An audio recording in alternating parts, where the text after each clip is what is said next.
Test. Okay.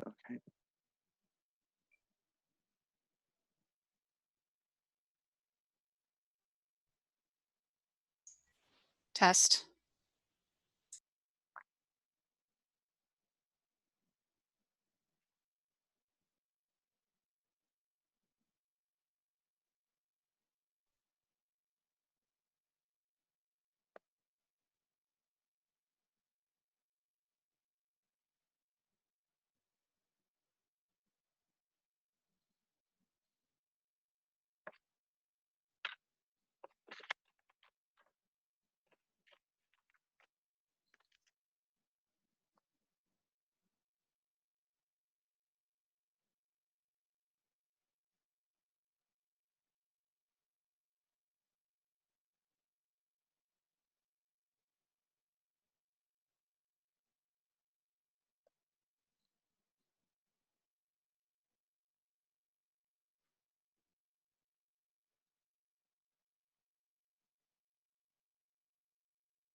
Test.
Hello, good morning.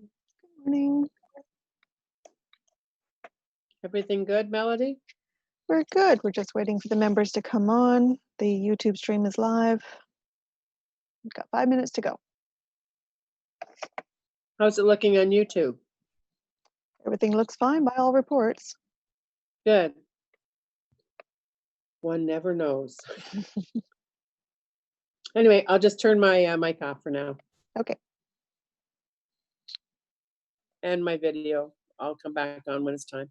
Okay.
So Melody, just let me know when we have quorum and then I'll do a call for quorum and then we'll start the meeting Okay. in about a minute. Thank you. Morning, Glenn. Good morning.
You have a quorum.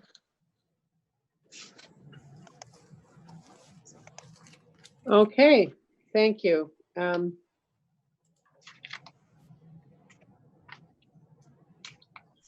me a second. What item is oh, here it is. The housing one is number 7. Okay.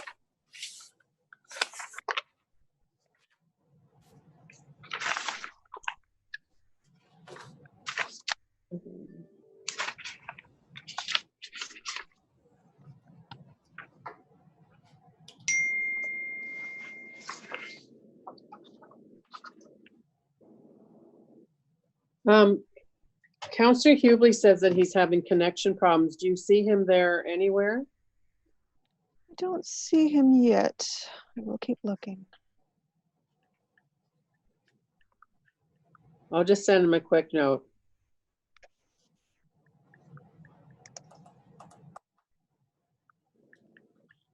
And perhaps if this continues, because I think he had problems yesterday or the last meeting that I was part of with him. So I have my hotspot now that Councillor Leeper initiated. Thank you, Councillor Leeper. And touch wood, it'll be working well today.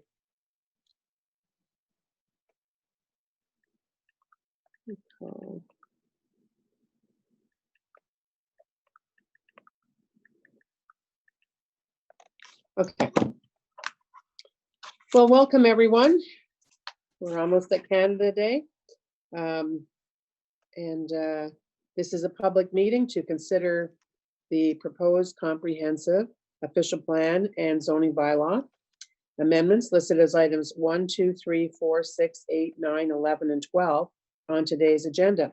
For the items just mentioned, only those who make oral submissions today or written submissions before the amendments are adopted may appeal the matter to the local planning appeal tribunal.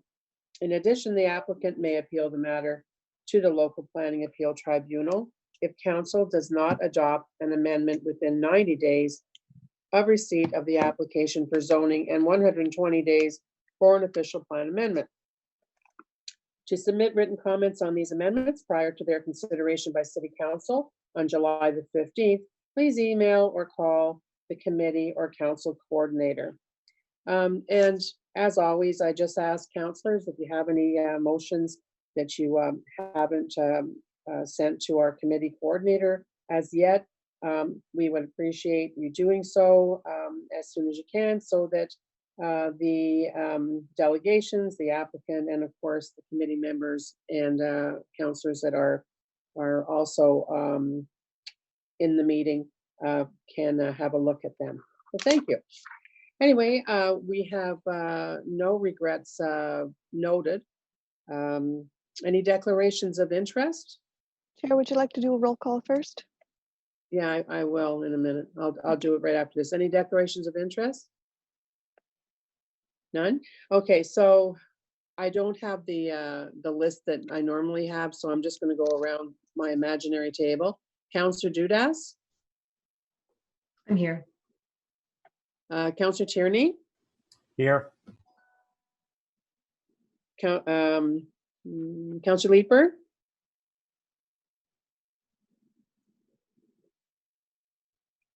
I saw him there. Saw him. Maybe Councillor muted. Leeper. Councillor Brockington? Good morning. Councillor Moffat? Councillor Hubley? Yes, I'm here. Perfect. And Vice Chair Gower? Here. And I'm here. So we do have quorum. Okay, thanks everybody.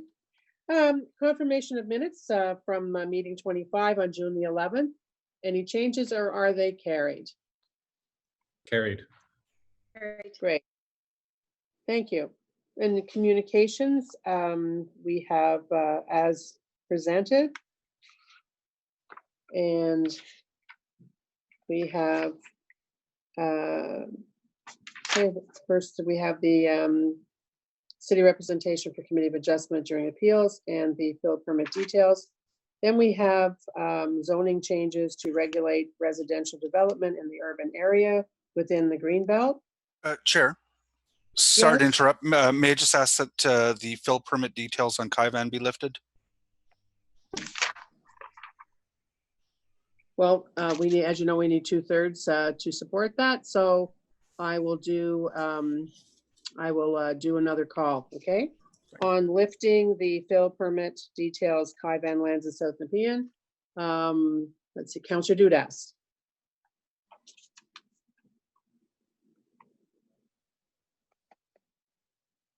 Councillor Tierney, No. Councillor Leeper, Yes. Councillor Brockington. Yes.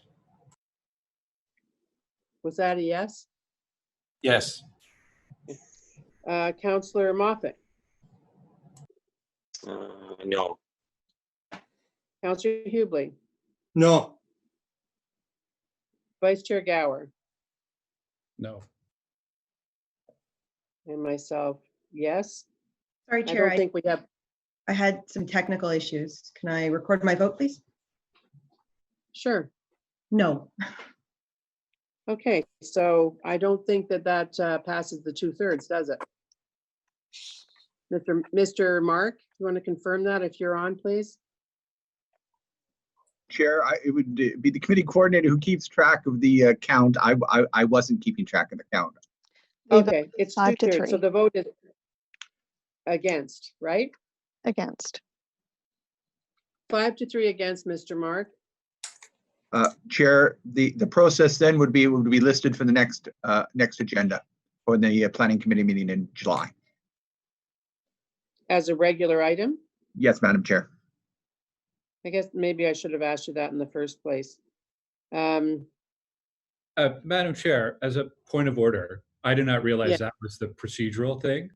Okay, that's what I thought. I'm wondering if we could request, I don't know what the procedure is at this point. And I think. I don't either, so I'm going to, I thought that might be the case because I'm, you know, I was surprised myself at the vote. Is there a way to, for anyone to revisit this? 3/4, If they Madam want Chair. to? Pardon? 3/4, Madam Chair.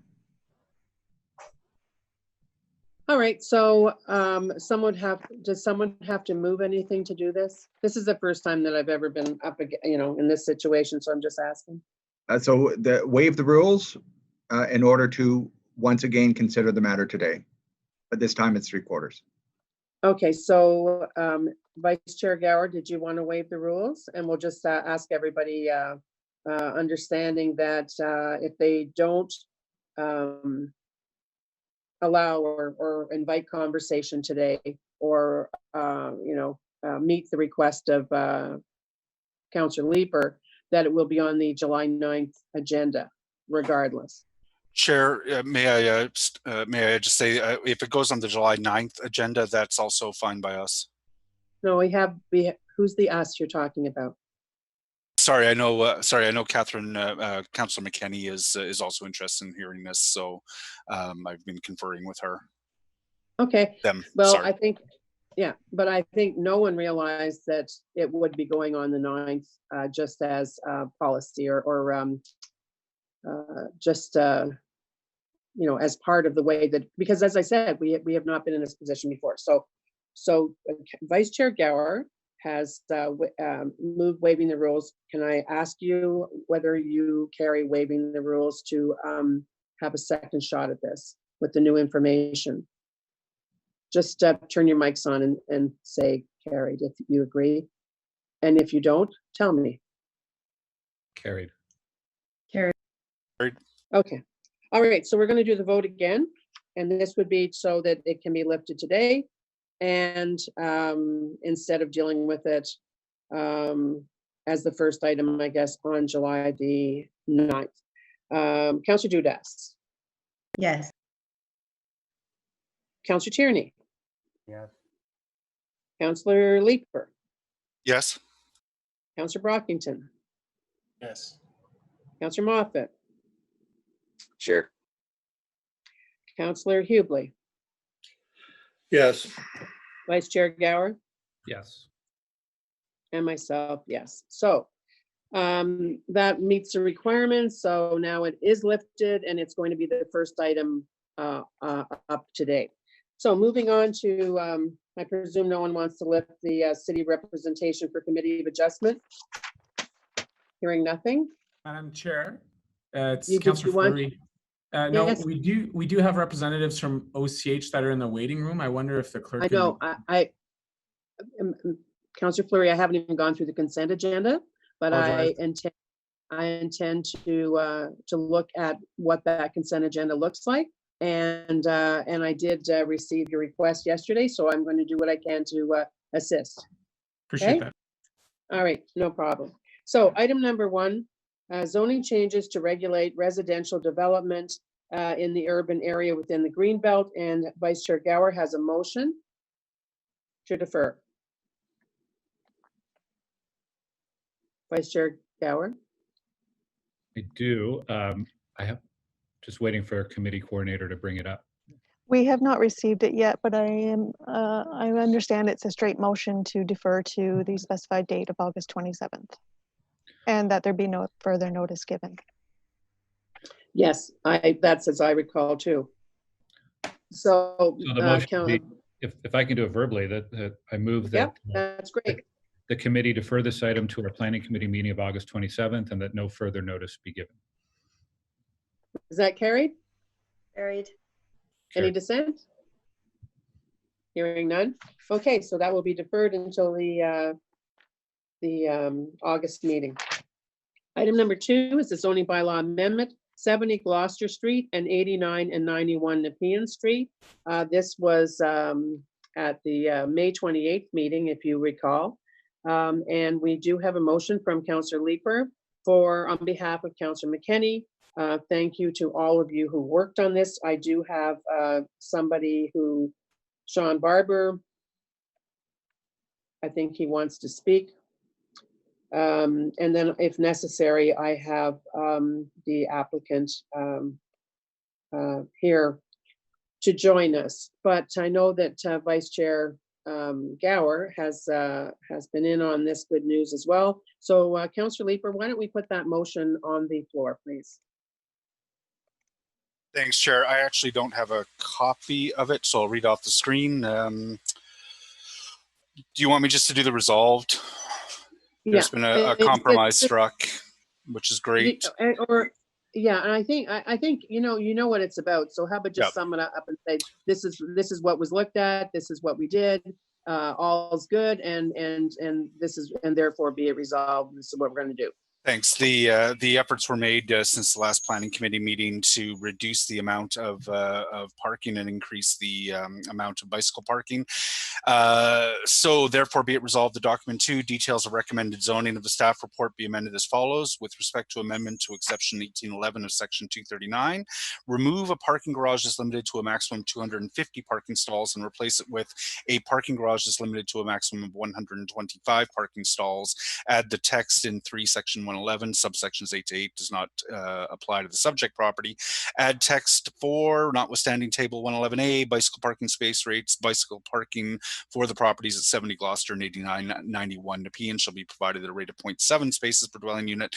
And 2, with respect to amendment exception 1834 of section 239, remove a parking garage is limited to a maximum of 250 parking stalls and replace it with a parking garage is limited to a maximum of 125 parking stalls. Add the text 3 section 111 subsections 8 to 8 to 11 does not apply to the subject property. Add text 4 notwithstanding table 111A bicycle parking space rates, bicycle parking for the properties at 70 Gloucester and 8991 Nepean shall be provided at a rate of 0.7 spaces per dwelling unit, and be it further resolved that pursuant to subsection 3417 of the Planning Act, no further notice be provided.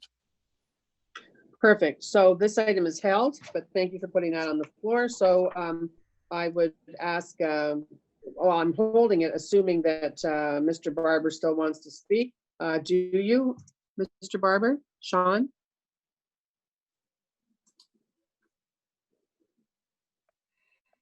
Is Sean there, Melody? Yes. Yes, Madam Chair, if I might just say a few words. well, then you're going to wait until we come back to it. I just wanted to make sure that, you know, with that change, you hadn't changed your mind, but you haven't, so that's great.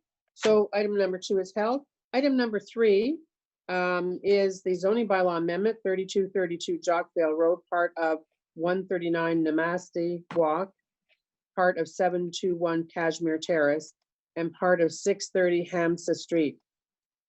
I have no idea where people come up with some of these names, but we have no one speaking against. We do have the applicant here. Does anyone have any questions on this? I'm looking at for hands, by the way. I've got the participants up if anybody wants to. I see none. So Mr. Winters and team, do you still need to speak if we're prepared to carry this item?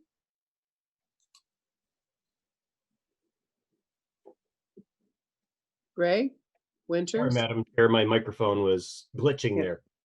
there. No, Madam Chair, I don't need to speak to the matter if it's all in support. Perfect. Then committee members, is this item carried? Any Carried. dissents? No dissents, thank you.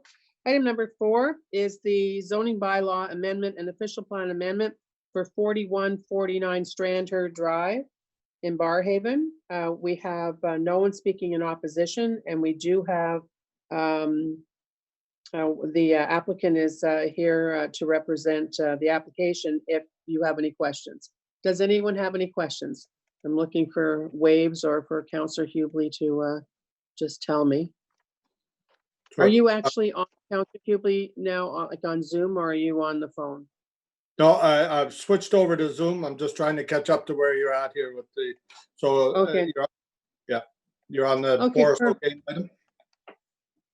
No, I'm on 4149 Strandherd Drive. So I am, so that's great. You don't have any questions on this. So Mr. Thompson, do you still need to speak if we're prepared to carry this item? Adam Thompson?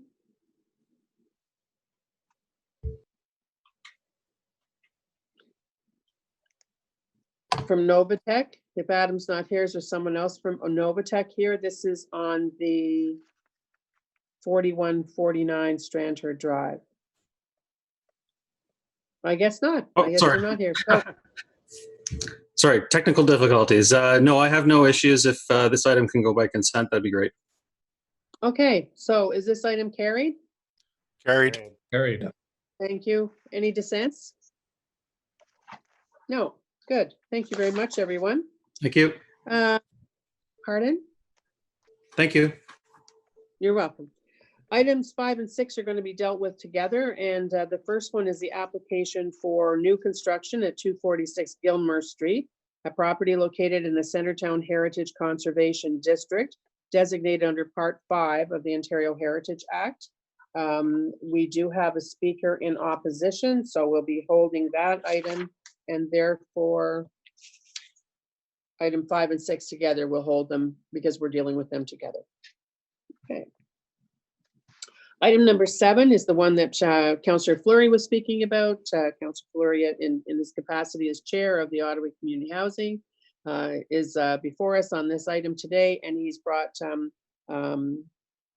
some folks with him. And we also have somebody to make a presentation on this. This is item 7, so we'll be holding it, but he's asked because of the people that are involved to pull it forward. So after we deal with the lifted fill permit details, we're going to move item number 7 to item number 1.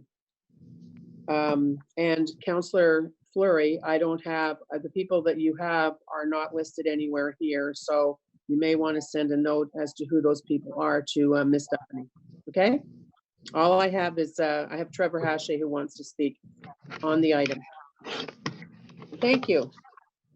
Number 8 is, we will be holding that. It's the zoning bylaw amendment, 244 Fountain Place. We have speakers against, and we have the applicant as well. So we'll hold 8. And then we go to 1110 or 1110 Fisher Avenue. and there are a lot of speakers in opposition, and the applicant is here as well. So we'll be holding that item.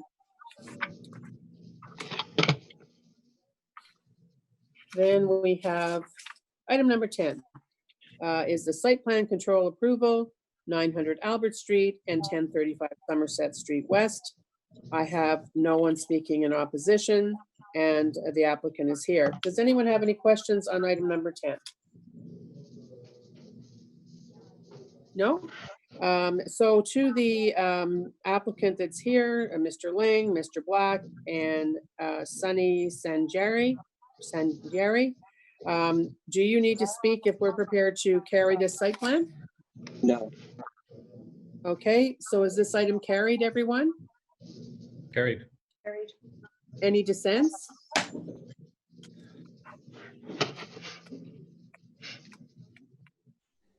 I'm really pleased to see that one. I know a lot of work has gone into it on all sides, and certainly a lot by the area councillor, Councillor Catherine McKinney.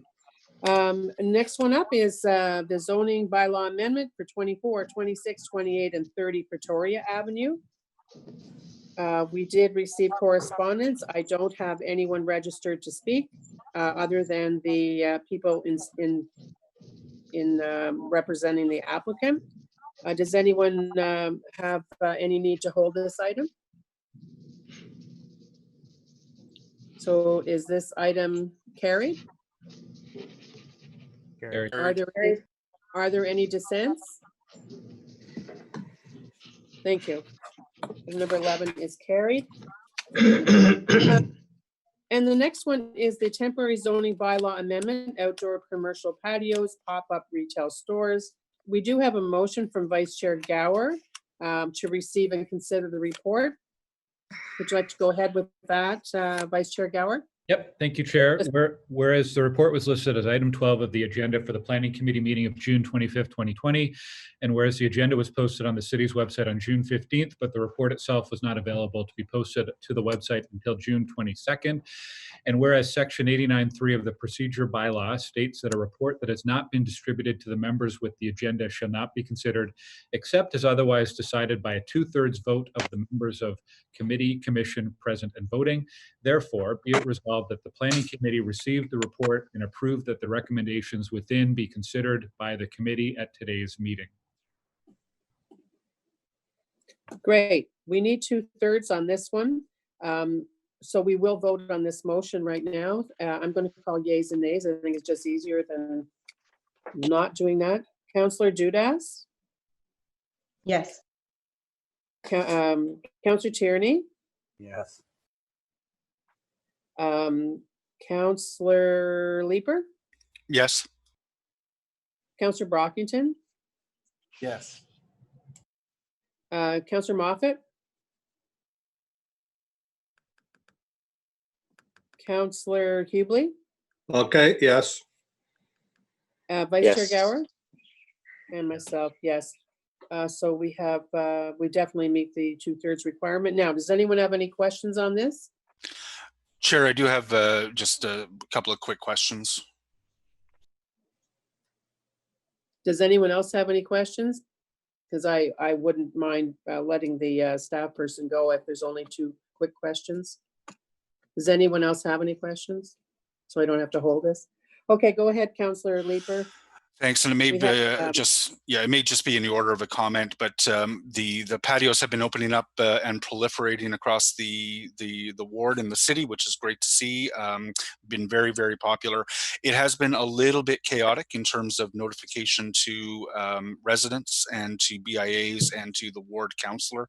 I don't know if there are efforts underway to try to get notification flowing a bit better to the community associations.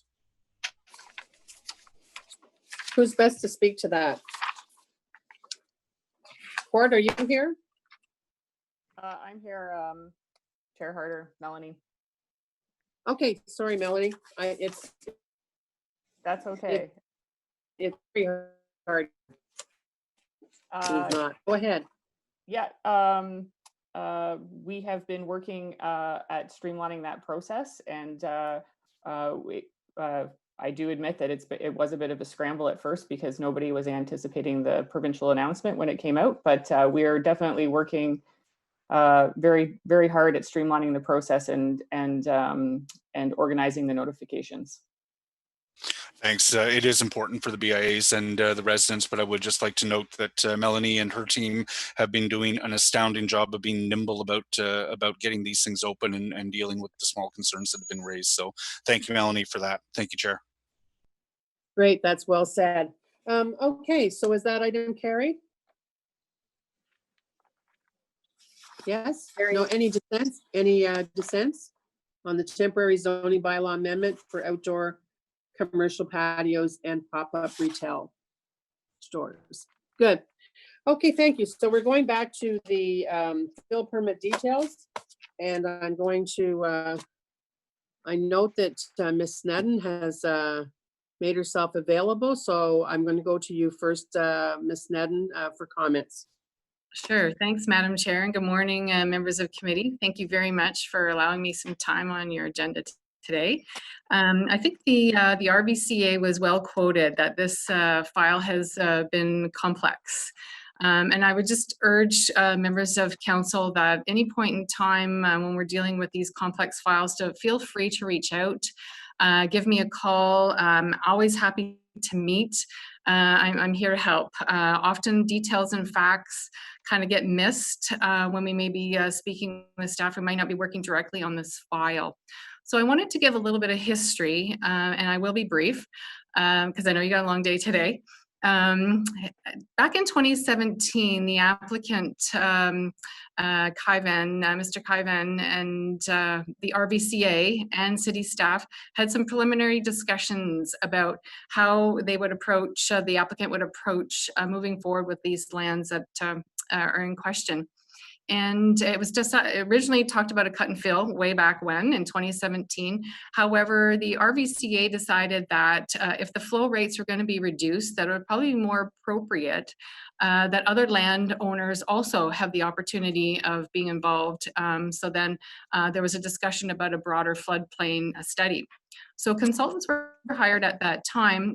We did have, however, a bit of a limited budget and scope, and there was discussion around the parameters for that study.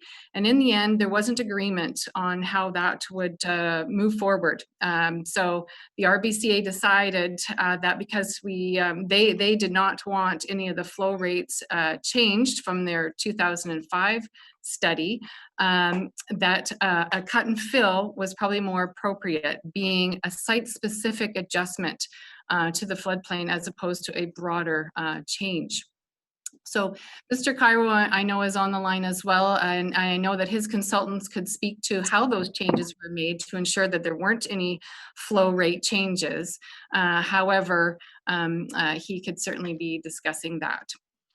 So I wanted to address Councillor McKinney's concerns because I understand those concerns are important. Council was not advised of the cut and fill specifically because it's not the city's authority or responsibility. So the RVCA is the authorizing body, approval body for cut and fill applications. And at the end of my discussion here, I'd love to have Mr. Mark come on and give his legal opinion to confirm that. So, and also with respect to that, there was no legal means or need to be updating the official plan amendment as a result.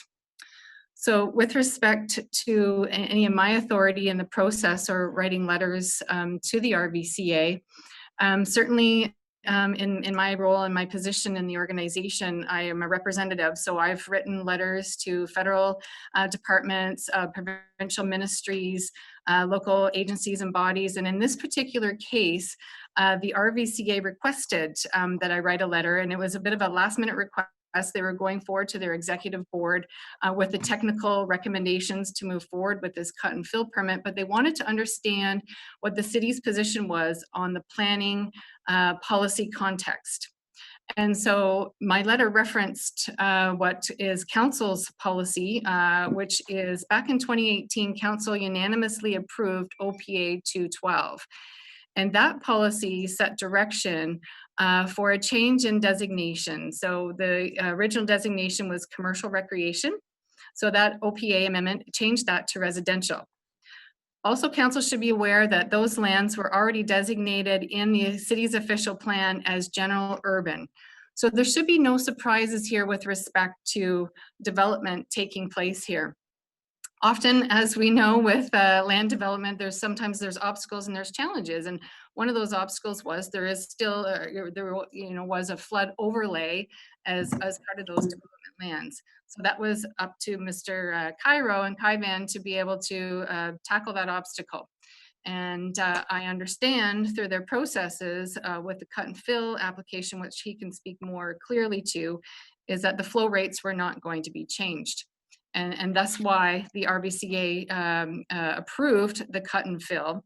And as a result, those lands are not in the floodplain.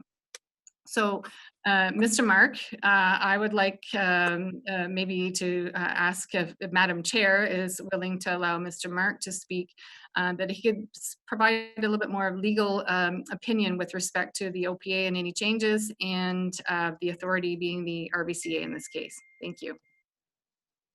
Thank you, Ms. Sneddon. And before we do give him that opportunity, I just wanted to ask, is Mr. Cairo in the meeting?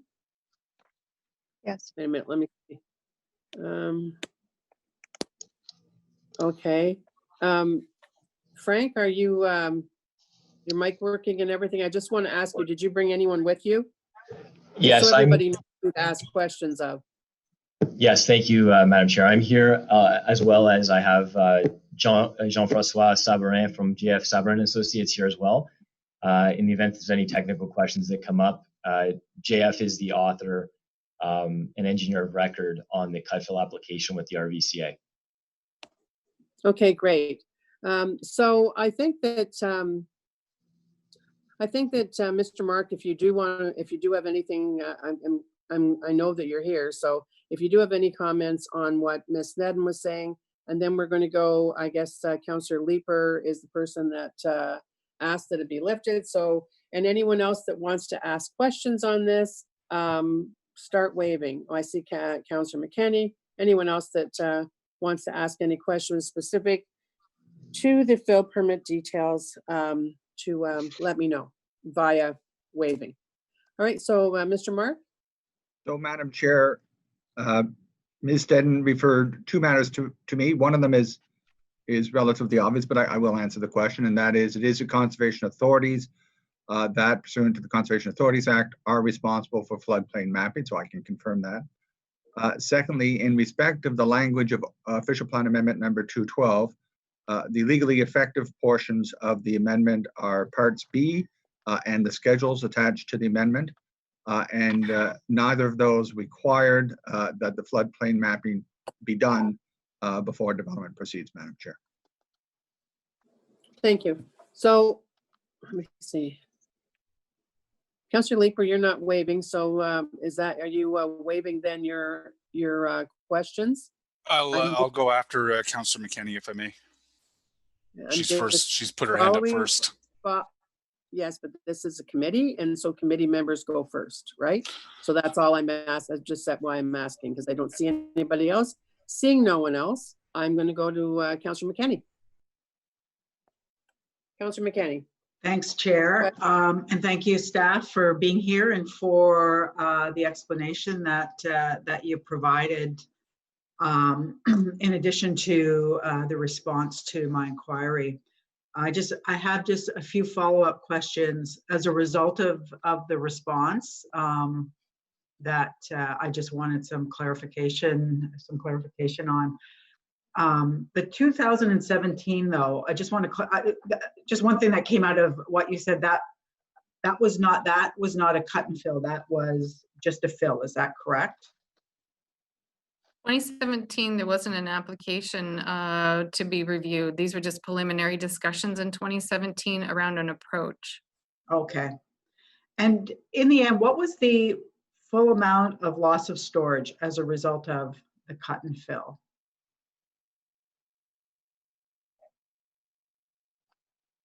This is where the question, Yeah, that's this, where these, yeah, this is the technical question. So, I see Councillor Moffat there too, who may have been part of this as well. But the technical question should likely go for that kind of information should likely go to Mr. Sabran, who is the engineer of record. Mr. Sabran, did you hear the question? Can you repeat it, please, Catherine, while Yeah, so sorry, and sorry, Catherine, I just want to say, okay, this is kind of this is more difficult than it needs to be simply because we're on Zoom and I don't really know who's here and I got to look for people waving and everything else. So at whomever is the best to answer the question, just answer the questions as they come up. So please repeat it and then we'll have whomever answer it. Thank you. I just want to know, I just want to confirm what the loss of storage is as a result of the cut and fill that was approved by the RVCA. Yes, good morning. Can you hear me? Yes.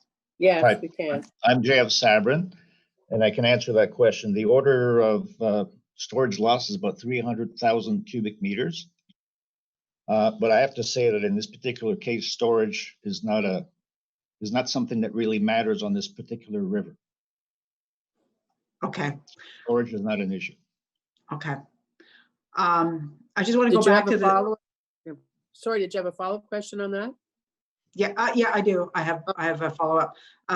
Just in the staff response, it really is premised on the position that this is all consistent with provincial policy and OP policies, and I just don't understand how OPA 212 that we approved is in conformance with the OP policy around watersheds and sub-watershed plans, and in particular the Jock River Reach 1 sub-watershed study that was completed in 2007. And because my understanding of it is that it was very specific that we had to maintain regulatory floodplain, I'm reading directly from the study, and floodplain storage by not permitting active development within its limits.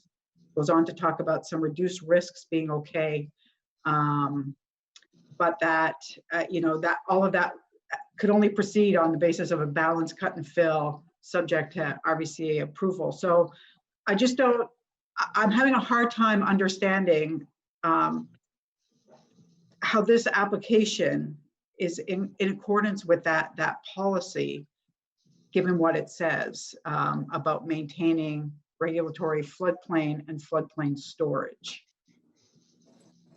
I think, Madam Chair, this question is best answered by the RVCA. So they were the authority that approved the cut and fill application. With respect to the planning policy in this area, certainly we identified that these were general urban lands. These lands were designated as residential. As I mentioned, sometimes these the things are obstacles and all. And with this particular case, with the cut and fill, this is no longer in the floodplain. So that point is now mute. But I see Mr. Cairo up to the camera and whether or not he wants to elaborate on that. Perhaps Mr. Mark could, given that it's our sub-watershed study policy, perhaps Mr. Mark could respond to how it is in conformance with that policy. Madam Chair, from a legal perspective, the governing document is in fact Official Plan Amendment number 212. It is a document to which the any subsequent zoning bylaws, any subdivisions must conform. So if 212, and in my opinion it does, permits a development to proceed, that is a document that one has to look to. Documents such as the sub-watershed study identified by the councillor do inform the creation of subsequent OP documents, but is the official plan itself that is the legally effective document for the purposes of the Planning Act. Okay, thank you for that. I know that some new information came out last night, and I appreciate that. I just wonder, is that, are all those technical documents from 2019 now on our dev apps? I couldn't find them. I could find the older ones. I know that in the letter we're all referring to, it does say that the city has a comprehensive work completed by the applicant and its consulting team. Do we have that information, and is it available to the public? I'm talking about the 2019 review, the technical aspect. Yeah, Madam Chair, those applications would be found on the RVCA because that's the governing body that made the decision for the cut and fill. So we don't have those documents on DevApps because that was not a part of any of our applications. Okay, so but I can find them on the RVCA website. I believe if you request those, you'll be able to receive. Yes.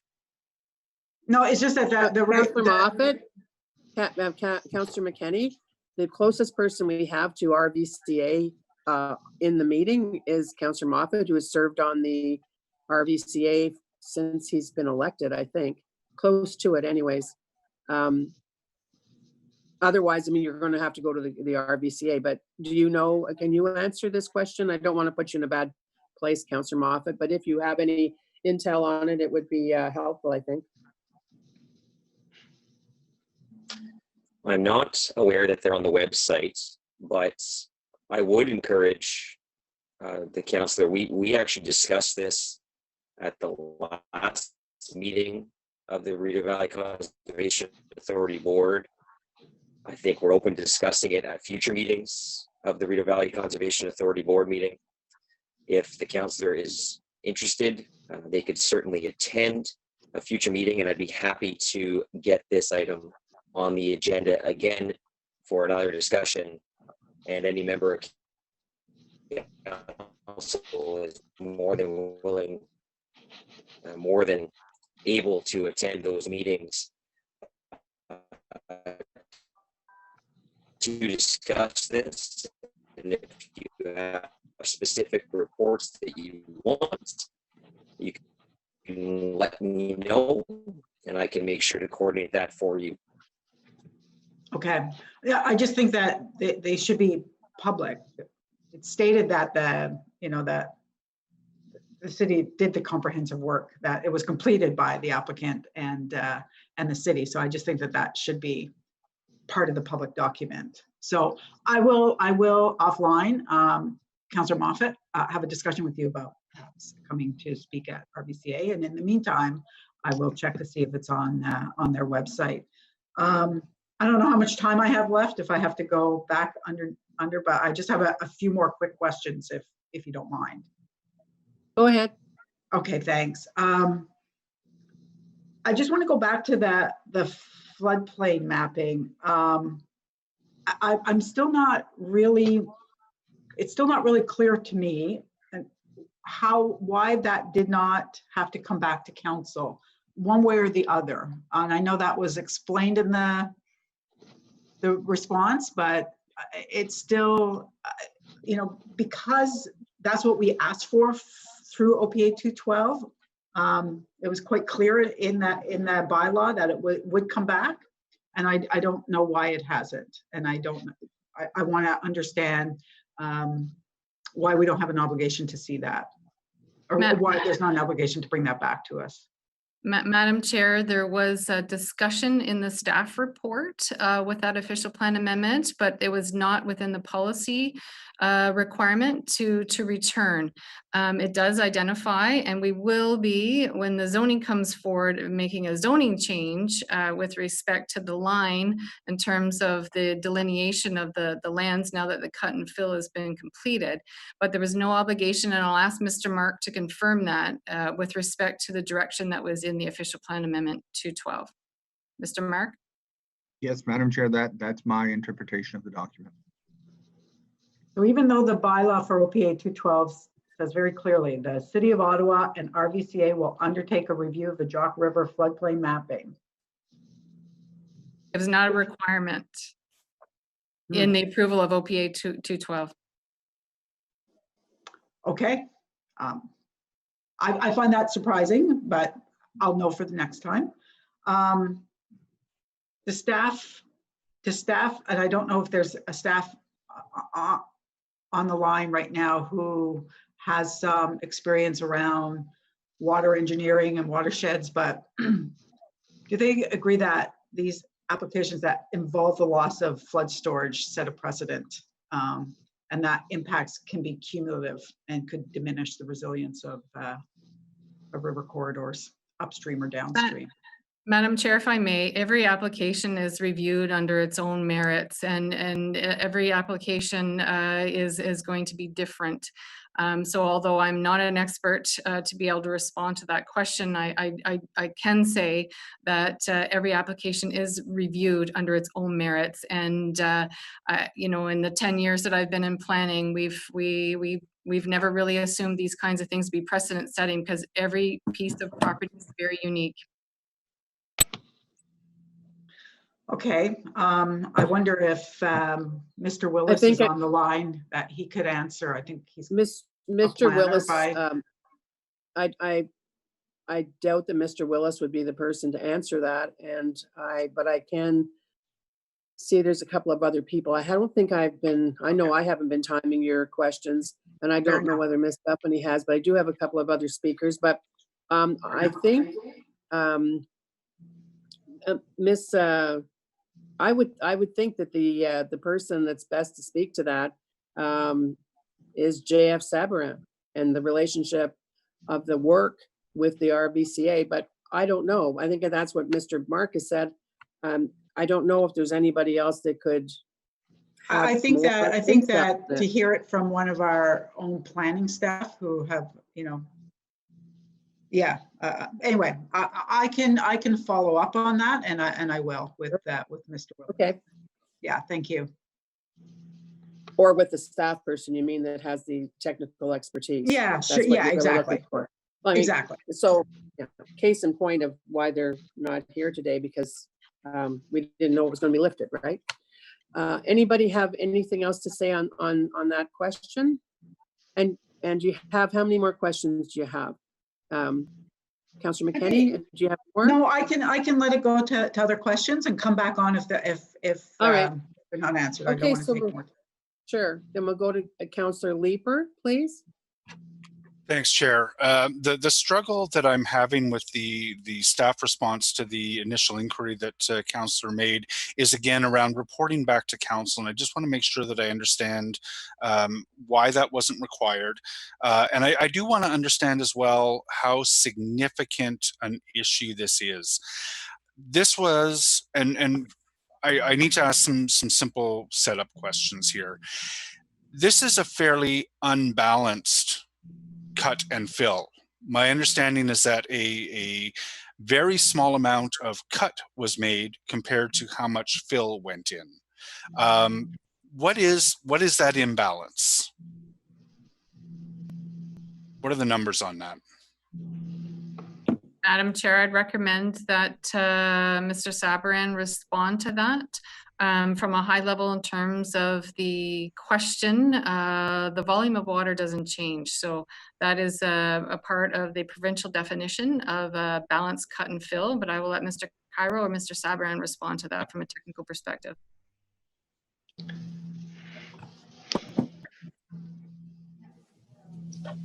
Thank you, Madam Chair. This was a subject of part of my presentation at the last planning committee meeting, where the zoning for Boris O'Kane was on the agenda. That being said, the traditional volumetric balanced cut and fill approach is not one that I would say comprehensively addresses the implications of cut and fill. It's been, you know, the traditional method of establishing cut and fills along the floodplain areas across the city, but it in no way, shape, or form is the most preferred approach. In the case of the Barrhaven Jock River floodplain modifications that were made, we went above and beyond just the rule of thumb volumetric balance, and we modeled in very sophisticated modeling the implications of the actual manipulations to the topography, and we looked at water levels through the conveyance of the river and a cut and fill that hydrodynamically offsets the implications of the fill. This is the approach that's recommended from an engineering best practice in cases like this. JF is here as well and can can describe that better. But in terms of engineering practice, the approach that's recommended and is embraced around the world as the method to be employed in cases like this is a two-dimensional modeling exercise to properly understand the implications of a cut and fill.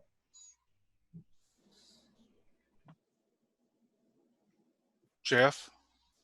Yes, good morning again. Oh, right there. Sorry. To pull the chair. It's important to understand that, as I think it was said earlier by others, that every project is different. Every river is different. The Ottawa River is very different than the Jock River as well as the Rideau River. So depending on where you are within a watershed, how you do a cut and fill or a simple fill, of course, you'll lose some of that storage that we were talking about. But how that loss translates to any impact, it depends really on where you are on any of the rivers and what kind of flows you do expect on these rivers.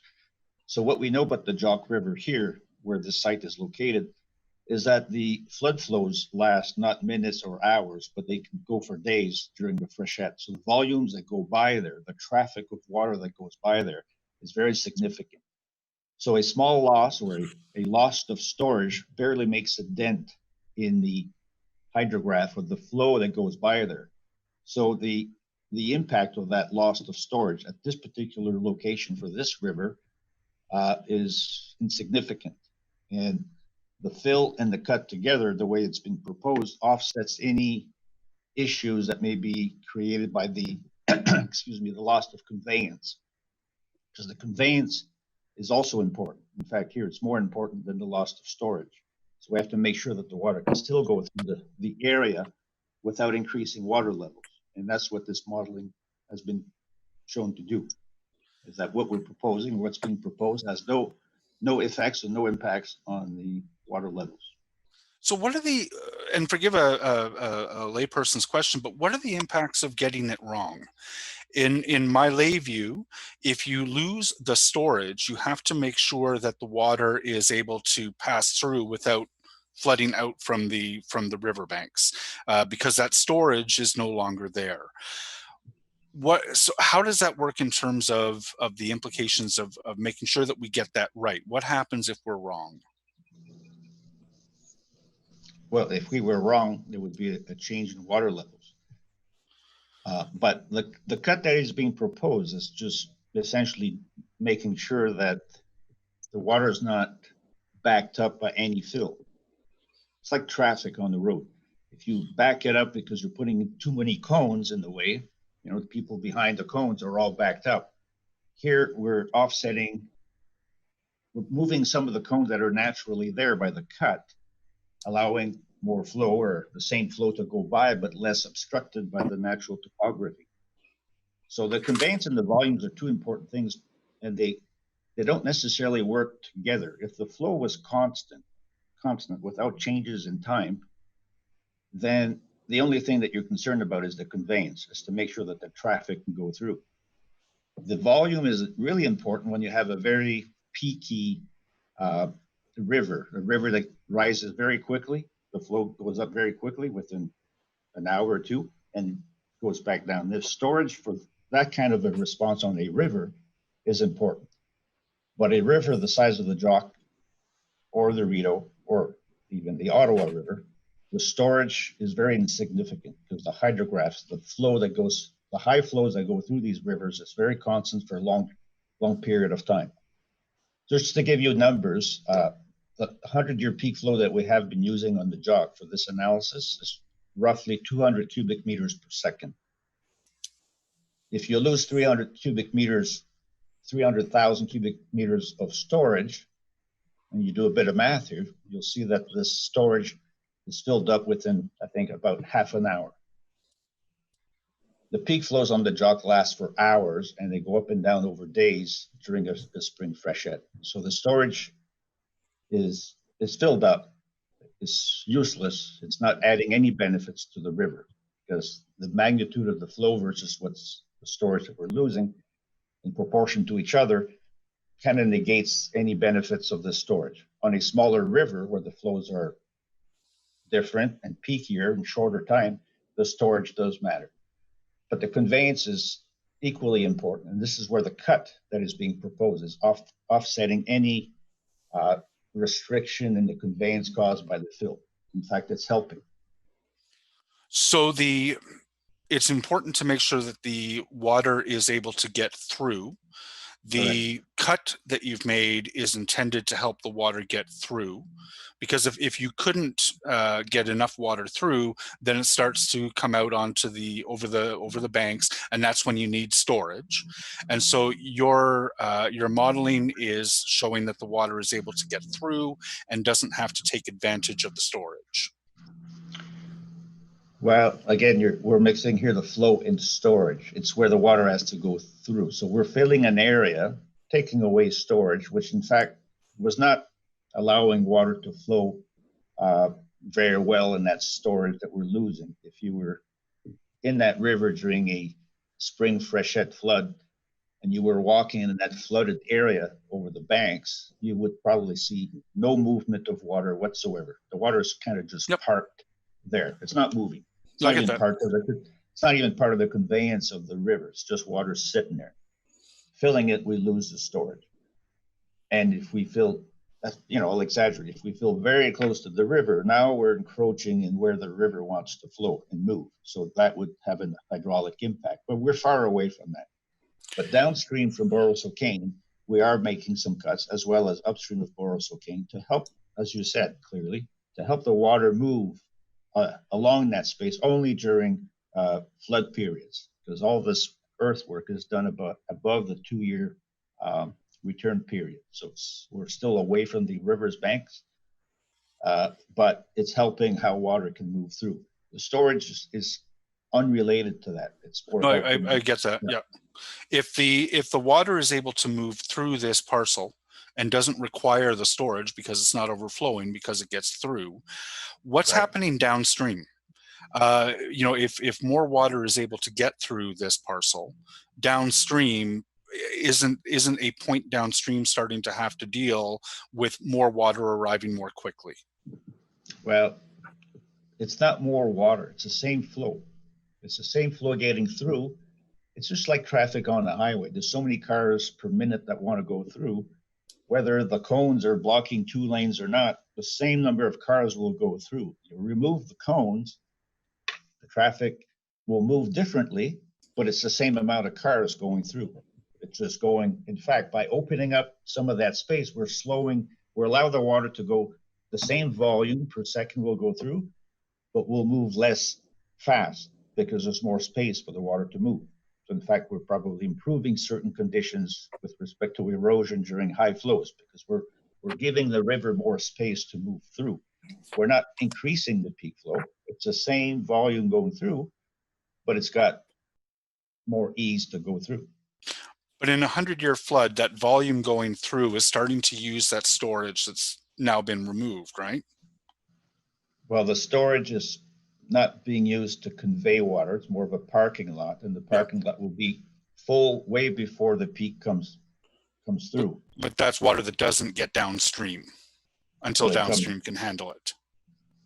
Yes, it comes right back after, just like it was stored temporarily there. Okay. But it won't change the peak flow because the peak flow will go by along this space. The storage will be full. The peak flow will go through and the water will just follow behind. Whatever was stored will just come out behind. But the peak flow is what determines water levels. Okay. So the assertion that is made in your analysis is that there won't be any increase in downstream river levels. Or upstream, correct. Or upstream. We've seen different numbers around that. So I think at one point there was an assertion that the river, it could be like a 1 to 6 centimeter increase. Now we're being told it's none. Correct. And that's cause for concern for me. I mean, I think it should be fairly we should have certainty around that number before we start building homes in there. And that's not something you can address. Obviously, you're going to stand behind your analysis. Well, there were several reports, and I think based on what's been going around in the newspapers and what I've heard this morning, unknown to me, I thought all of the reports that we've produced were easily or available to everyone, but apparently that's not necessarily the case. So the reports that I think were available and the ones that may have been referred to date back to July 2019. And after GHD's reviews and comments and RVCA's comments and reviews, we've produced an updated version of a study in October 2019, near the end of October 2019. And that's the report that some of you may not have seen. So in that report, it's not just a refresh of text. We actually redid some modeling and some tweaking of the cut and fill that is being proposed to really bring it down to zero. And yes, you're correct. In July of 2019, our report indicated that some changes in water levels between 1 and 6 centimeters could be expected. And we were not saying that that was, something to panic about, because 1 to 6 centimeters, we're talking roughly 2 inches. And to say you have an impact with increased water levels, you have to determine where these changes will occur and if anything is in fact at risk by these changes. It's not because it goes up by 1 inch or 2 centimeters that we're causing an impact. But notwithstanding that, the fact that 1 to 6 centimeters we believe was not going to cause an impact, we've revised a whole bunch of cut and fill scenarios to bring it down to zero. So this way the fear of any changes should be eliminated. Now, to answer your other question with respect to what happens if we get it wrong, well, we do believe in what we've done, but just to reassure everybody, there is a monitoring plan that's being considered to be in place through the RVCA. We're not going to do it. It's a third party, or they're going to hire someone else to do some monitoring on the river. As you know, the cut and fill has already been done. So this monitoring is intended to identify any impacts of anything or any inconsistencies with the modeling that was done based on field measured data. I understand that has not started yet, but it's something that will happen. And that's the whole purpose of having these measurements being done in the future, is to confirm that the modeling is telling us, the truth. And if there are impacts found through this monitoring, then there's methods to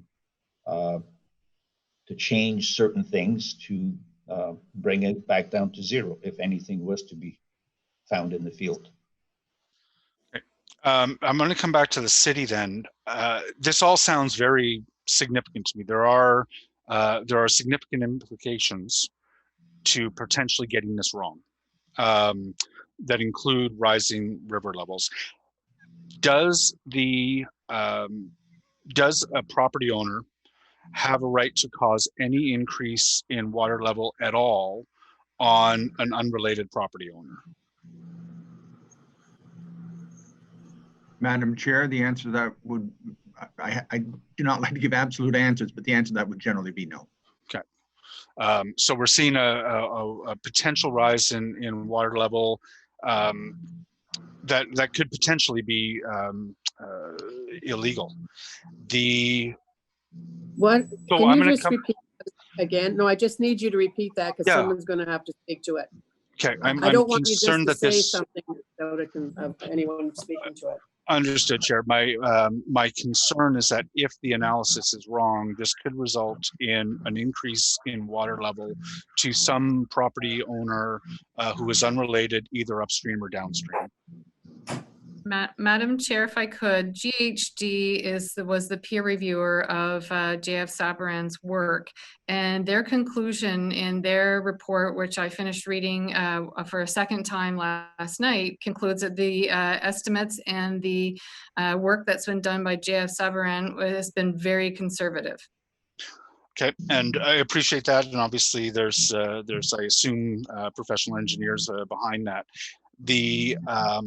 But the implications of being wrong are still significant in terms of potential impacts. Which brings me back to the staff report finally that City Council read in passing the OPA. Following the OPA, the next step would be for floodplain mapping to be updated. That's the plain language piece that was in the staff report. That's what I read when I voted in favor of this report, taking its plain language meaning into effect. The implications of being wrong are significant. I have to ask again, why would staff not consider that when they provided a plain language assertion to council, with all the implications of potentially being wrong, using a methodology that is not what council normally relies on to understand whether or not a given course is advisable, why would it not have come back to council to tell us that there was a different methodology being employed than floodplain mapping, given the implications of being wrong? Councillor, those are your 5 minutes. That's my last question. Thank you. Madam Chair, if I may, any future applications, whether it be plant, I think I've got some echo going there. Maybe people could put themselves on. Can everyone turn their mic off except for Ms. Snedden, please? So there will be applications that'll be coming forward.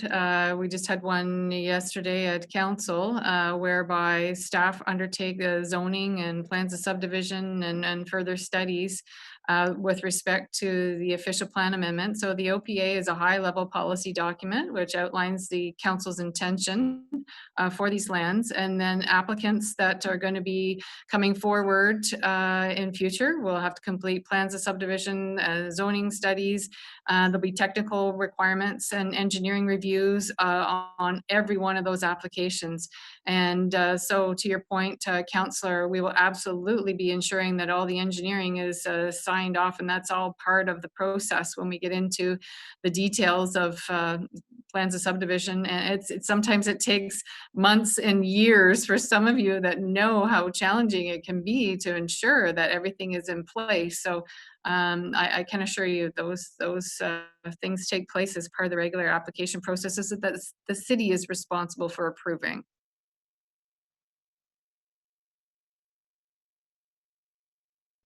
Thanks, Chair.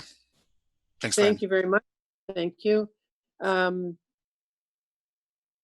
Oh, Councillor Meehan. You were there. Okay.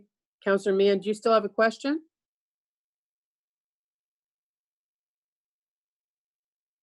Councillor Meehan?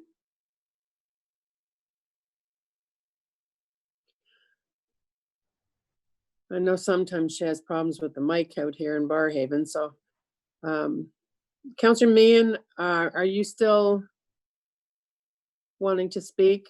Yes or no? Okay, so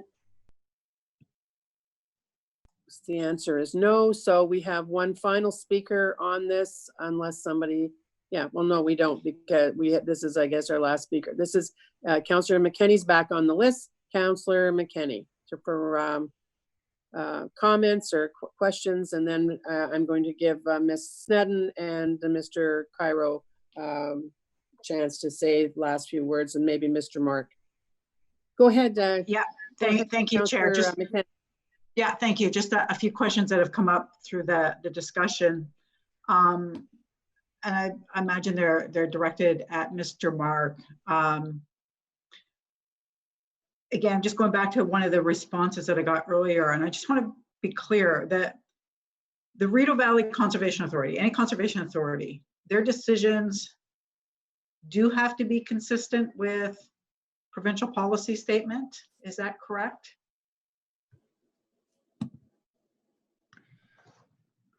Madam Chair, I'm not at all, certainly the conservation authorities strive to be consistent with provincial policy, and they strive to implement the floodplain policy of the province.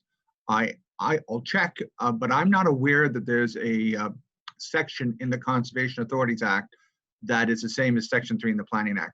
Section 3 in the Planning Act says that the city's decisions have to be consistent with the provincial policy statement. I'm not certain there's a similar provision in the Conservation Authorities Act, but I will agree the conservation authorities strive to be consistent with the floodplain policies of the provincial policy statement. Maybe I could ask you just to follow up. I don't want to do another formal inquiry, but if you could follow up. I will. And a second question related to that is whether site alteration, which this is in a floodway, which this is that prohibited by provincial policy statement? It is governed by provincial policy, Madam Chair. Could you just elaborate a little bit in terms of what there can, as the inquiry, the response to inquiry and the discussion today has indicated, there can be cut and fill, which has the effect of changing the floodplain. So it is governed by the provincial policy statement, but it can happen. Okay. Because again, I go back to I'm just looking at OPA 212 and section 3 is quite clear that the implementation and interpretation of this amendment shall be in accordance with the policies of the official plan for the City of Ottawa. So do you agree then that the implementation and of this amendment is in accordance with our official plan policies? I do, Madam Chair. You do, yes? I do, Okay. Madam Chair. Okay, that's all I have for today. Thank you. Thank you very much. I'll go back to Councillor. Well, first of all, Mr. Mark, do you have anything else to say and to just kind of summarize anything that you said? Just I'll ask you that. I have nothing to add to any comments I've made today, Madam Chair. Thank you. Ms. Nedden? Thanks, Madam Chair. No, I have nothing further to add. Thank you. And Mr. Cairo? Thank you, Madam Chair, and thank you, Councillor McKenney, for the questions. I'd like to just clarify a couple points here that are very, very important.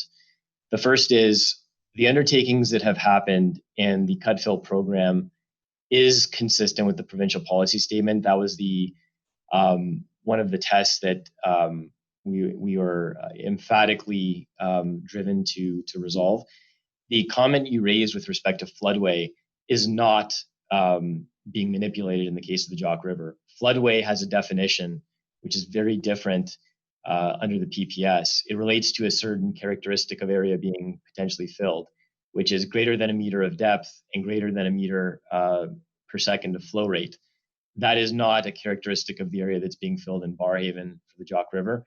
That being said, the PPS conformance is something that had been thoroughly evaluated and vetted as part of the application of the cut and fill by the RVCA. That being said, I do appreciate the time today and thank all of you for the questions. Okay, thank you, everyone. Now, as I said, we're going to move the Affordable Housing Capital Plan 2020 to next on the list. Did you want to let us know, is Councillor Fleury there, the Chair of Ottawa Community Housing? Yes, I'm on, Madam Chair. Okay, so who is it that you have with me? Because as I said, unless Ms. Duffany now has that, who was it you were referring to? Yes, I believe both are on the line. It's the CEO of Ottawa Community Housing, Stéphane Giguère, and the Vice President of Real Estate at OCH, Cliff Udale. And are you here for questions? Yeah, we're here. I believe Donna and her team will be presenting, and if there were a particular element of question that related to OCH, we're here for those. Okay. And we also, as I mentioned, have one speaker, and it's Trevor Hache. So we will go to Shelley. Shelley, are you in the room, so to speak? Madam Chair, it'll actually be myself presenting, Saeed. Oh, hello. Hello. Okay, go ahead. Thank you. Okay, great. Thank you, Madam Chair and members of committee. So if we could just go to the next slide, please. And what this report that's before you is allocating council's commitment of the $15 million in capital funding to new affordable housing initiatives this year. In particular, it's building on the work of the 10-year Housing and Homelessness Refresh Plan that was presented to Community and Protective Services Committee last week, and the 2019 capital plan, where last year council allocated 23.5 million in funding to various projects. Of that 23.5 million, 15 million was from the city, and 8.5 million was from the federal and provincial governments. This year and today would be looking to allocate 17.58 million, 15 million of which is city funding and 2.58 million, which is joint federal and provincial funding. However, I'd like to note that a large part of today's report does depend on OCH and other housing providers being successful in their applications to receive national co-investment funding, finance and funding through the Canada Mortgage Housing Corporation.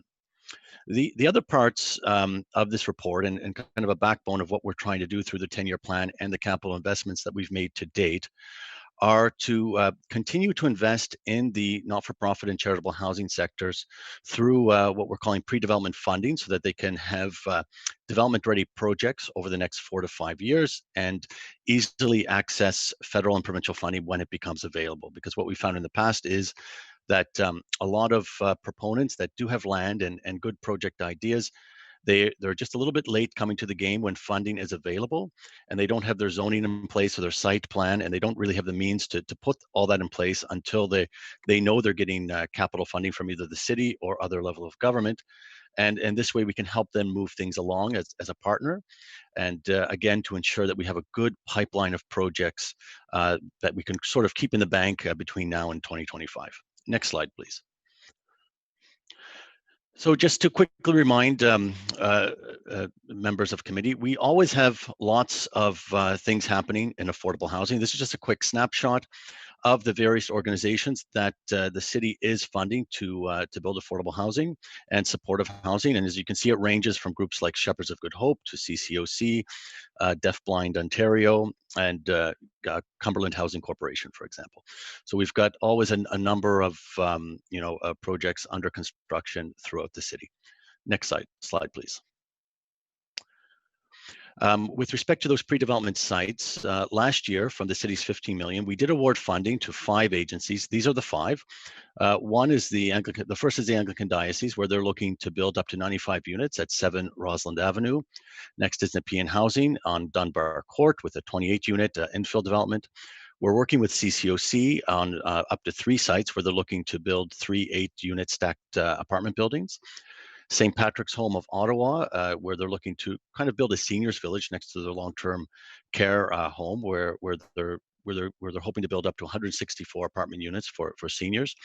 And Elwood House, an existing social housing community, where they've been working with the city and CADCO to expand by 38 units of seniors affordable housing. I would like to note that this is not an exhaustive list of all the pre-development activity that's happening in the city. There are other organizations that such as OCH, Pearly Rideau, Briere Continuing Care, for example, that are actively working on different types of projects throughout the city and ideas for affordable housing, supportive housing, seniors housing. But these are 5 organizations that the city decided to support in 2019. Next slide, please. So this report, it allocates our 2020 funding in these 5 specific envelopes. And I'll start with the biggest chunk of the city's 15 million allocation. That's where we're recommending that committee and council allocate $10 million to Ottawa Community Housing to support Phase 2 of Rochester Heights and Phase 1 of Gladstone Village. $3 million has already been allocated through a request, through a council motion on May 13th, where CREO staff as well as Housing Services are conducting a request for offer to identify multi-unit accommodations that could be available for acquisition in the city. And we expect to come back to council in July or August on the results of that particular RFO. And then the remaining $2 million we're asking to be set aside for pre-development funding, and these are for other city sites that I'll show you in the following slides, but it's mainly 1770 Hetherington and 615 Albert Street, as well as the north portion of 1010 Somerset, where the city is looking to acquire land from the federal government to complement what Ottawa Community Housing is doing in the first phase of Gladstone Village. The remaining 2.5 million, this is federal and provincial funds through the Ontario Priorities Housing Initiative, where we are recommending that $960,000 be allocated to Habitat for Humanity. This will be their first rental project in Ottawa. It'll be comprised of 8 units. It'll be a rental project for 20 years, after which they will convert it to affordable home ownership. 1.62 million, this is the remaining funds of OFI. We're recommending that it be used to support a really unique partnership that we've been exploring with the developmental services sector and the Ministry of Community and Social Services and Ottawa Community Housing to work with this sector where we see an aging population of mainly parents with adult children of developmental disabilities, and there's a sort of a wide network of agencies that really need support, but there's no single large agency, like an OCH or a CCOC that would be able to accommodate them. So we're working with these multitude of agencies to develop a partnership on the Waterridge site at Mikinak, where the city and OCH have partnered, to see if we could develop a unique supportive housing partnership, and we're very confident something will happen on this site. Next slide, please. So in terms of the major projects, again, this allocation of funding will support, very significant projects in the city, and I can't stress what type of increase this is in the, in the sort of unit increase in the construction of affordable housing that we see in the city. Typically, we fund, between, let's say 150 to up to maybe 200 units per year. So this is almost a 300% increase in in building capacity, largely through OCHC, again, who are on the line today to help answer questions. So the first project is Gladstone Village, and OCH is in phase 1 of their, starting to construct phase 1 of this development, where their applications are currently pending, and they've got an application again with CMHC for funding and financing to move this forward. And things are looking quite positive, but we need to secure the city's equity commitment in order to see this application process through. Then we come to phase 2 of Rochester Heights, where we're looking at an additional 220 units. And this, again, is dependent on funding from the City of Ottawa, as well as CMHC National Co-Investment funding and financing. And then Waterridge Village, it's actually broken down. We call it 3 phases or 3 buildings. Last year, the city funded Ottawa Community Housing 10.3 million towards the acquisition of this land. The city's actually holding the land now, and we'll be looking to transfer it to OCH later this year. And OCH is looking to sort of finance this package of buildings with CMHC, again, through the National Co-Investment Fund. So you see a pattern here of leveraging, OCH equity and lands, and city lands and equity as well, to obtain more funding and financing from the federal government. Building 3 on Mikinak is the project with the developmental services sector, and that's where we're looking to have a unique partnership with OCH, ideally where they would build and maintain the building, and then they would provide a lease to a series of agencies that would run the supportive housing on the site. Next slide, please. So the other 2 properties, and these would be supported more through pre-development funding at this time. So we've got 1770 Hetherington, and at 1770, this was part of the Building Better Revitalized Neighborhoods initiative, and we've been continuing to work with the council and the community to come up with a concept plan for this vacant former city works yard. And what we've been developing is a 150 unit community where we would have a hub building, which you see there is that little orange building, and a community park.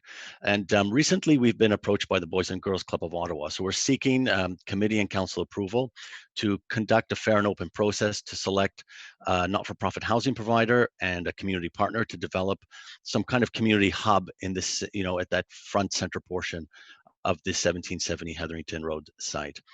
The 615 Albert Street site, it was also referenced as 557 Albert in a previous report.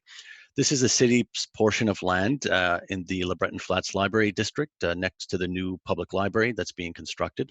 The land's currently encumbered for construction staging for the next 3 years, but we're asking for permission to enter into a MOU or agreement with the NCC to jointly develop these lands so that we could see, or have a joint vision of, for planning considerations across the site, and also to give us more flexibility in how the affordable housing would be provided on the site, compared to if the city were to do this alone on its portion of land facing the library. Next slide, please. So this was a very quick presentation about a lot of things happening in this report, but I just would like to stress, one, that this year really represents a very significant increase in the amount of affordable housing development that we're seeing in the city. We're also supporting an additional 600 units of development with pre-development funding. These units are not going to be, construction ready this year, and they're not funded fully, but they are moving forward. So again, it's to create that pipeline of affordable housing projects so that we can act more nimbly if funding becomes available. And just to bring the lens back to Ottawa community housing, I would like to just emphasize, if this report is approved, we'd be looking at OCH beginning construction of 787 units between now and 2021. And normally it would take us probably 5 to 6 years to get to this number of units under construction. This is being made possible through, our ability to leverage CMHC financing and funding through the National Co-Investment Fund. So we don't have firm commitments on this yet, but we do need to complete this first step before OCH can move ahead with their applications with the federal government. And as always, we're going to continue to engage the housing sector. This mostly involves the not-for-profit and charitable housing sectors. However, we like to keep them busy and working at capacity, and it's our goal to do that so that they can leverage, again, future federal funding as it becomes available, federal and provincial funding. And that concludes my presentation. Thank you. Thank you very much. As far as people waving for questions, please get your hands up if you wish, but I will go to Trevor Hache, who has a presentation. Trevor, I see you there. Go ahead, please. Hello, good morning, members of the Planning Committee. I'll just wait for my presentation to go up if it's not up there already.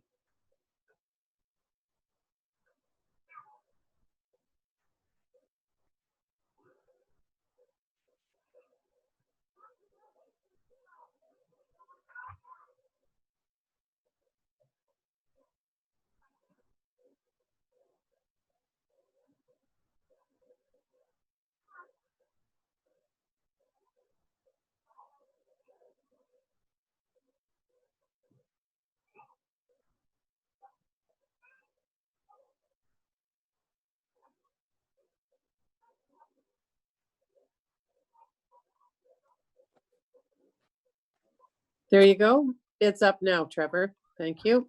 You have 5 minutes. Thank you, Chair Harder. Next slide, please.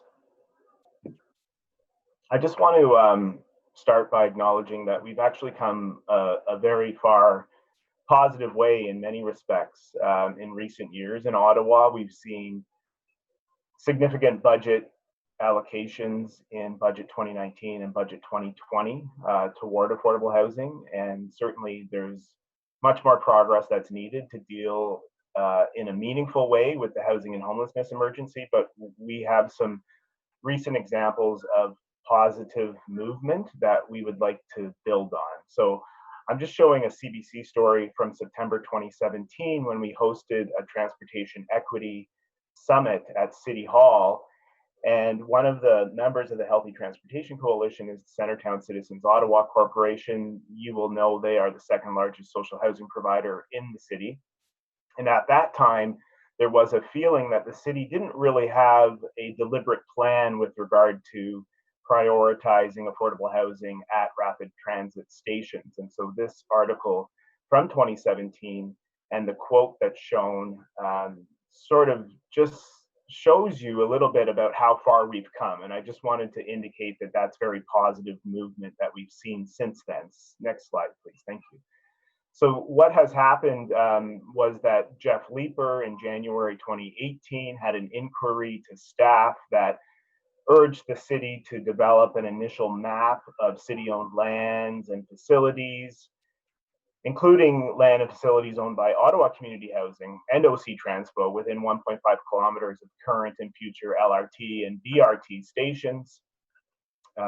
Later that year, we were happy to partner with the city's planning, infrastructure, economic development, as well as the housing services branch, those departments in partnership with the Alliance to End Homelessness, CCOC, and many others, to hold a series of presentations and a brainstorming session at City Hall that looked at building affordable housing near rapid transit in Ottawa.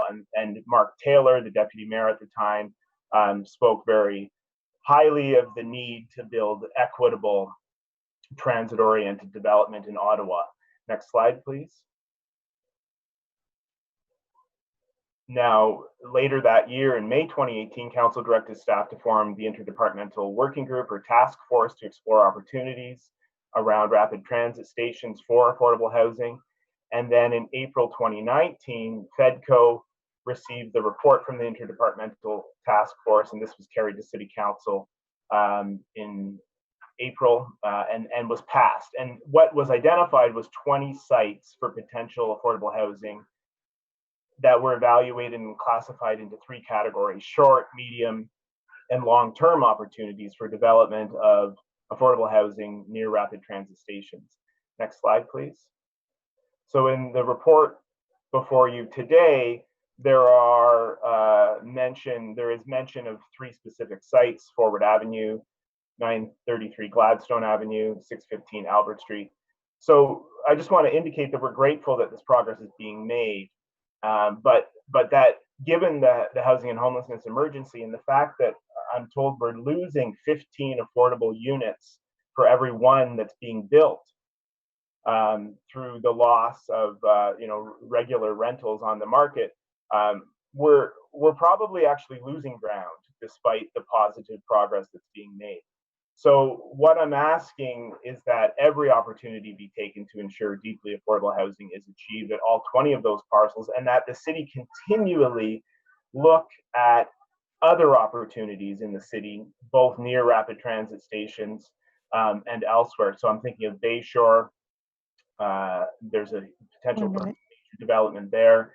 And then I wanted to ask if we could set a goal of ensuring at least 4,000 units of deeply affordable housing are built on those 20 parcels of land. Next slide, please.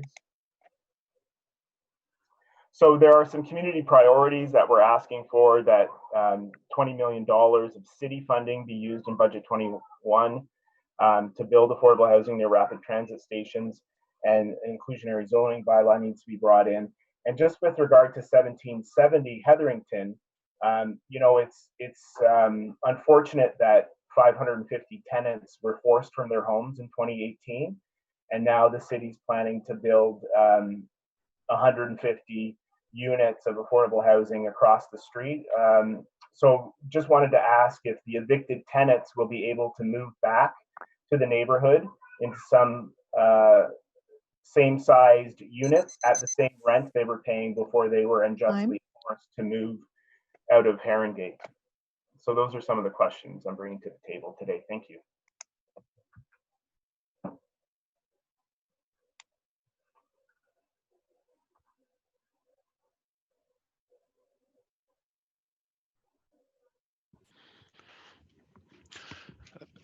Madam Chair, with respect to Trevor's first question regarding the number of units along the sites identified by the Interdepartmental Task Force for Affordable Housing, we are moving on to 3 of the first 6 sites. Sorry, I didn't have my mic on, but I was there. I have councillors that are wanting to speak, so I'm just asking you. Let me go back to my list. Councillor Brockington, do you have questions of Trevor Hache, or your hand was waving before he started speaking? So please let me know. Are you asking questions of him or on the report?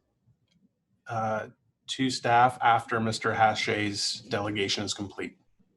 Okay, so I'm going to make sure that you're first when we go back to that. So we'll just handle that. So questions for Mr. Hashay, Councillor Leeper, Councillor Menard, and Councillor McKenney. All three of you are still waiting for that reason? Yes? Okay, so Councillor Leeper is first because he's on the committee. Councillor Leeper. Oh, fancy. So my question for Trevor, we had a significant discussion at Community and Protective Services last week, I think, around the overall housing plan. There was a lot of discussion about land trust, but for the benefit of members of the planning committee who may not sit on that committee or have not followed that discussion, what is a land trust, and how do you feel that that would be important to addressing housing issues in Ottawa? Well, my understanding, and it's basic, I'm sure there's more knowledgeable people that could answer this question, but my understanding of what a land trust is that it's an entity. It could be set up very much as a not-for-profit entity with charitable objectives, with the specific purpose to hold on to land until such time as affordable housing could be built on that land.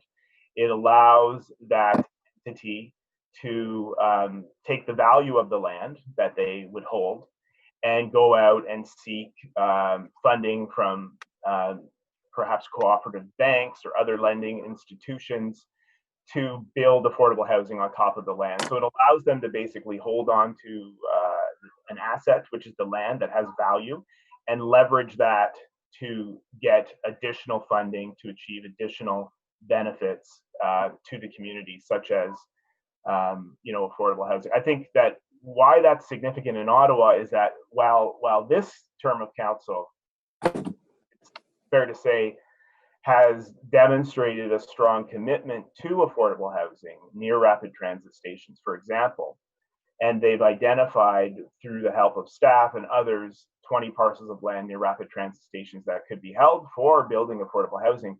Who knows what the next term of council or what the next mayor of Ottawa might deem to be a priority. And so, there's unfortunately a risk that in the future, priorities could change. Maybe there's financial crises in Ottawa, and land that is currently being held or being identified as government-owned land that affordable housing could be built on could be sold off to the highest bidder and essentially lost.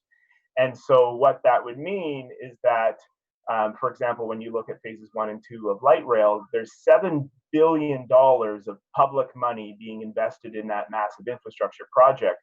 And if only wealthy people can afford to live near that massive investment of public money, it's a huge injustice, I think. And so a land trust could ensure that that land was held forever until such time as money has been found to build the affordable housing that our city desperately needs upon it. I think that's a good explanation. Thank you. Thank you, Chair. Thank you, Councillor McKenney, and then Councillor Menard. These are questions for Mr. Hashay. Councillor McKenney? Yes, they are. Thank you. Thank you, Chair. Thank you, Trevor. Could you just elaborate for us on Herringate, exactly what is happening and what the ask is in terms of, I'm assuming it's some sort of rental replacement that that the community would like to see at Herringate.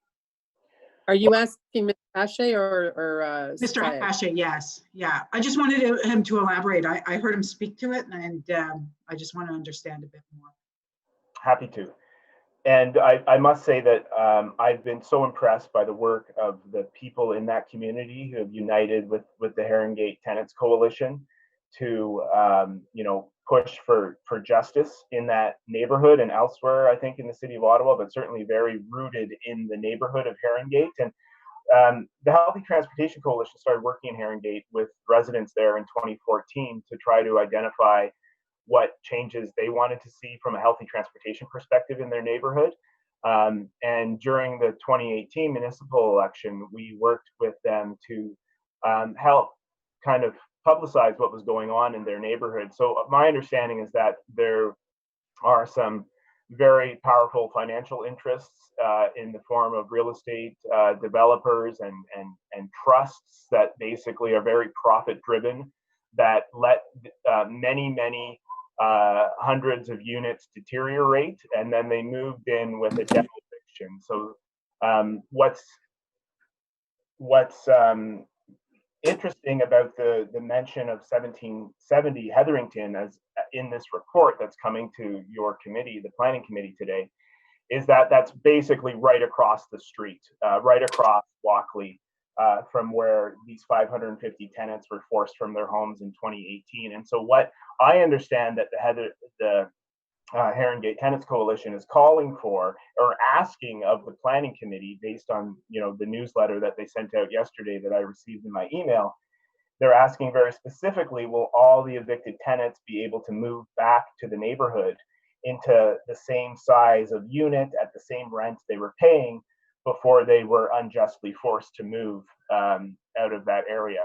And so I think that as I indicated earlier, it's a real problem, that the housing and homelessness emergency that we're facing. And for every positive step forward that the city may be taking with regard to investing more and building more affordable housing on the private market, we're losing 15 units for every unit that's being built. So this is a real shining example of that, and they're seeking justice, essentially. Okay. No, so I understand better. Thank you. Councillor McKenney, I'm just going to, I don't know if you have another question here, but I did reach out to Syed and Ms. Van Buskirk, because the questions you're asking, I think, are more absolutely there. I don't think that Mr. Hache is an expert in what you're talking about. We do have experts here that can answer the questions, and including likely Stéphane Guiger. But I will suggest that I will want you to speak to that, Mr. Syed, when we finish with questions. Is that it for your questions for? Yeah, okay. yeah. My questions now will be to staff, as you. Okay, then Councillor Menard has a question, and please don't make it. Please make it about what the presentation was, if you can, Mr. Councillor Menard, and save the more expert ones for the experts. We have a considerable number of them that can answer questions. Thank you. Yes, thanks, Madam Chair, of course. Mr. Hache, thank you for your presentation and really for your years and years of advocacy on these issues. The forums that you have held on these things have been well attended by experts in the field. And so I just appreciate all the work and advocacy you've done in the city over the past, decade. With regard to your presentation here today, what is the exact plan that you are looking for from the city? What are the points that you're looking for? I just want to be clear, because the presentation was great, but I want to key in on the exact things you're looking for. Well, I think in some respects, the city's almost there. They've identified these 20 parcels of land near rapid transit stations. They've been investing, in the last 2 budgets, $15 million a year. We'd like to see the city go a little bit further. So there are additional opportunities that need to be looked at with regard to the airspace above rapid transit stations, with regard to other parcels of land that the city or others own. For example, park and ride facilities in both sort of suburban areas of Ottawa.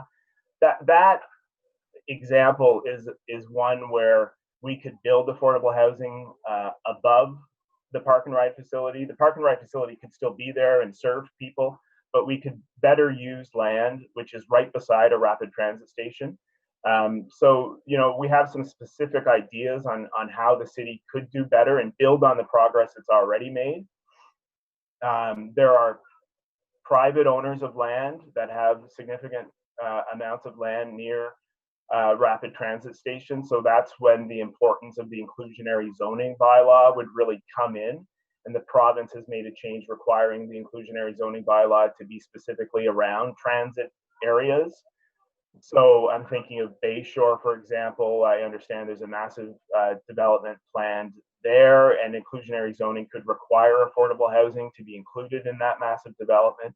There are suburban areas of Ottawa that, I live in Canada South. There isn't a lot of affordable housing, community, co-op, nonprofit housing in the suburbs of Ottawa. Orleans, I don't think has much of it at all. Barrhaven has a great example with multi-faith housing, where the city provided some land to multi-faith housing for as little as $1. So it's those types of additional things. And I think that the city should maybe think about coming back annually and looking at these new opportunities with regard to land near rapid transit stations and reporting back to council to say, okay, this is the status of these 20 parcels of land that were developed in April 2019.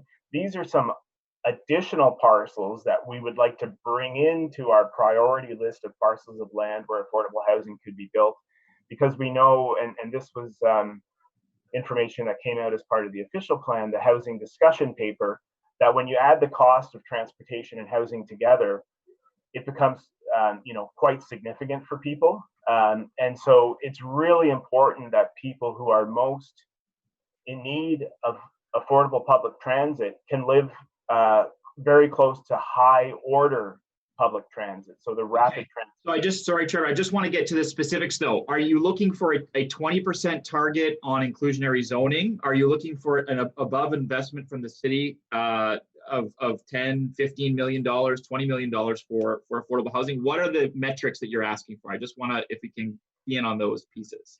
Yeah, I don't have the benefit of my slides before me, but the last slide that Melody had shown, the clerk, did have the specific things that we were asking for. Melody, could you just bring that up? I just wanted to see that again. If you could just bring that up for us to see. I just want to be clear on what I think there was 2 or 3 or 4 things that you were looking for. And I want to make sure we get to those, Trevor. So thank you, Councillor Menard, and thank you, Melody. Basically, starting in budget 2021, the city should commit at least $20 million. So it's a $5 million increase. And when the CPCS, Community Protective Services Committee, looked at the capital or the 10-year housing and homelessness plan last week, $20 million was identified as the sort of minimum that's required from the city in budget 2021 to proceed with all the good things the city wants to do. So we're asking for $20 million in budget 2021. We would like to see the city pass a strong inclusionary zoning bylaw that ensures specifically that 25% of new development is dedicated to affordable housing and places a special emphasis on deeply affordable housing within 1 kilometer of rapid transit stations.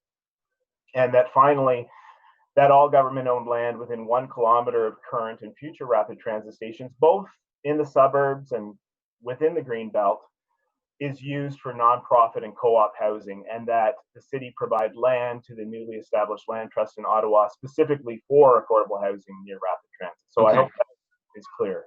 That's very, very helpful. Thank you very much for that. And thanks, Melody, for putting that up. Thank you, Chair. Thank you very much. Okay, that's all the questions for Mr. Hache. Thank you for coming out today, or well, being in your room and being with us today, as it turns out. So questions for staff now, and any waivers? No, I guess no questions. Wrap up for Councillor Fleury. Councillor Fleury? I had questions. Okay. Then I have a question work too. with me. My hand's folks, and waving. Get your My hands hand's waving. waving. It wasn't one I was asking, so. I thought you had me on the list.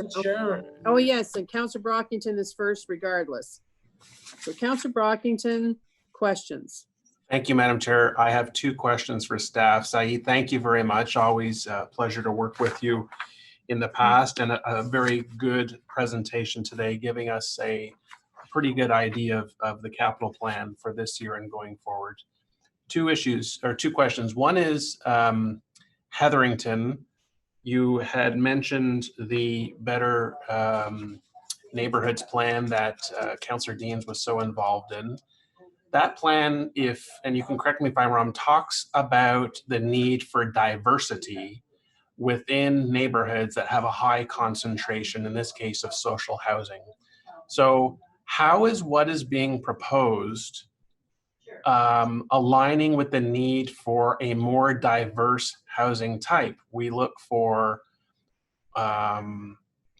owned homes, we're looking for retail, we're looking for employment to come in here, we're looking for other recreational amenities. This seems that we're going to be adding even more housing to a very, very large neighborhood that needs a more diverse infusion of other types of housing and other types of amenities. So can you speak to that? Thank you, Madam Chair. Yes, through the Building Better Revitalized Neighborhoods process, city staff, with the help of the neighborhood, interviewed over 500 residents there to identify what their priorities were, and we specifically asked them about the site. To our surprise, affordable housing came up as one of the top 2 issues for the community, despite the number of social housing units that and affordable housing units that exist there already. Secondly, the property itself is behind sort of that commercial street of Walkley Road, where you would see more commercial type uses, and it is nestled into the residential area. But to go back to the consultations, we did find a need or a want from the community to have things like more recreation facilities, things like daycare, better sidewalks. So part of our proposal is going to likely include a public road instead of private roads, so that we could have sidewalks for seniors to walk in the community and to help with connectivity. We are proposing a public park in the center of the site. And with the recent proposal from the Boys and Girls Club, the first phase is actually going to be what we call a hub building.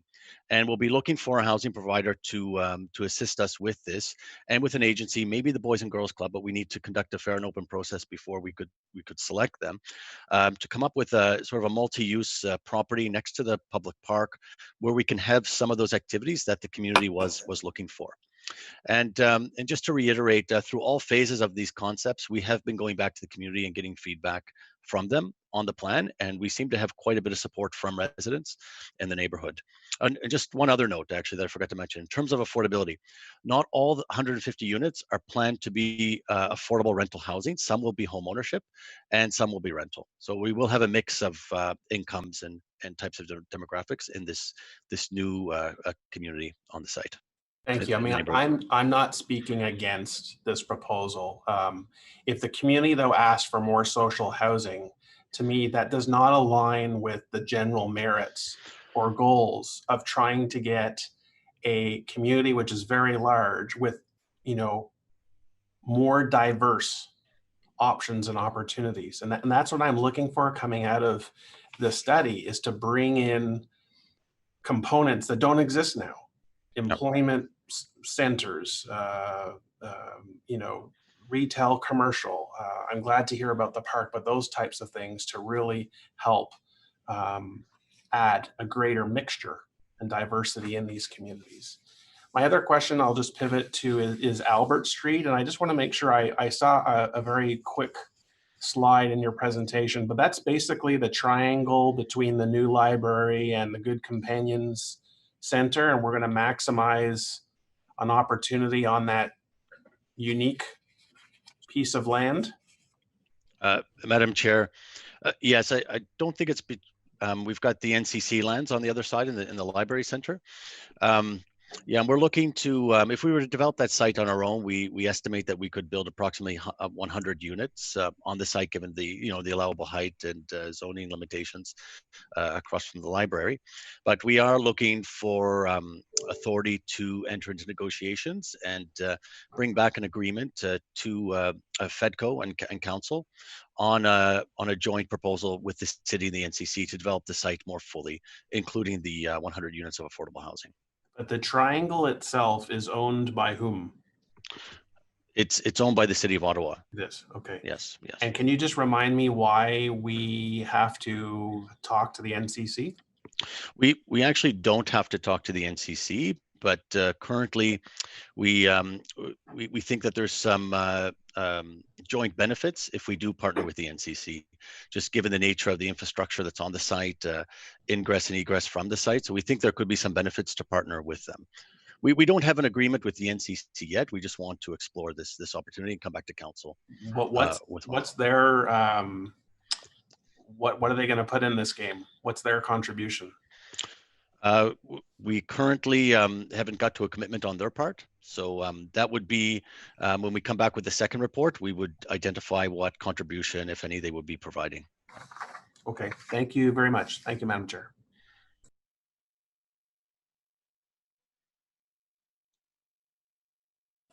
Okay, thank you. Last question of staff is Councillor McKenney. And unless Councillor Fleury, did you have questions of staff? I thought you were here for questions. No, just a comment on the report, Madam. Okay, perfect. Okay, Councillor McKenney, and then going to Councillor Fleury. Thank you, Chair.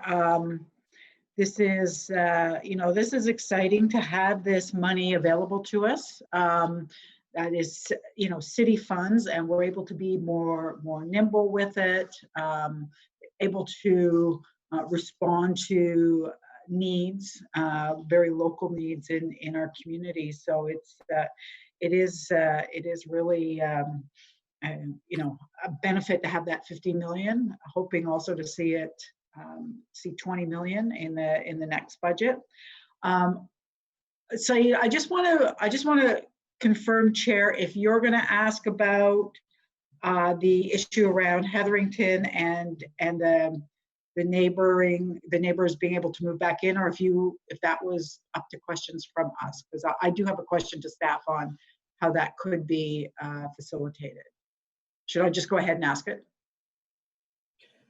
I don't know that they have the answer, but if they do, sure. Sure. I mean, I'm just going to ask it because I think we need to start that conversation. So we can start it now and then ongoing. So just what are your notions on allowing for the families who were evicted from the development across the street to be able to re-enter into this neighborhood? Yes, from Timber Creek.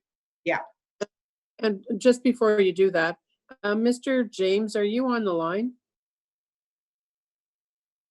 Yes, I am, Madam Chair. Okay.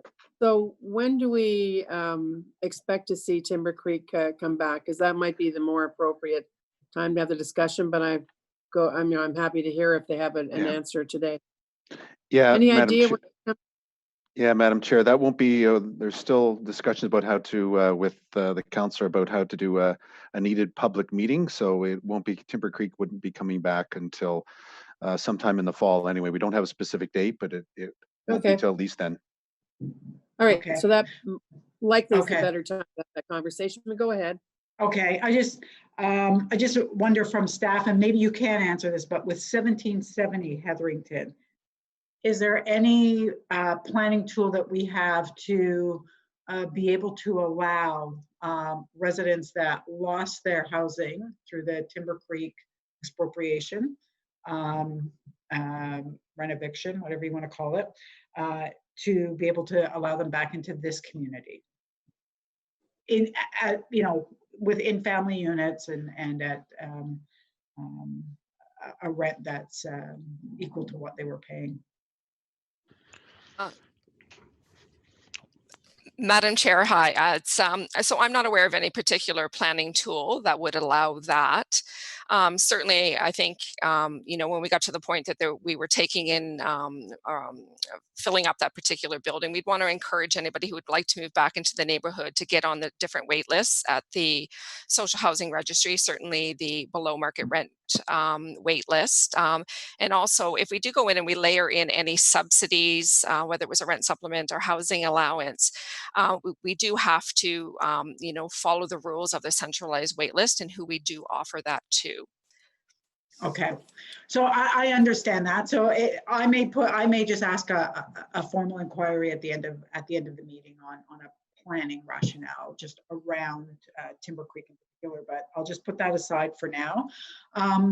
Saeed, I wonder if you could explain to us why 100 units was chosen for that land that the city owns now that we're in partnership with NCC. Where did the 100 units, where did that number come from? Why not 150 or 200? Madam Chair, Can I, we had. before you start, can I just ask you to make your response as succinct as possible? Because I did allow this item to jump up the list. And some of the questions I think have been asked or were better placed at CPSC. Some of them we don't know the answer because, we're not dealing with Timber Creek, et cetera. So please, respond as succinctly as you can. Thank you. Yes, Madam Chair. Yes, the 100 units was chosen based on the zoning provisions for the site that the city currently owns. So we estimated that that's how much we could build if we were to take this project on our own. Okay, that makes sense. Thank you. Sure. Last question, how do we ensure that they become deeply affordable? And I'll tell you why, because Rochester Heights right now, phase 1, phase 2 in the ward that I represent, we've taken down a very deeply affordable housing, was rent geared to income. Those rent geared to income units have gone now out into the community.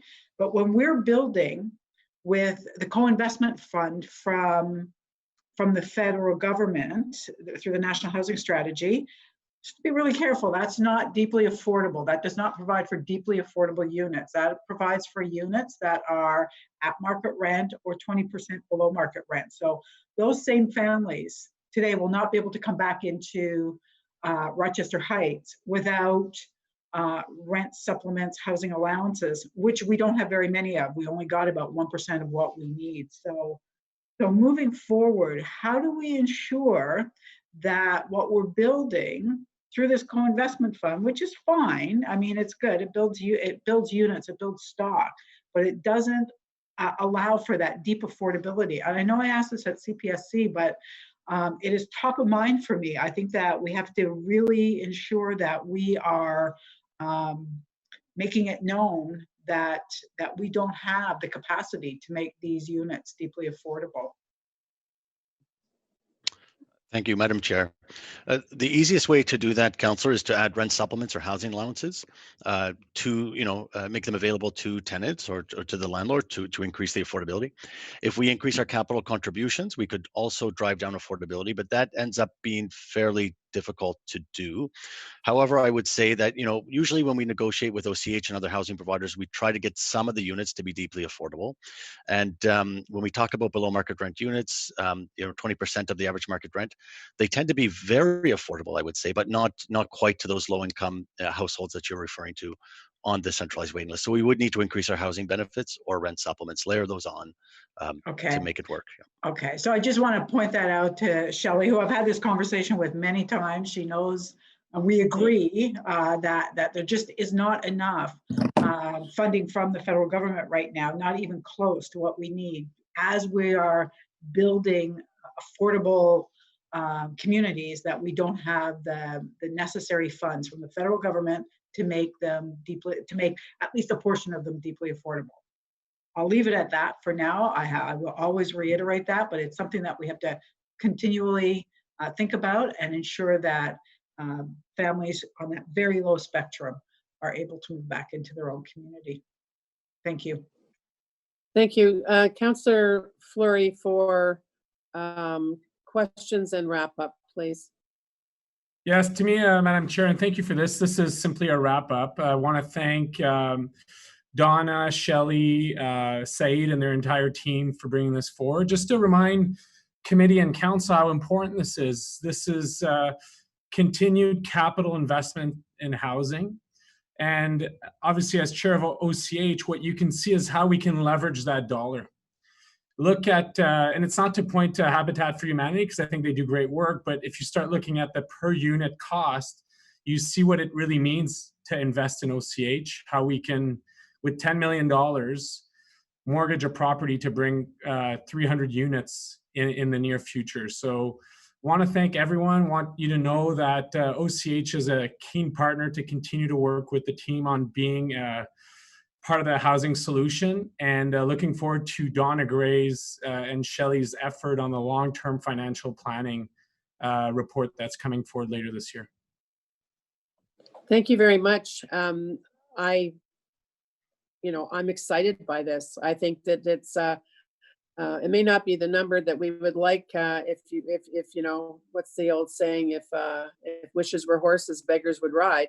But the fact is that this is a significant number of units, and I really, really like the plan. I think it's exciting, and I think it's the direction we want to go in.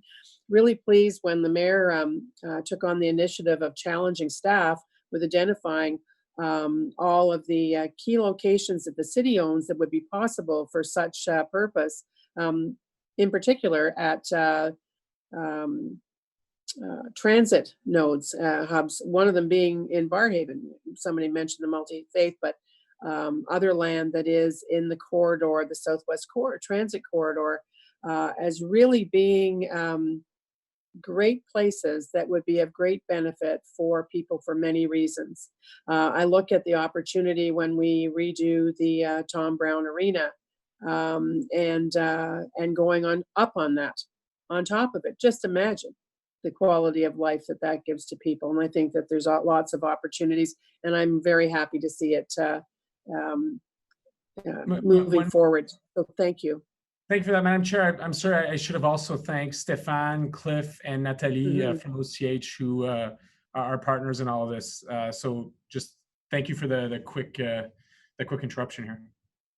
No problem. I'm happy to that we had the discussion, and thanks everyone. So on this item, which is not that one. Hang on a minute. I'm going to read the entire thing out. So just a minute. I have to go over to my binder. You get it there? Okay, that $15 million in city capital funds approved by council in the 2020 city budget from the Affordable Housing Reserve Fund be allocated by the Director of Housing Services to support the creation of new affordable housing through conditional capital contributions and contributions in lieu of building permit and school board fees, non-exempt planning fees, etc. Very well done. Thank you very much. Is this item carried? Carried. Carried. No dissent? Perfect. Thanks, everybody. Now, we'll get back to our order, which is item 2, zoning bylaw amendment, which was deferred from the planning committee meeting of May the 28th. And we have a motion on this, which has already been introduced by Councillor Leeper. Mr. Barber, are you still on the line, and do you still want to speak to this item?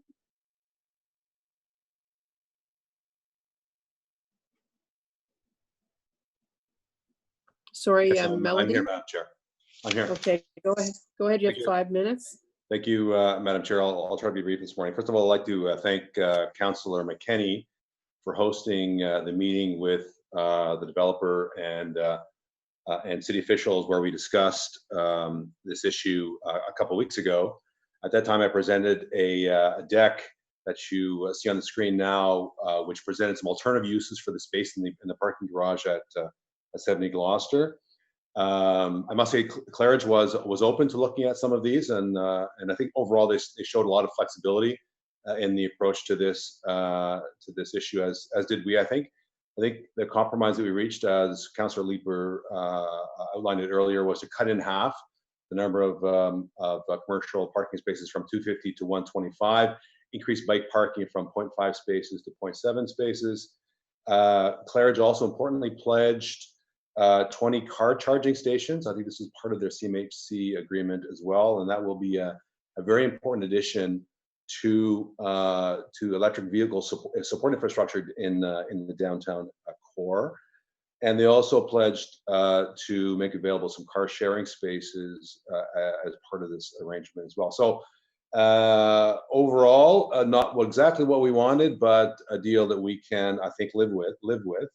There are just two brief policy issues that I think this whole issue raised for us. I wanted to just touch on briefly, Madam Chair. And the first issue is the current zoning requirement for bike parking in Ottawa, which is, as I mentioned, 0.5 spaces per unit.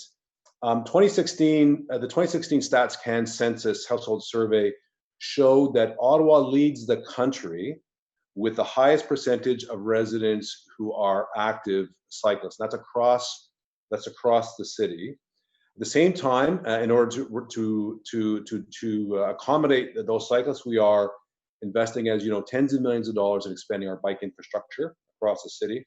But we lag cities like Toronto, Victoria, Vancouver, and Montreal, who have zoning requirements for off-street bike parking of 1 space per residential unit or higher. So in the context of increase, in the context of the new official plan, we think we need to catch up and increase the zoning requirement to at least the 1 space per residential unit that exists in Toronto, where cycling is in fact less common than in Ottawa. The second policy issue, I think, is the whole issue of minimum parking requirements for new developments. On Tuesday of this week, Edmonton City Council became the first in Canada to completely eliminate minimum parking requirements across the city. And here's why we think you should do the same here in Ottawa. First, as you just heard, we have an affordable housing study has shown dry out and renters. Why, in the midst of a housing crisis, an affordable housing crisis, would we want to do that? Second, it reduces choice. Why should you be forced to pay an extra $35,000 or $40,000 for a parking spot, or higher rent for a parking spot you may not want and may not use? Why not let consumer choice decide? And I think developers would support this. Finally, it takes up space. Above ground parking lots could otherwise be used for additional housing and the increased intensification that we all support. So as we move forward with the new official plan, we hope that you'll give consideration to these 2 important policy changes. Thank you, Madam Chair. Thanks very much. Councillor Vice Chair Goward, is your question for Mr. Barber, or is it on the report? Just a quick comment on Mr. Barber's presentation. Okay, well, don't do that yet. Okay. So to the Mr. Winters, Mr. Malhotra, Mr. Deneme, do any of you still want to speak, or are you happy if this item passes with the motion that has already been tabled? And thank you for your work on it as well. So do any of you want to speak? Need to speak? I mean, it said that you don't need to. Anyway, I'm seeing that. Go ahead, Vice Chair Gower. Yeah, thank you, Madam Chair. I just wanted to thank Mr. Barber and the Community Association for that presentation. I read through the deck earlier this week. It's amazing how much of our time at Planning Committee is taking up talking about parking. Sometimes it feels a bit trivial, sometimes it just feels out of proportion, but it is something that's going to keep coming up. I know staff is working through the official plan on a number of updates for parking policy. Anyway, so I just want to say thank you for your deck. There's some interesting ideas on how cities are starting to adapt and repurpose use of parking, and I'm going to be saving this deck for when these conversations in the official plan and otherwise come up. So, and thank you to the applicants and everyone who worked on this file to come up with a compromise as well. Thank you. I see that Councillor Leeper has his hand up now. Anyone else, please do so now. Councillor Leeper? Thanks, Chair. A quick question for Mr. James. Mr. Barber's presentation raised the issue of bikes in the zoning bylaw. I've chatted with the consultants on a number of projects a number of times. They're frustrated at the bike parking zoning. It looks like they can stuff a lot more bikes into a property than the zoning actually allows. I think the zoning has a really limited definition of what a bike parking spot is. Are we going to open that discussion at some point, the parking, bike parking and the zoning bylaw? Madam Chair, thank you very much, Councillor Leeper. Madam Chair, as you know, we're going through the process for a new official plan, and then following that always is the updating of the zoning. And right now the bike parking is at 0.5 certainly in this area. So there will always be the opportunity through that process to look at it in a broader context across the city. So yes, as well as there are provisions actually as part of this motion, I believe they're being waived so that you can have more vertical parking. You can actually, for bicycles, so you can find spots to put them. And that as well will be done, I'm sure, as part of the review of the zoning after the official plan is done. Yeah, we're doing that on a one-off basis, but I think it would be cheaper for everybody if we simply wrote that in. Thanks. Yeah, thank you, Councillor McKenney. Is this for wrap up, Councillor McKenney? Yeah, very quickly to wrap up. I think I'm taking a lot of your time today. Hey, you showed up and you deserve to have your time. So if you're interested and we're interested, go ahead. Thank you. I want to thank the Community Association for bringing this forward. This is a real clear example how community can work with the city, with an applicant on a better outcome. Is it a perfect outcome? No, I don't believe it is. Would I normally support 125 new public parking spots? Nope. But in this case, both sides came together and there was, I believe, a real effort made to come up with something that is much better for the community as a whole. And, to Claridge, going from 250 to 125 public parking spots is a commitment to ensuring that we're not bringing more traffic than we need to into the downtown. And to the Community Association, there were some things that we didn't get, but I think that, the commitment to 20 electric charging stations, as Mr. Barber pointed out, will be very positive.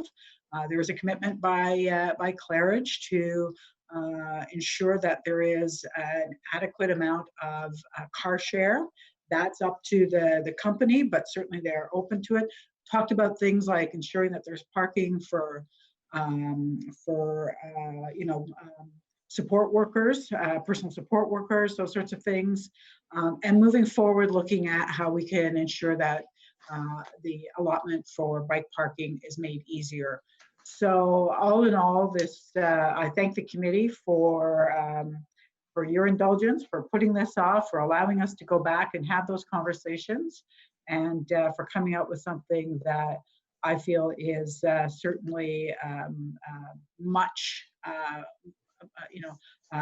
better for the community as a whole than where we started. So thank you. And I'll just say one last thing. I look forward, Claridge, to the noise being over at that site. Lots of complaints. I know you can do it. I know you have to, but I have to throw that out there. Thank you. Thank you. You're welcome. So, Mr. Winters, you don't need to speak. We're going to be approving the amendment. I'm not seeing you. I don't see him, Chair. Okay, perfect. Okay, so, and really, because they've worked with the community and with the local councillor and with our vice chair of planning, thank you again to them for doing so. That doesn't always or often even happen. So on the amendment, is that carried? Carried. Carried. Any dissents? Okay, and on the item as amended, I'm going to do this formally just so we actually get a count of who's here on the committee too, because I forgot to ask for Councillor Shirelli earlier as well. So Councillor Dudas, this is on the 70 Gloucester Street and 89 and 91 Nepean Street zoning bylaw amendment as amended. Yes. Councillor Dudas? Yes. Thank you. Councillor Tierney? Yes. Councillor Shirelli? Councillor Leeper? Yes. Councillor Brockington? Yes. Councillor Moffat? Yes. Councillor Hubley? Yes. Vice Chair Gower? Yes.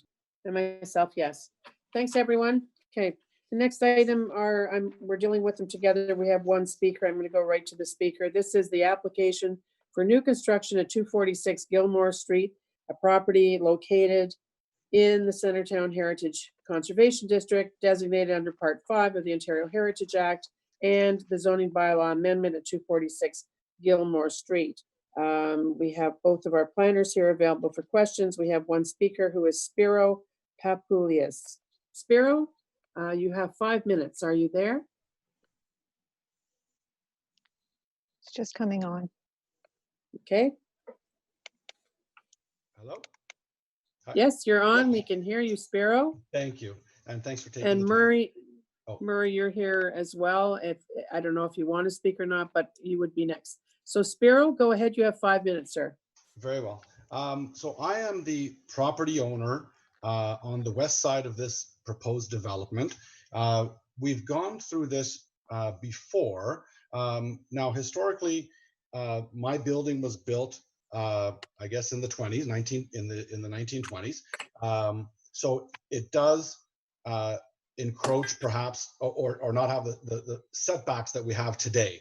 I believe the neighbor, the proposed person, is used to be a stable, actually, of all things.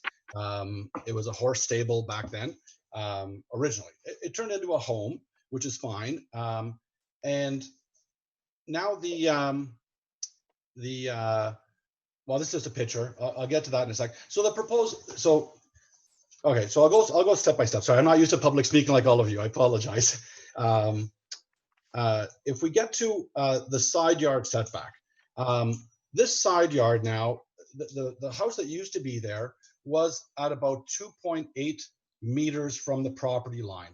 I believe the original one that was decayed and destroyed after. Now everything's coming towards my property. In the actual picture that's shown on the maybe the one that you've seen from Gilmore, perhaps, it only in cases, if you see my building on the far right of my building, that one sliver, which is the only one that doesn't have windows, only because there's side windows going to Gilmore Street. Every other window that you see there, except again the one on the far left, because it has side windows as well, all of those windows are a main window for somebody's apartment. These aren't side windows, these aren't back windows. These windows are their main source of light. The old house used to come to the second story, so the second you look up, you see the blue sky, you see, the weather, but you get your fresh air. Now when you look out, you would see what the first proposal was, a 4-story building. Now they've moved it back 20 centimeters, and now they want to go to a 6-story building. So my biggest concern, and I have many others, but my biggest concern is the absolute, for 12 units, this is a 30 unit building. And my biggest complaint would be these people have no natural sunlight. They'd have not even a chance to see the sky.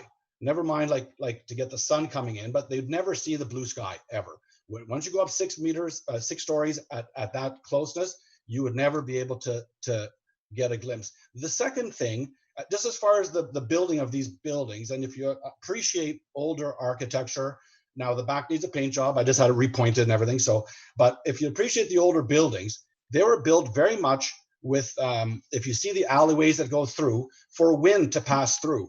I just finished last week painting one of these units. I was there with my brother and my one helper, and there was zero wind. Like, it was a stifling day. And that's just on a day where no wind was present, and it was hot.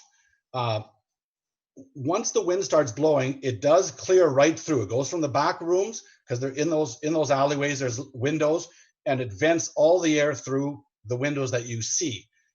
If you put a 6-story building right there, you'd stop the wind forever. They would be virtually unlivable.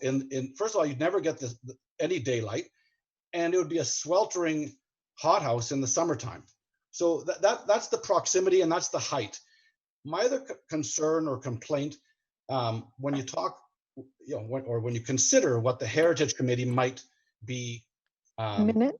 Oh, sorry. 1 minute. Oh, sorry. No, you still have 1 minute to speak. I'm sorry. Yeah. So the Heritage Committee, I mean, I'm not sure what their job is. At the end of the day, even if you don't build the same house, we agreed at some point to put, 4-story building, but there was a front yard, there was a backyard, there was a side yard, whatever. Now in the back, it's going right to 0. So that's another major concern. So that's with the heritage overlay.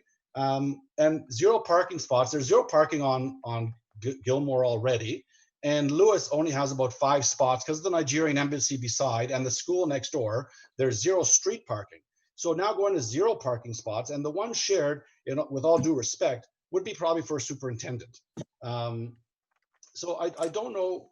There was a mention also of the past meetings that we had with the tribunal where they approved the 4-story, and they said, they went back to 0.93 meters as a setback. The other major concession was every single window on that side would be frosted or glazed, because I got people standing right there that I can't possibly explain. Like, you have people looking in your window. These are yeah, sorry. I'm sorry, but you've gone way past your time now. I know. I apologize. I had like 20 more points. This is what I'm going to suggest you do. Yeah. We're going to deal with this, both of these items today, but it will be going to council. I would strongly recommend that you put your presentation together and send it to Miss Duffany, who you've already contacted, because that's how you got onto here. Right, and then she's going to share it with everybody on council. Sorry. And we'll have an opportunity to read it all, and so will everybody on council, because all members of council, including the mayor, will be seeing this on July the 15th. July 15th? Yes. So right now, I don't see, Councillor Leeper has questions for you. Yes, from Mr. Okay. Yep. And then Murray, you may want to do some comments yourself, do you? Murray? Absolutely, Madam Chair. Yes, please. All right, so Councillor Leeper, questions for Spiro, and then we're going to Mr. Chow. Thank you. Thanks. And then I'll come back with some questions for staff. So, Ms. Spiro, the fundamental issues, I just want to make sure I understand them. It's the lack of windows, or sorry, the effect on the light of your property from having the buildings so close to the windows is one key opposition. When the buildings are built too close, it's going to reduce on air circulation, which I assume means less air circulation coming into the windows of your property. The lack of parking, which is something we hear over and over again, and the looking into the windows, so the lack of privacy. Are those sort of the key main points that you're objecting to here? That's correct. It's the wind going in and out. So it depends on which way the wind's blowing. They were designed 100 years ago without air conditioning, obviously. So the wind is a key factor. The proximity is a key factor. Offsetting the wind. These aren't small windows. The windows, if I'm not mistaken, are 45 wide by 60. So these are substantial windows, as big as mine or yours. And for the tenants living in those ones, the windows specifically, just imagine now, you'll never, right now you look out, and if there's a building, if it's a 4-story, you can still see the blue sky. You walk up to the window, you have your cup of coffee, whatever you want to say.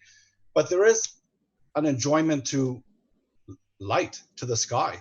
This year, and now in their report, they're talking about using a lighter material, which sounds even cheaper. Like, for me, is that just aluminum siding, or is that, there's many more points. But yeah, that's the major concern. Those are the main ones. Sorry, go ahead. Okay. Yeah, so those are the main ones. So I'll come back to staff with a couple of questions. Okay. Thank you very much, Spiro. Yeah, so on the point of the light and the windows, I'm just, sorry, go ahead. Well, no, I'm not going to go ahead. That was that was the end of your time. Oh, yeah. The end of your question. But please take my advice and put together your presentation, and definitely send it to Ms. Duffany, and everybody on council will get a copy of that. So thank you for that. Mr. Chown, you have 5 minutes. Thank you, Madam Chair, members of the committee. I trust you can hear me. Yes, we can. So start off, Madam Chair, just by indicating that we certainly support the recommendations from staff, both with respect to the heritage permit application and with respect to the application for rezoning. I do want to focus on some of the comments that have been provided by Mr. Papoulias, and I apologize if I pronounced the name wrong. I want all members of the committee to fully understand that the recently approved Centertown secondary plan actually identifies the potential for a 9-story building on this property. We started with a 9-story concept, but following discussions with heritage staff, urban design staff, and city planners, we scaled the project back to 6 stories. It's important, and I appreciate that Mr. Papoulias has acknowledged this, that in 2008, as a result of settlement discussions, the Ontario Municipal Board approved a 4-story building on this property, which would have been located less than 1 meter away from the west property line. That 4-story building would have blocked views to the sky of all of those units on the east side of the Mr. Poulias's building on Metcalfe Street. Whether it's 4 stories or 6 stories makes no difference to the impacts on those units. And we already had a settlement agreeing to a 4-story building. Now that 4-story building would have been permitted, as I say, less than 1 meter away from the west property line. The zoning schedule, the detailed zoning schedule that's attached to your report today shows that the minimum setback for the new building that's before you today is greater than 1 meter. It's 1.2 meters, and a portion of it is set back more than 2 meters away from the property line. So in fact, the building that you're dealing with today is further from the property line than the 4-story building that was settled upon in 2008. It's a better design solution than the settlement that was reached in 2008. And in addition, the area that is stepped back further from that property line will be treated with a lighter finish to better reflect light into the windows of the existing apartment building to the west. So I think we've gone to great lengths to address the concerns that you've heard about today. We unfortunately haven't dealt with the owner directly, and maybe we will over the weeks ahead of us. But we have addressed those concerns, and what's being recommended to you by your heritage planning staff and by your planning staff today is actually a better design solution than the building that we were talking about in 2008. I want to conclude just by saying that our client, the owner of the property, has gone to great lengths to discuss this project with the ward councillor, has gone to great lengths to discuss this application with the Centertown Community Association. You see their comments in the report before you today that they generally are supportive of this project. And given their support in the staff position, I would encourage Planning Committee to approve the recommendations that are before you this afternoon. I'd welcome any questions or comments. Thank you. Thank you, Mr. Chown. I don't see any questions for you. Thank you for coming out. Thank you very much. Great. All right. So seeing nobody waving at me. I've got my hand up, Chair. Yes, but you didn't when I said it. That's the trick. That was questions for Mr. Chown. I now have questions for staff. All right. But you're the only person I see waving there. So it'll be your wrap up, if you will, too. And then we'll go and we'll put on the two separately. Yeah, I think it's tough for me and residents to understand how something could be built so close to a building that probably wouldn't have been allowed to be built under modern zoning rules because of the windows. Could I just ask Mr. Mark, for my edification, how would, if we were to reject this building on the basis that it was robbing the neighbor's property of light, what kind of discussion would happen at the LPAT? Madam Chair, there is no right to sunlight in common law. There has not been since the 19th century.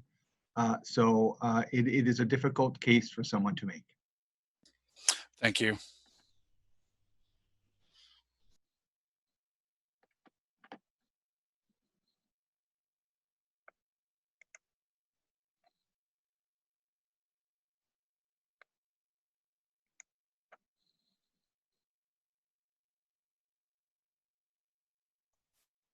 Chair Harder is muted. I know, because I have a problem with my hotspot. What is it? You got your answer to your question? Councillor Leeper, sorry, I was distracted for a minute there. I did. Thanks, Chair. Okay. And no more questions for, all right. So on item number 5,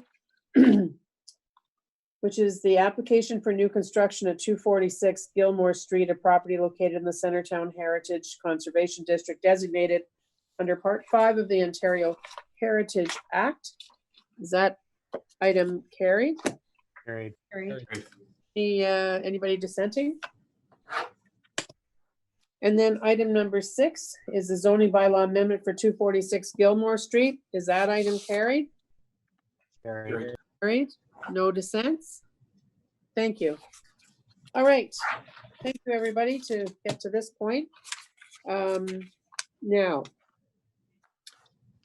what time is it? 12:06. So it's not 12:30 when the witching hour comes and I ask you if you want to stop for lunch or not. We have 2 items left. We have 244 Fountain Place. We have 2 people speaking in opposition. We have 2 people speaking for the applicant. On the next one, we have at 1110 Fisher Avenue. We have 2, 3, 4, 5, 6, 7, 8, 9 people speaking in opposition. And we have 2 people speaking for the applicant. So, are you willing to motor on through and get finished and you know, or does anybody Send it to me. need to have a break? Jared, I wouldn't mind a 10-minute break to grab a sandwich. It's going to be a long afternoon. Only as long as we make it. 10 minutes, everybody, because it's a good time to break is right now. All right, so it's 12:07. Let's come back at 12:20. Right? So everybody who watching faithfully on YouTube, we'll be back at 12:20. And those of you who are... What's the next item, Jan? Sorry about that. Pardon me, Councillor Fleury? What's the municipal address, the next item? Is yours. 244 Fountain Place is next up. Thank you, Chair. And then the last item is 1110 Fisher. So we're going to be back at 12:20. Thank you.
Okay, do we have quorum? Let's just do a quick check. Counselor Durdas. I'm here. Counselor Tierney. I'm here. Counselor Leeper. Here. Sorry, Counselor Shirelli. Counselor Brockington. Counselor Moffat. Here. Counselor Hughley. Here. Vice Chair Gower. Here. And I'm here. So we have quorum. So the next item up is the zoning bylaw amendment for 244 Fountain Place. We have first speaker is Mr. Gordon Hamilton on behalf of CCC 539 board. Go ahead, sir. You have 5 minutes. Thank you. You have my slides there. Yeah, I'm speaking on behalf of our condo. It's a 25-unit condo that's immediately adjacent to the proposed development. Next slide, please. We have 3 key issues here that I want to speak to very quickly. It's an overdevelopment. This is a very constrained site. I'll take you through each one of these in turn. It has negative impacts on our amenity areas.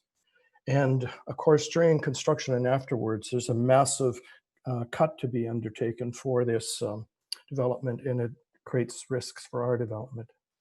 Next slide, please. This is a very undersized lot. It's extremely narrow. It's only 13.8 meters wide, and the minimum lot size for this type of development is 18 meters. Because of the proximity of the buildings from our condo to the property line, parts of the structure will be between 1.5 and 3 meters from what the amenity areas. And I'll show you what that means in a minute. This development is actually 13.5 meters high. It's going to create a narrow alleyway and loss of daylighting.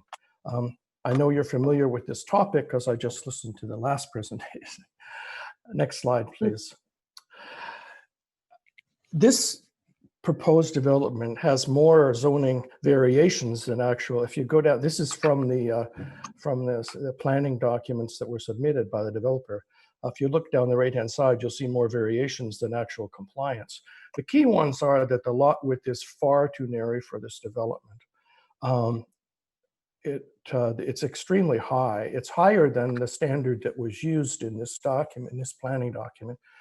On the south side, it's almost 13.5 meters high. I'd like to show you the next slide, though, to show you what that means.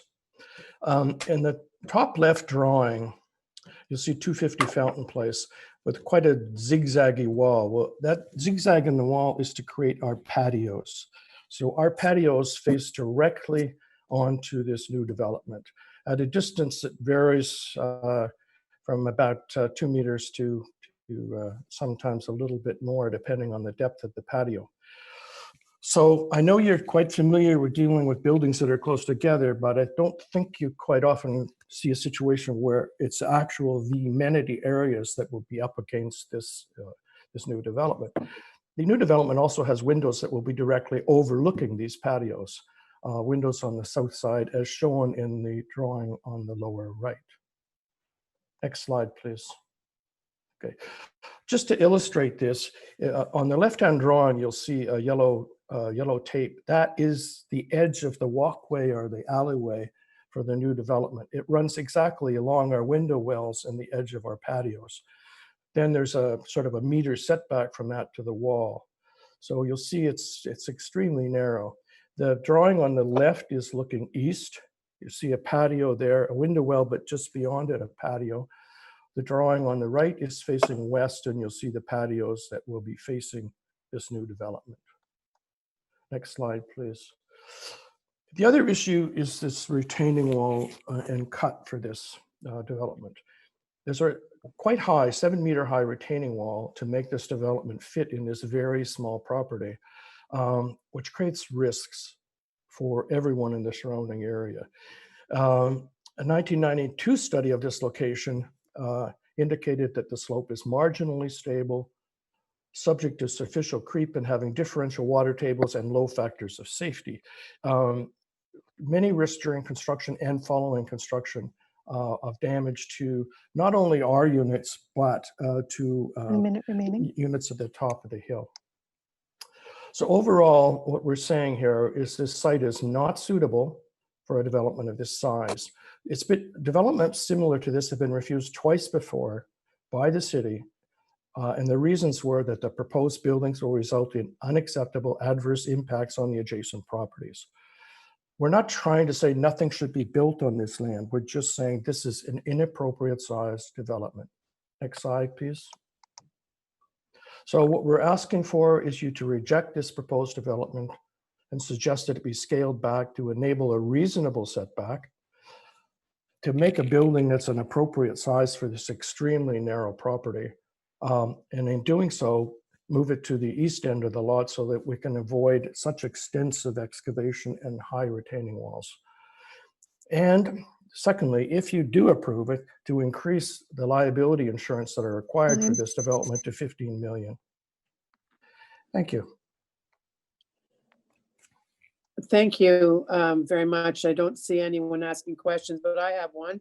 Oh, let's see. Councillor Fleury, can you? Thank you. I have a question. Where did you come up with the $15 million liability? Is that something that was recommended to you, or is it just a figure? It's a figure because there's two brand new houses directly at the top of this proposed cut. Those two alone would exceed a $5 million liability. And our units are, the total value of our units is probably in excess of $15 million. So the potential for damage is, we don't think 5 million is at all a suitable amount in this environment. Okay, thank you. Councillor Fleury, question for Mr. Hamilton? Yes, and just for committee members, my comments in the report really speak to the overall challenges of this applicant, or this application. Maybe before my question, further clarification for members of committee. Mr. Hamilton lives in a condo and is a representative of a condo that— Mr. Councillor Fleury, yes. That's more like for after. So okay. ask the questions for conversation, but I'm glad to ask. Okay. So, Mr. Sure, Hamilton, go ahead. Can you clarify the year of the build of the condo? It's approximately 30 years ago. And can you clarify what were the initial buyers of that project?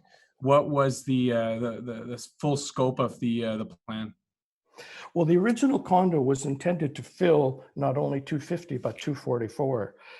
Unfortunately, the developer went bankrupt. Then the mortgage holder went bankrupt. And it ended up being held by an insurance company that sought a severance of that other property. And that's why we ended up with this extremely narrow lot.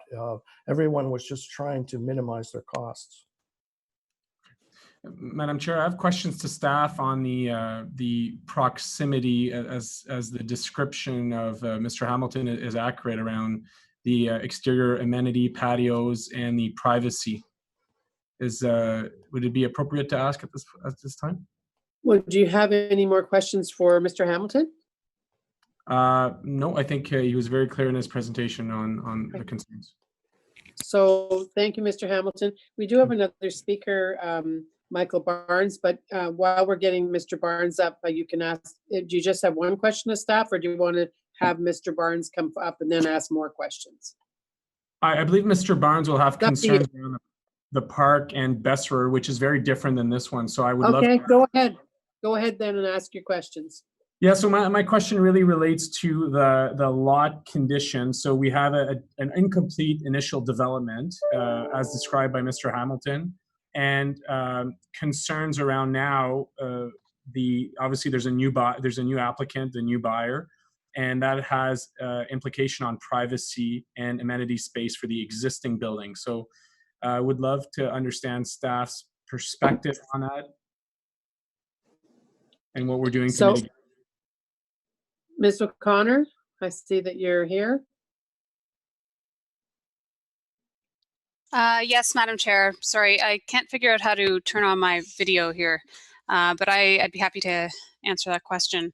So yes, with regard to the building at 244 Fountain Place and its proximity to the southern side lot line, which is shared with that condo corp, there is a gradient of southern side yard setbacks. So it is 1.5 meters setback from that lot line for the first 30 meters from the front lot line, after which it's set back 3.4 meters, and then for a distance of 4.6 meters, and then it's set back again further to 5.9 meters. So this is just highlighting that it is an unusual lot in the sense that it is long and narrow.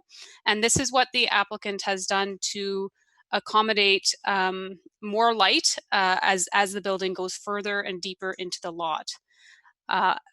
The applicant has also addressed that proximity by providing a material variation on that southern facade. And they have proposed no balconies on that southern facade either, to allow for additional privacy and a variation in visual effects of that building. Okay, Madam Chair, just a quick follow-up to that. Anne, could you describe in the bird's eye view plan that Mr. Hamilton presented, could you describe the window condition above the fence level? My apologies. Could you, I'm not clear on the question. Are you asking about what the condition is between those two buildings, or where the windows are?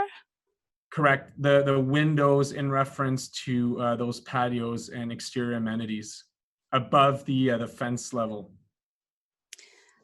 Okay, that might be difficult without an elevation to illustrate it, but there are some windows on that southern facade.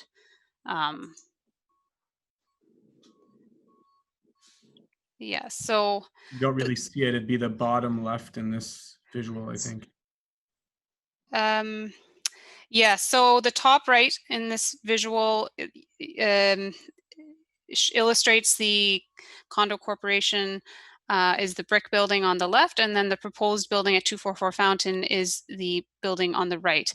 And that southern facade is that area that faces the red condo corporation. And there are windows along that facade to allow light into the proposed development. Maybe I can ask my question differently. How is, as part of this review for this application, how did staff and applicant protect the privacy of existing neighbors? I might just pass this to Mr. Douglas James. He has his hand up here. Madam Chair, just wanted to say that through the Ontario Building Code, you're allowed to have a certain percentage of the wall that's of less than a certain distance from the property line to be windows. And through the site plan control process, where exactly those windows are, will be evaluated at that time. It's not but what's before committee and council today is the zoning. And the issue of windows and the privacy they have is, as it mentions, through the Ontario Building Code and through the site plan process. So it'll be discussed or dealt with as part of that planning process. Thank you. Okay, Councillor Fleury, can we go to Mr. Barnes now? Absolutely. Thank you, Madam Chair. Thank you. Michael Barnes?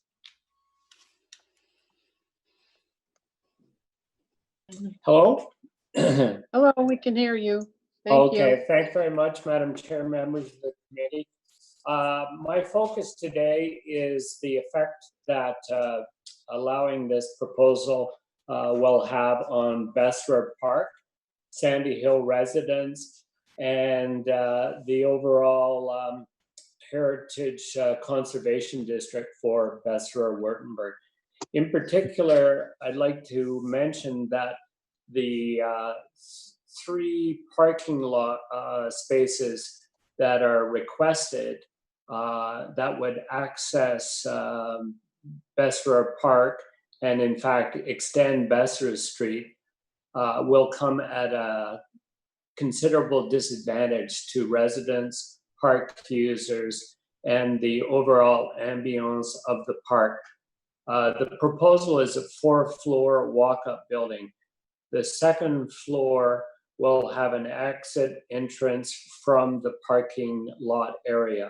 That will bring moving trucks, delivery vehicles, Ubers, taxis, and any number of visitors and residents to use that exit. So 3 parking spots, in fact, doesn't tell you the full consequence of opening up this area. Also, it doesn't reflect the impact that this parking allowance would have. It is, in my opinion, a poor way to facilitate an oversized development. That's unfortunate because this is a very small park, and to in fact give up land through the cash in lieu process, give up parkland is not a good planning precedent. You're meeting a dead end of Besserer Street there. Snow clearing is also very problematic. There'll be multiple entrances to neighboring properties, the path through Sandy Hill.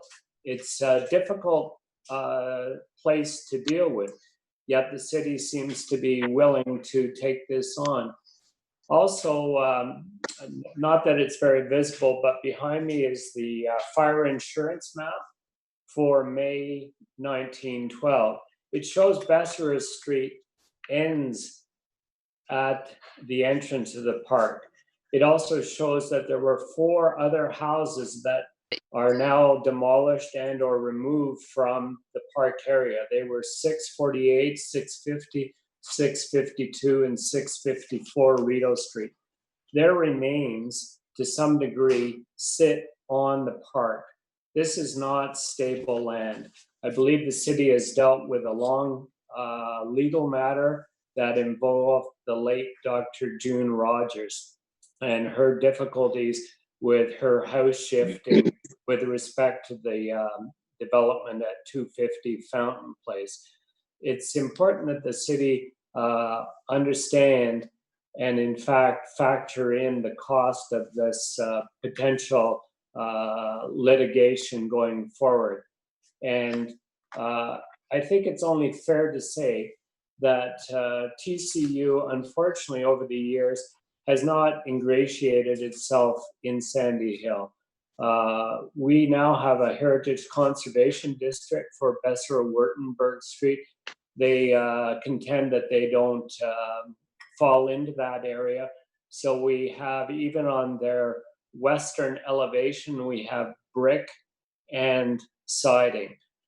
1 minute. They're really doing very little to gain support in Sandy Hill. And it's unfortunate that this proposal diminishes park space, will certainly cut down on the vegetation in the park.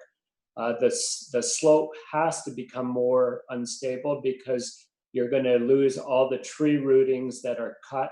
They're going to lose their binding force. And we know it's problematic. This is not a good way forward. To allow a parking facility for private use to take over public land is something that is not in the interest of park users, residents, or others who come to this part of Ottawa. We're moving more and more people into new condos and rental properties along Rideau Street. And we need to recognize that park space is a resource to keep for all. Thank you. Thank you, Mr. Barnes. And I do have a question for you from Councillor Hubley. Thank you, Madam Chair. Just a couple of questions. You mentioned that this is a 4-story walk-up, but I believe when I look at the diagram, it's actually the 1 story is below grade or mostly below grade. It's in fairness, it is a 4-story walk-up when you see it from Fountain Place. Because the park is so elevated on both sides, you only see the top 2 floors. that's how they're able, if they get this parking space allowance, to have their second floor exit right onto Besserer Street at grade. It's a walk up, there's no elevators, and in fact, it's 4 floors. There's always the average grade nuances of what's a basement. But in fact, if you look at it from Fountain Place, there are 4 floors. Okay, and from Besserer, there's 2. The other point you raised was you suggested there was something not right about it generating CIL. We have Councillor Fleury on the line here. I believe his CIL fund is something like $2 million. So it's a very common practice in that ward. Yes, I understand. Right, Councillor Fleury, do you want to challenge that number, or am I right? No, I'm not challenging that number. That number is already allocated to the redevelopment of River Rain Park. Okay. So to Mr. Barnes, the question of something being wrong with the CIL, I say councillors use it around the city to enhance their communities. So it's a normal practice. It's an allowable practice here. Yeah, I understand that it's allowable, but the point is allowing park space on the east side of the Rideau River, we realized that we're never going to come up with more park space. So by decreasing park space for an exclusive public or private use is in fact detrimental. And it sets a bad precedent. And one only has to look at the elevations for this proposal, and one will see that the southern side of this park will be deforested in large measure. Okay. All right. Thank you, Madam Chair. That was my questions. Thank you very much. Thank you, Mr. Barnes.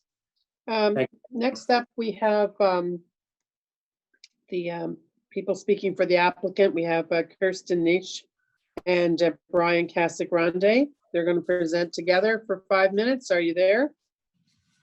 Yes, we're here. Thank you. Okay, so thank you, Madam Chair and council members, committee members. We'll just go briefly through the presentation, and perhaps we'll skip to slide number 4. We're all very familiar with the context. Back to number 3. So just a brief overview, as you know, and as we've heard today, the site is located at 244 Fountain Place. There's an existing 3-story stacked town condominium to the south of the site. Next slide, please. And at the rear of the site, as you've heard today, there's a proposal to include access and extension of Besserer Street to provide rear yard parking. So this is the view of the site today. As you can see, it is characterized by a range of 2- and 3-story buildings. There's some new buildings immediately to the west of the site. You can also see Besserer Park, and that red line delineates the edge of the right-of-way today. Next slide, please. And just looking further west on Besserer Street, you can see the character of the neighborhood. Next slide, please. We'll skip this slide as well, please. So moving to the proposed development, we've heard some questions today about the height of the building and the number of floors. So from Fountain Place, it is 4 floors, but it is also two floors from Besserer. There was a proposal of 20 dwelling units, of which 12 will be 2 bedrooms. From Fountain Place, 2 resident parking spaces will be provided. And as this is the main address for the site, this will really be the focus for people coming and going from the site. And on Fountain Place, there are also spaces available for on-street parking that are owned by the city. So this right-of-way provides that availability for extra parking for visitors. And there'll be bicycle spaces both within and in the rear yard. So moving to the next slide. We can see from Besserer Street, you can see the perspectives here and the stepping back of the building. So when looking to the south side of the building, as Anne, the city planner, described, there are step backs in the proposed concept here to provide those views up to Besserer Street. And then you also see the rear parking area and the rear yard amenity. So it's also important to note that the rear yard amenity is only in the rear yard and not on the rooftop patio, where which you typically see for low-rise apartment buildings. And this was in response to comments that were received through the process. So moving to the next slide. So there are, as detailed in the planning report, there are a number of the zoning bylaw amendments that are very site-specific to work with the shape of this lot. So this lot is actually quite large, while it is a little bit narrower than your typical lot. In an urban context, 13.9 meters is appropriate for development. And it's actually almost 720 square meters. So this is actually quite large. And the development actually works with this shape, and the design accommodates the length and appropriate design. So also it's important to note, so the as of right built form for a long semi-detached on this site would actually be very similar to what you see here. And also the height itself. So the permitted height on this site is actually 19 meters. And as we've discussed today, the proposed height for this building is 11 meters. So we're well within the zoning provisions for that. You can also see the rear yard parking. So we're not seeking any reductions in parking provisions or height. And then you can also see, just looking at the side yards and the rear yards. An important thing to note here too is that working with staff, they have proposed to implement a rear yard setback of 13.5 meters, as well as these side yard setbacks that Anne described, to be sure that what you see here is the form that will be built through the site plan process and finalized. So if we move to the next slide. So there were some concerns about the park. And this just goes over the extent of the existing paved area within the park. The red box on the screen outlines the proposed expansion of Besserer Street from a legal perspective. But physically, the built area is outlined by the shaded white area. And right now, that's actually a paved area for park maintenance vehicles. There's a park pathway, and there's actually a driveway that provides access to the house to the north. So in order to accommodate the rear yard parking, the orange line really delineates the very small extra area that will be added. And that small area will be extra asphalt and no larger than that, or approximately about that area. So next slide. So these are just some elevations and just some overview of some changes that have been made throughout the process. As we mentioned today, there's the use of brick to complement the neighborhood. We've put lighting along the north facade where it abuts the park. There's only balconies facing the north side. And thank you very much. Thank you, Kirsten. I see no questions for you. Sorry about that. Okay, Councillor Fleury has a question. Sorry about that. I was listening attentively and forgot to press the hand raise. So thank you for the presentation.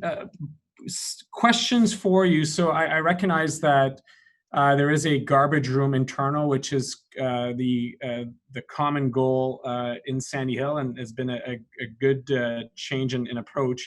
I want to understand, though, for those who would access off of Besserer, how that would work in terms of, when they just bring their bins and push them to the curb along Besserer. I want to understand how that's managed, how that would be proposed to be managed.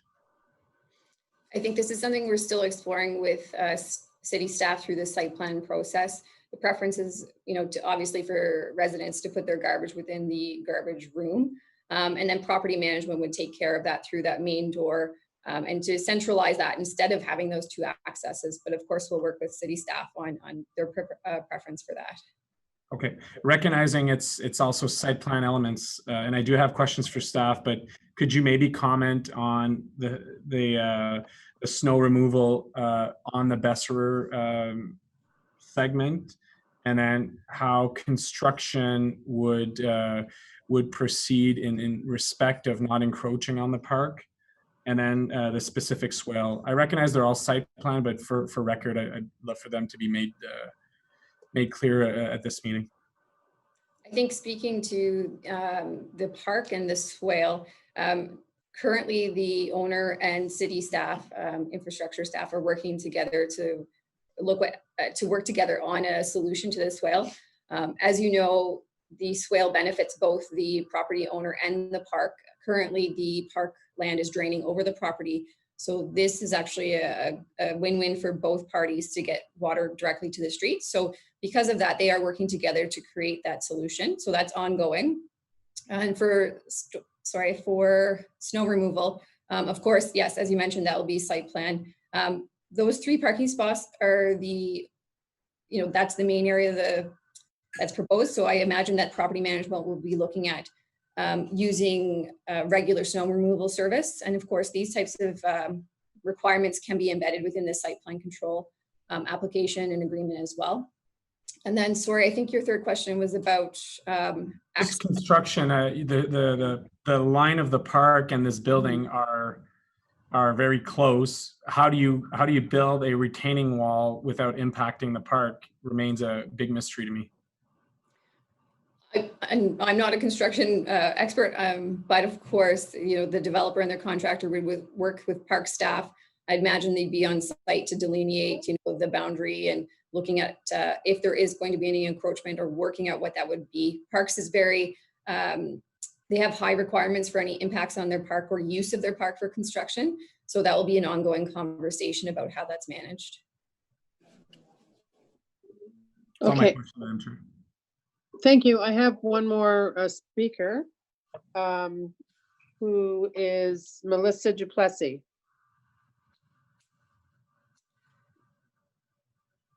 I think, Chair, I think that Melissa can answer any questions we have about architecture, but I don't know if we need to go through the detailed presentation. Perfect.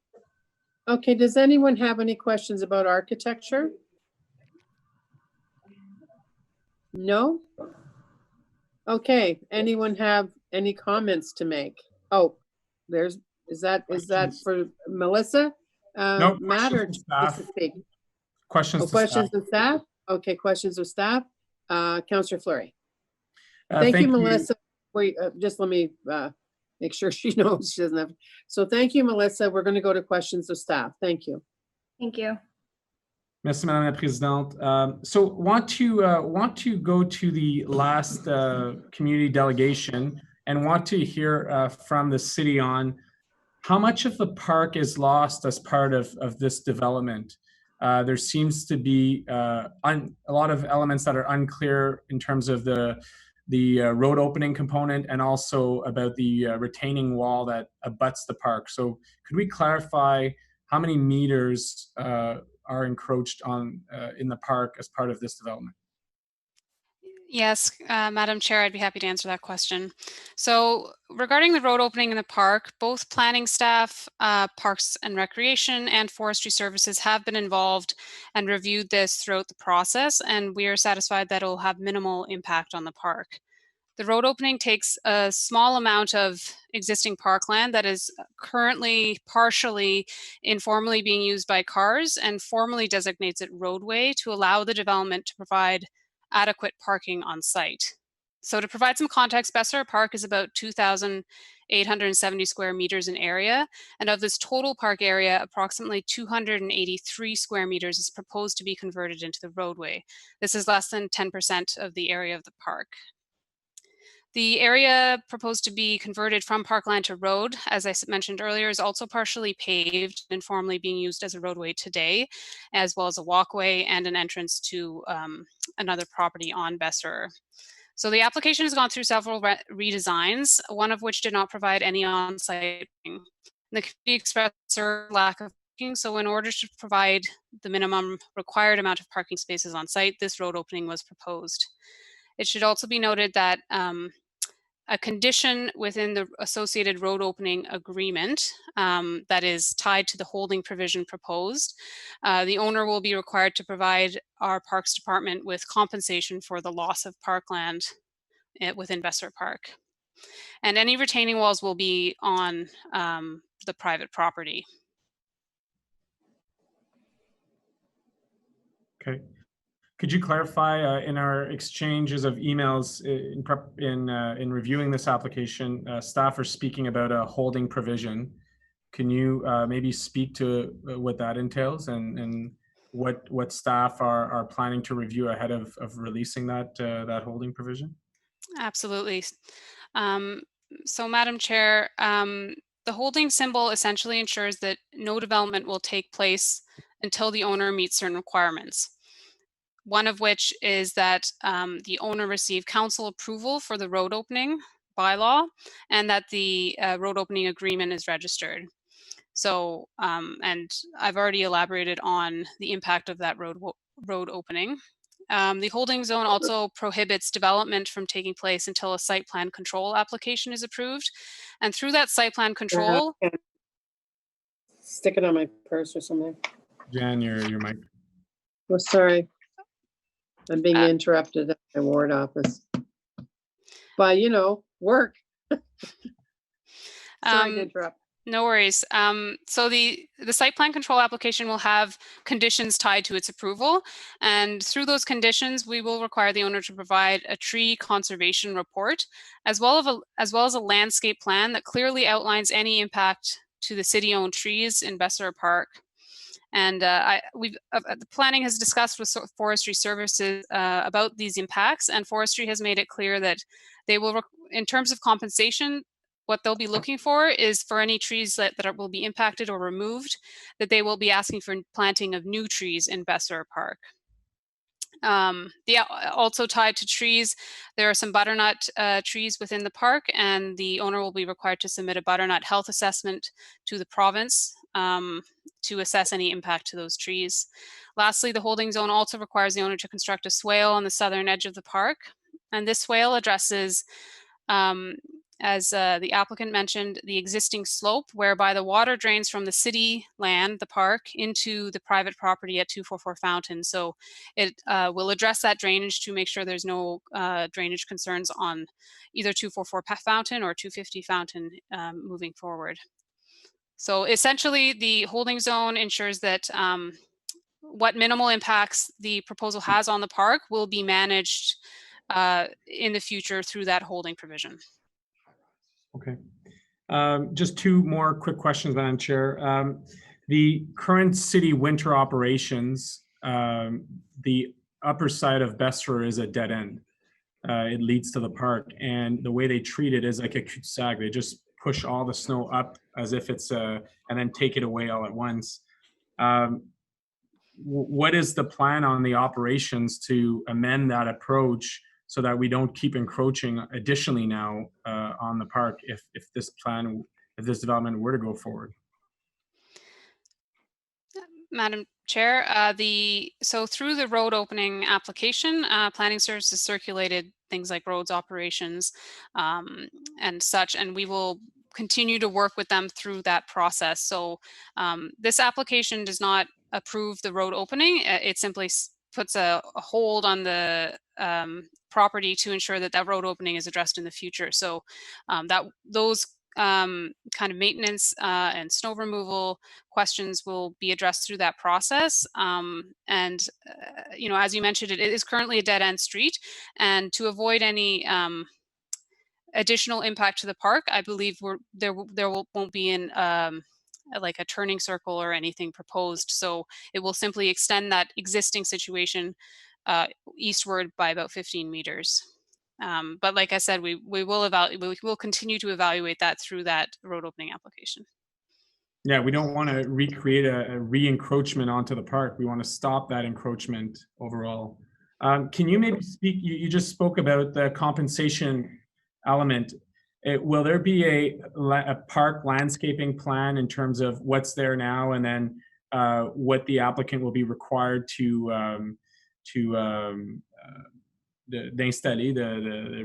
instate as part of this? Like, how will there be clarity on those components, specifically to trees? Yes, absolutely. So, Madam Chair, the applicant will be required to submit an updated tree conservation report, and that essentially outlines what trees there are now and what would be impacted by the development. So it looks at features like the critical root zone, and it's done by registered arborists who are experts in the field. And then once they submit it, then our Forestry Services unit reviews it and we'll do site visits and to make sure it's accurate. And then through the site plan process, as I said, we can tie conditions to that approval. and we can ensure that the city receives compensation for any trees that are removed or impacted by receiving new plantings or money. Potentially it'll be up to Forestry Services, but they have indicated that they are looking for new planting within Besserer Park. Yeah, I have no interest in the money for this. I want to make sure that it's properly instated in that park. I see Mr. Weary is on. I wonder if he could comment. He's our parks champion here. So is that possible, Madam Chair, to just hear from our park staff on the specific? Absolutely. Kevin, you there? Yeah, sorry, just worked the unmute button a bit. Yes. I have to say, Kevin, before you start, you have a beautiful park in the back. That is Mooney's Bay, my pride and joy. Anyway, I'm sorry. Sorry, it was Councillor Brockington's pride and joy. He told me he's been there every day this week. That park turned my hair gray, though. Made me bald, sir. Anyway, sorry, I digress. Through the site plan process, we will be insisting on a landscape plan for also the road extension, as well as, for instance, where they need to install a swale in the park. And through that, we will be paying attention to what landscape improvements or modifications are going to be required for the park. Throughout this, we've looked at this as there's an existing road stub that informally goes into the park, and this was an opportunity to actually make a slight improvement so that the end of Besserer is perhaps a little bit more aesthetic than it is right now. Okay, perhaps the approach of all of this at the Besserer side could really be a green driveway aspect, which could mitigate a lot of these concerns and a lot more clarity on some of the tree planting. And I'll leave it at that and work through the site plan. And I hope that committee members look at my comments as part of that report in terms of keen concern to protect our park spaces that in urban areas are very small. Is that it, Councillor Fleury? Anybody else have anything to say on this item? All right, so on the 244 Fountain Place, the Planning Committee recommend Council approve an amendment to zoning bylaw 2008-250 for 244 Fountain Place, permit a 3-story low-rise apartment building with 20 dwelling units as detailed in document 2. Would you like yeas and nays on that, Councillor Fleury, or yeas and nays? Okay, Councillor Dudas. Yay. Councillor Tierney. Yes. Councillor Shirelli. Councillor Leeper. Yes. Councillor Brockington. Yes. Councillor Moffat. Yes. Councillor Hubley. Yes. Vice Chair Gower. Yes. And myself, yes. So that is approved. Thank you, everybody. Now I'm going to hand over the reins for our last item of the day, which is the zoning bylaw amendment for 1110 Fisher Avenue. I'll be back in 5 to 10 minutes, and Vice Chair Gower is going to take over calling the list of speakers, of which there are 1, 2, 3, 4, 5, 6, 7, 8, 9 speaking. I think they're all speaking against, and then the applicant will have a chance to speak as well. Thank you, everybody. I'll see you back soon. Thanks, Chair. So this is the 1110 Fisher Avenue. We do have a number of speakers, so we'll begin with the speakers. First speaker on the list is Marianne Turnbull. And Marianne, if you're with us, there you are. Can you see me and hear me? We can. So you have 5 minutes. Go ahead. Okay. Thank you, Vice Chair and members of the Planning Committee. I'm the landowner of the property directly to the south and west of the proposed development. I lease my 5-acre property to Turnbull School, and I'm also the founder and former director. Since 2013, I have been actively involved with the community, city planners, and councillors on the past rezoning of this site from R2 to R3. Those extensive consultations resulted in the zoning approval for R3 in 2015 for townhouses and semis totaling 9 units. This was appropriate densification of the site that fit within the community and context and would not have resulted in the adverse impacts on the adjacent land uses. Since last May, I have been involved with the subsequent rezoning application for R5, including organizing a site visit with the city planner July 31st, submitting a report last August and a letter in January, retaining consultants from WSP, submitting a traffic report by WSP last September, and retaining a tree expert, Andrew Boyd, and including his many concerns in my written submissions. However, since my submission on August the 8th, I have had no feedback on my concerns, nor those of my professionals, as they relate to the numerous adverse impacts on my property as the landowner, the operations of the school, and overall public health and safety issues. Nor have they been mentioned in the city planner's report to this committee. After my perseverance, I was able to have a conversation and emails with the planner recently on June 10th and 16th.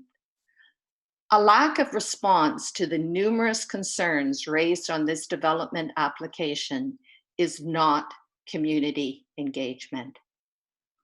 My comments will focus first on compatibility. The proposed use is not compatible with the existing streetscape all along Fisher in terms of the setbacks and building to lot ratios. The amount of density on this small lot and its height are not compatible with the low-rise nature of the community and adjacent school.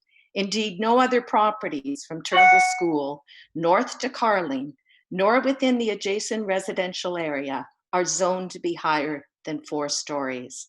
Secondly, this application relies heavily on the existence of 3 apartment buildings, all located considerably further to the south and beyond the Carlington area, while ignoring the actual character of the adjacent properties. These apartments are the exception to the predominant low-rise nature of this area. Thirdly, this development is not at the edge of the community, but is right next door, 1.5 meters from the backyards of the residents to the north and surrounded on 2 sides by the Turnbull School community. The official plan states that there is a transition needed between areas of different development, intensity, and scale. Turnbull School provides that transition from the high-rise apartments to the low-rise community. The proposed development would abruptly break this transition by introducing a building height and density that is out of character with the adjacent established uses. And finally, the city planner's report, when referring to the zoning relaxation of the south side setbacks, states that the alteration to the setback does not negatively affect the property to the south. But this ignores our privacy concerns raised for the location of the youngest children's arrival and departure each day. It also ignores the need for the conservation of a magnificent grove of trees along this entire south property line. The planner's report focuses to the recent addition of a 1 meter setback underground for part of this property line to help the root system, but it ignores the impact far beyond the root system, which I've shared in all my reports. The critical issue that Mr. Boyd identified in his recent letter is the likelihood of tree failure, and that I quote, "There would be concerns around public safety in terms of the children and parents who are regularly on the school property." In summary, I ask that the Planning Committee not recommend the rezoning to Council. Thank you. Thank you very much. And thank you also. You did send a very detailed summary of your comments to Planning Committee beforehand. So thank you. Councillor Brockington, you have a question? Yes, I do, Mr. Chair. Thank you. And Ms. Turnbull, thank you very much for your patience today. I know it's been a long day, but for your extreme interest and engagement in this matter. How long have you been the property owner or involved with the school? I bought the property in 1995 and we built and moved in the spring of 1996. So 24 years that we've been in the community. You're not a stranger to the area, and I appreciate that. You referenced in 2015, the Planning Committee made a decision, as well as City Council made a decision on this land. That's our most recent decision that we made, 9 units for the land. Prior to that, in 2013, there was an application that did not make its way to council that was 6 stories and 42 units. And you had some professional assessment done at that point, I believe, when that was being considered. And I just want to touch upon, and I want you to just confirm what I'm saying is true, that the former chief project planning engineer of the regional municipality of Ottawa-Carleton reviewed the proposal, and he determined that the zoning for this site should not go from R2 to R5. And he also concluded that given the size of the property, it should be around 10 units. Can you confirm that to be true? That's absolutely true, based on his assessment of the traffic issues, but also the safety issues along Fisher Avenue. Thank you. And that comes from the chief project planning engineer of the former RMOC. Finally, can you just expand on the impact to the trees? What are the trees like on your property that are abutting the proposed site? How close are they to the property line, and why are they under such threat for not surviving the construction? Thank you for your question. It's a conservation issue for some incredibly mature grove of trees, including 11 Norway spruce trees. I had brought up concerns far beyond just protection of root systems. Norway spruces are known to have very, very shallow root systems. So what happens above ground is very, very important. They also have very interconnected roots. So the failure of one tree affects the other trees that those root systems are connected to. There are considerable concerns that Andrew Boyd, in the recent letter councillors would have received, that the failure of one, either for environmental issues or wind issues, can bring about the failure of another and have significant concerns for the safety of the children and users of the school. Some of the issues that were not brought up by the planner's attention to just the root zones, there are considerable issues around hydrology. So that's the ability of the trees to gain moisture. So if you have less soil volume, there's less area for the trees to get their moisture, and the loss of permeable surfaces from which that water can get into the trees. There was also issues he brought up by the heat transfer from such a large building that he did not feel would have been present in the previous zoning of a smaller scale. And it's also not only the heat transfers from such a big building going several stories above the crown of these trees, but it's that the solar reflection, and we're facing the south there, reflecting back onto those trees. So I believe those were the main issues that would affect and need to be looking at the above ground issues. The trees that were assessed through the developer's tree conservation report estimated, and in several locations said that the person was estimating the location of my trees. Andrew Boy mentions one in particular in, I believe it's his letter, that is within only 1.9 meters from the property line. He feels very certain that there'll be tree failure of a magnificent grove of trees, that the developer is using as a reason to say there'll be screening coming from the south. However, if they survive, they're also a grove of deciduous trees that are only providing cover for about 5 months of the year. Thank you. I will end there, but in addition, colleagues, to the trees along the southern periphery or boundary of this proposal, there are also other trees that abutting homeowners on the north side are concerned about. So I don't want to paint a picture there's just these, but Ms. Turnbull has provided, I think, some very sound arguments about the longevity of these trees should this proceed. Mr. Chair, thank you.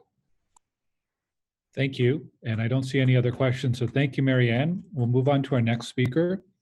Our next speaker is Ruth Dick. Ruth, are you with us? I am, yes. Can you hear me? We can. So you have 5 minutes. Go ahead. Good. Good afternoon, Vice Chair Gower and members of the Planning Committee. My name is Ruth Dick. I'm a parent of 2 children who attended Turnbull for a decade. Like the vast majority of students, over 300 of them, my children were brought to and from school by private vehicle. Based on this decade's worth of firsthand experience with the traffic along Fisher and on Turnbull School's private grounds, I firstly oppose the proposed rezoning and development on the basis it'll have an adverse impact on public safety for the following reasons. The development is not transit oriented. It includes a 3-level garage to house its residents' vehicles, and amenities are not within easy walking distance, to say nothing of the residents' comings and goings to and from work. This will greatly increase the potential for vehicle, pedestrian, and cyclist conflicts along Fisher, as well as conflicts with the immediately adjacent school community. In addition, pedestrians and cyclists regularly cross the path of vehicles exiting onto Fisher. Residents of the proposed 1110 Fisher won't have a good or safe option for heading directly north on Fisher during rush hour, which coincides with drop-off and pickup times at the school next door to the south. This will make it tempting for the residents to use the school's private road or the curved driveway as a cut through in order for them to circle back to the lights on Trent to head north. The only alternative to trespassing would be for the residents to head all the way south to Baseline, which is a very long, slow proposition at that time of day. The entrance to the school's private drive lies a mere 15 meters south of the proposed exit from 1110. Apartment residents who cut through the school zone would put safety of the school's children, parents, and staff at risk for vehicle and pedestrian conflict. Indeed, the drop-off zone for the smallest children, who are ages 3 to 6, is immediately upon entering the Turnbull School grounds through that curved driveway that's only 15 meters away. They could be crossing the path of any trespassing residents. In stark contrast to what's being proposed for 1110, the apartment buildings that lie well to the south along Fisher have their own set of traffic lights for those who want to enter onto Fisher and especially head north. 1110 residents exiting their drive to head south during rush hour drop-off times are also likely to encounter, so this is heading south, within that short 15 meters between their exit and the Turnbull School entrance, Turnbull vehicles that are stopped or slowing or crossing their path as they enter that school drive, which is an immediate slowdown zone because of the drop-off. And it's 10 kilometers an hour in there. That also increases the potential for vehicle conflict, and Turnbull vehicles are likely to have children in them. The proposed development and rezoning are therefore inappropriate because it's directly adjacent to a school of hundreds of children who will be subject to that increased risk, along with other users of Fisher Avenue.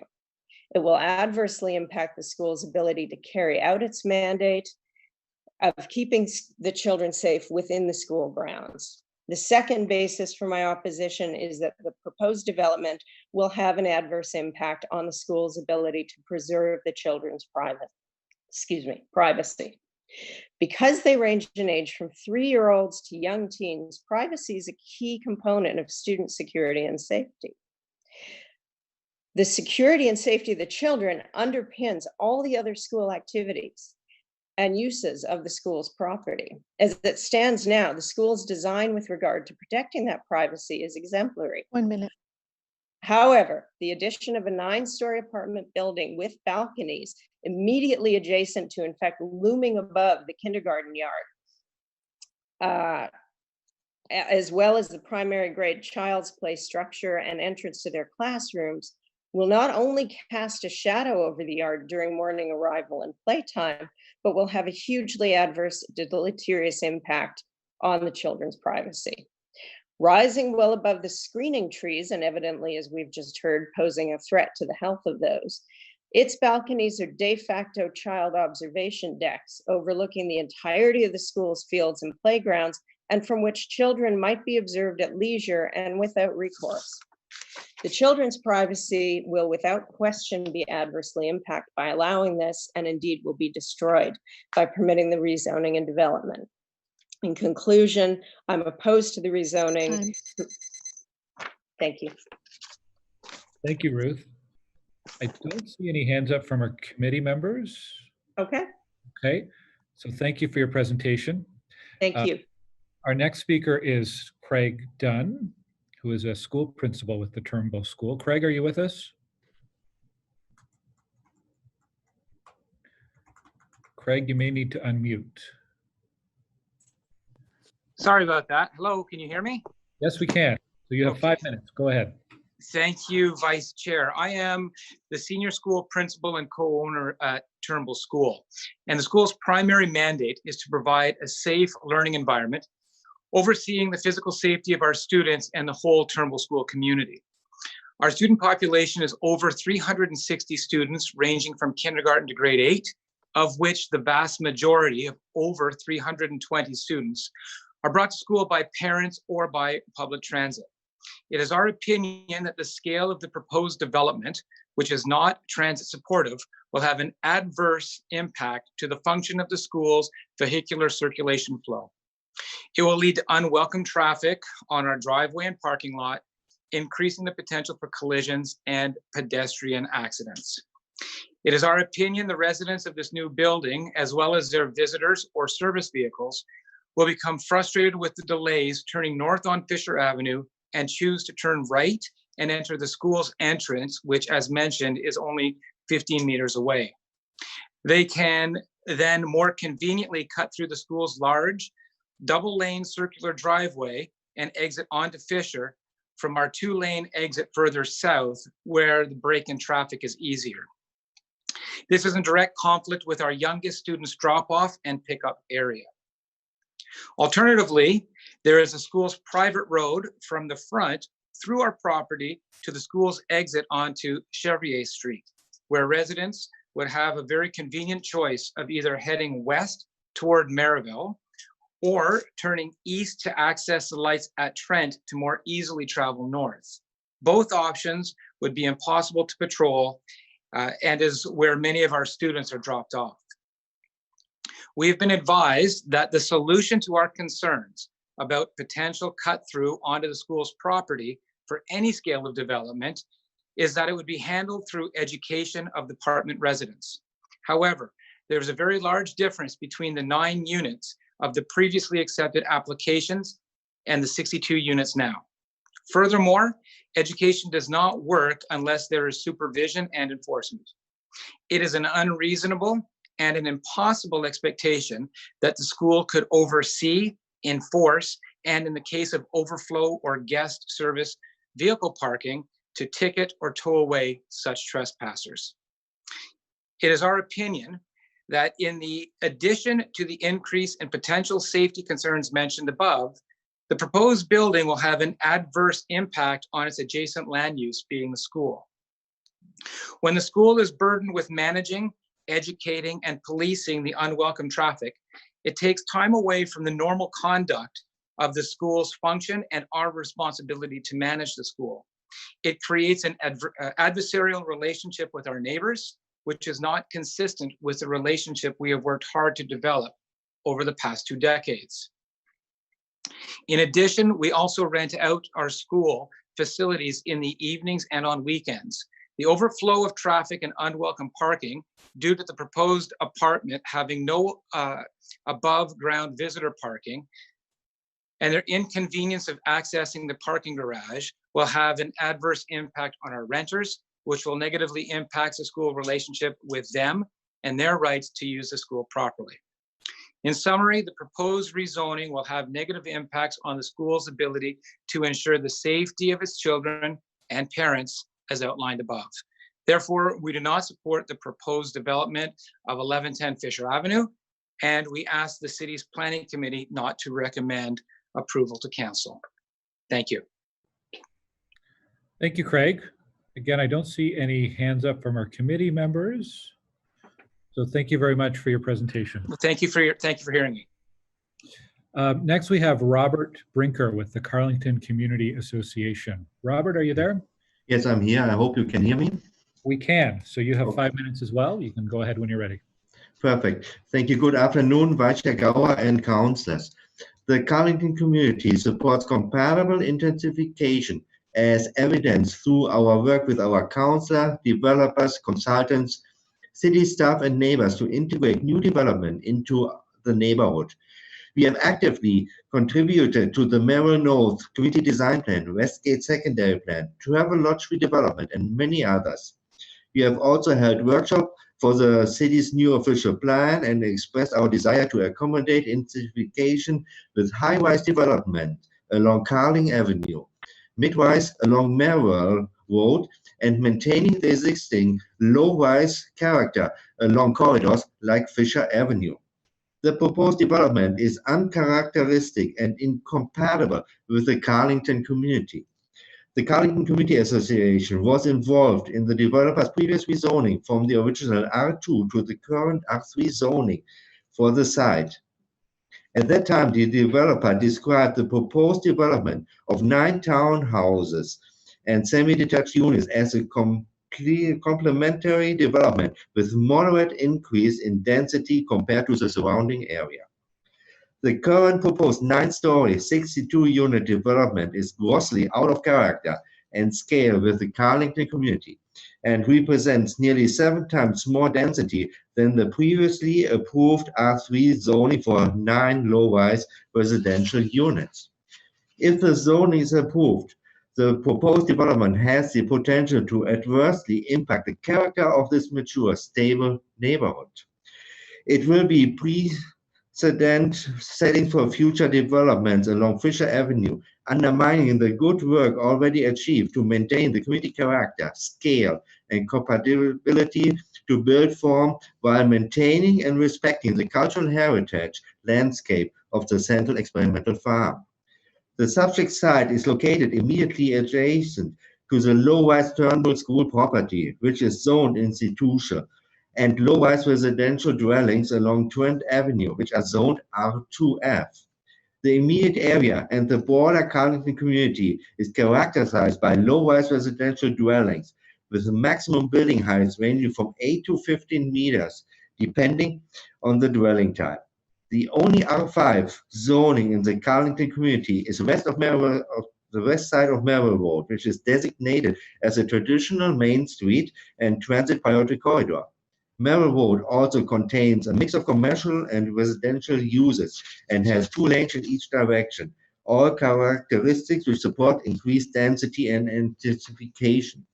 In contrast, all through Fisher Avenue between Carling and Baseline Road is designated arterial road. It has only 1 lane in each direction, does not have any commercial uses, and is entirely characterized by low-rise residential use and the experimental farm open space. The 2 high-rise apartment buildings and 1 mid-rise apartment buildings located between 100 and 200 meters to the south of the proposed development were constructed in the 1970s and are an absolute exception to the generally low-rise character of the Carleton community. Further, These apartment buildings are recognized by the City of Ottawa of being part of the civic hospital neighborhood. The proposed development would disrupt the transition between these apartment buildings and the low-rise residential uses in the Carleton community to the north, which is currently provided by the Turnbull School. The proposed development would be an exemption to the existing predominant build form and character of the abutting properties and broader community. It also proposed extremely limited green space compared to the heritage landscape of the farm, adjacent school, homes, and apartment buildings south of the community. The proposed development does not enhance an established community, nor coexist with existing developments without causing negative impacts on adjacent properties. From the Carleton Community Association, we ask you, please do not approve this development. Thank you. Okay, thank you very much. Councillor Leeper has a question for you. Thank you. And Robert, thank you very much for that. You know, I have a tremendous respect for the CCA. Your councillor has been doing an excellent job of lobbying colleagues. I'm struggling with this one today. You talk a lot about the established character of the neighborhood. We just went through a really extensive urban boundary discussion, and every councillor around the table has said that we are willing now to see some major changes in our neighborhoods in order to intensify, to meet new intensification targets that even without holding the line on sprawl are going to be pretty ambitious. What level of intensification is suitable here? It's a major transportation corridor. It's a single loaded street. Nothing's going to happen on the other side of Fisher for, you know, hopefully ever. What would be an appropriate level of intensification here to help us start dealing with the housing emergency that we have? Thank you very much for the question. If you recall earlier, you guys voted for development further north of this development at 966, 974 Fisher Avenue, where the R2 zoning got rezoned to an R4 for low-rise apartment buildings. The Carleton Community Association was in favor of this development. So we are not, don't want to keep a museum here. We are in favor of low-rise apartment buildings along Fisher Avenue. That would be an appropriate size. Thank you. So 4 stories? 4 stories would be fine, yes, correct. Is low-rise. Yeah. So besides changing the character of the neighborhood, what are the impacts? So change is an impact, but it's not necessarily a planning act impact. What is the planning impacts that you see here in terms of undue or adverse effects on the neighborhood? It's that it's getting built too dense. You have to see that the proposed development doesn't even obey the zoning provisions for an R5B zoning. It's even ignoring the setbacks for this kind of zoning. Okay, I'm listening carefully today. Thank you. Thank you. Okay, thank you, Councillor Leeper. Councillor Dudas has questions. Actually, Councillor Leeper beat me to it. I was wondering what the community association would be willing to accept in this area. I did live actually not too far from this exact location when I first moved to the city of Ottawa, and I was quite impressed by the low rises. There's a lot of wartime houses in this community. It's older homes. It's beautiful tree-lined streets, and you know, I am happy to hear that you have been backing some sort of intensification because it's a wonderful community and a lot of people want to live there. So I think that Councillor Leeper had asked my question and that I'm happy to hear that. So thank you very much, Robert. Thank you. Okay, Councillor Brockington has a question. Thank you, Mr. Chairman. Mr. Brinker, you're the development chair for Carleton Community Association, the largest neighborhood in River Ward. And we see development files frequently. And the association, the vast majority of the time, endorses infill development in Carleton. There's appropriate development and there's inappropriate development. So this is not a NIMBY association. They do their homework and they provide critical comments on files. So Mr. Brinker, were you involved on the association back in 2013 when the first attempt to develop the site was broached with the public? I was just catching the tail end of the development. But you are aware that originally it was a 6-story, 42-unit building that was proposed. Is that correct? That's correct, yes. And it's your understanding that city staff at that time were opposed to that because it was too large for the site. Is that correct? That is correct, yes. So 6 stories, 42 units, too big. Now we have 9 stories, 62 units. Yes. Thank you, Mr. Brinker. Thank you. Okay, thank you, Councillor. And Chair Harder is back, so I will relinquish the chair to her. Thank you very much. Next up is John Arrow. John, are you here? I am here. Thank you, Madam Chair. I trust you can hear me okay? Yes, sounds perfect. Thank you. Wonderful. My family and I live at 1126 Trent Street. And so since our backyard is immediately adjacent to the lot, to the middle of the lot on 110 Fisher, we will be most impacted if this lot is allowed to be rezoned. We strongly feel the proposed building does not fit within the neighborhood and are firmly against the rezoning of this lot to an R5. To put it frankly, it is just way too massive for the small lot behind our house and will absolutely dominate our view to the south. Prestige has tried to argue the proposed building is consistent with the existing structures to the south on Fisher, structures that are located 100 to 200 meters away. In all of their arguments with respect to the size of this building, nowhere is it mentioned that the buildings less than 10 meters are 2-story homes. Now, I expect developers to play these kind of games to manipulate and twist facts to suit their needs. However, I didn't expect the city's planning department to play along. In the report to the committee. Oh, okay, just hold the time. That's something that's not acceptable at this meeting, okay? Okay. At planning committee, we don't do that. So you didn't lose any of your time because the clock was stopped. Thank you. Sincere Proceed. apologies. So the report to the committee only doesn't mention the sharp transition to the buildings on Trent Street. The truth is the building is not consistent with the surrounding neighborhood, nor with other developments that are currently planned, even down the street at 966 to 974 Fisher Street. In addition to the sheer size of this building, the design will have a significant impact on my family's privacy. As designed, there are 51 windows and 16 balconies on the north side, each having a clear view directly into our home and into our backyard. When asked to address this privacy issue, the planning department said the setback was 7.5 meters from the property line. No mention of the 51 windows, no mention of the 16 balconies. We strongly feel this report submitted by the planning committee does not the planning department, does not adequately address these concerns, since for us, there will be a very real and very negative impact on our privacy. We also have traffic concerns about this building. Being on the southeast corner of Carlington, residents can easily walk to stores. Westgate's a half-an-hour walk. The nearest grocery store is a 45-minute walk. And even if they wanted to take a bus, it would require a transfer into a new bus to get there. Even the website walkscore.com states this is a car-dependent neighborhood. So the consequence of all this is that residents of 110 Fisher will need a vehicle to get around, and this will lead to a large increase in traffic on an already busy Trent Street. Now, we are not against the development of this lot, far from it. Instead of an unkept and overgrown lot, we welcome the building that would fit within the neighborhood. At one point, we had even agreed to a 4-story, 9-unit townhome complex after asking that the development only be 3 stories. We recognize it's a game of give and take. However, with this design, there's no give on the part of Prestige, only take. Taking away our privacy, taking value from our home, and taking away our quality of life.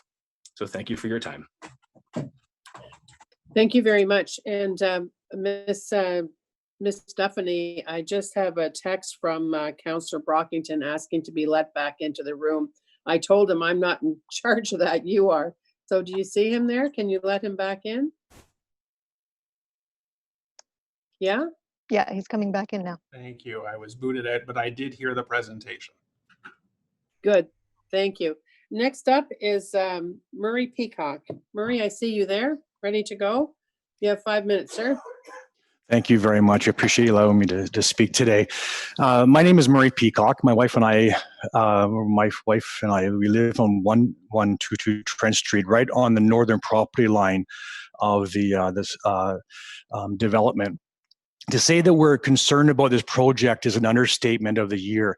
The mass of this building, the height of it, the traffic that's going to surround our home, and the fear, well, maybe not the fear, but the fact that my garage will be severely damaged, not to mention the complete elimination of any privacy that we're now able to enjoy as well, especially my neighbors, are really giving us sleepless nights. We are absolutely in favor of development of this property. We made that very clear back in 2013, 2018. All of us agreed, including the developer, that we would agree to 9 townhomes. Now, even the response we received from the planning department about this project really seemed to us to be very pro-developer. When I asked about the structural damage to my garage, this is the reply that we received. It says, if this is determined to be a concern, a pre-construction survey of neighboring properties would be arranged by the developer and the property owners. Now, my question to this is the city saying that the developer will make sure that I'm okay? See, we've got some serious concerns about the credibility of the builder here.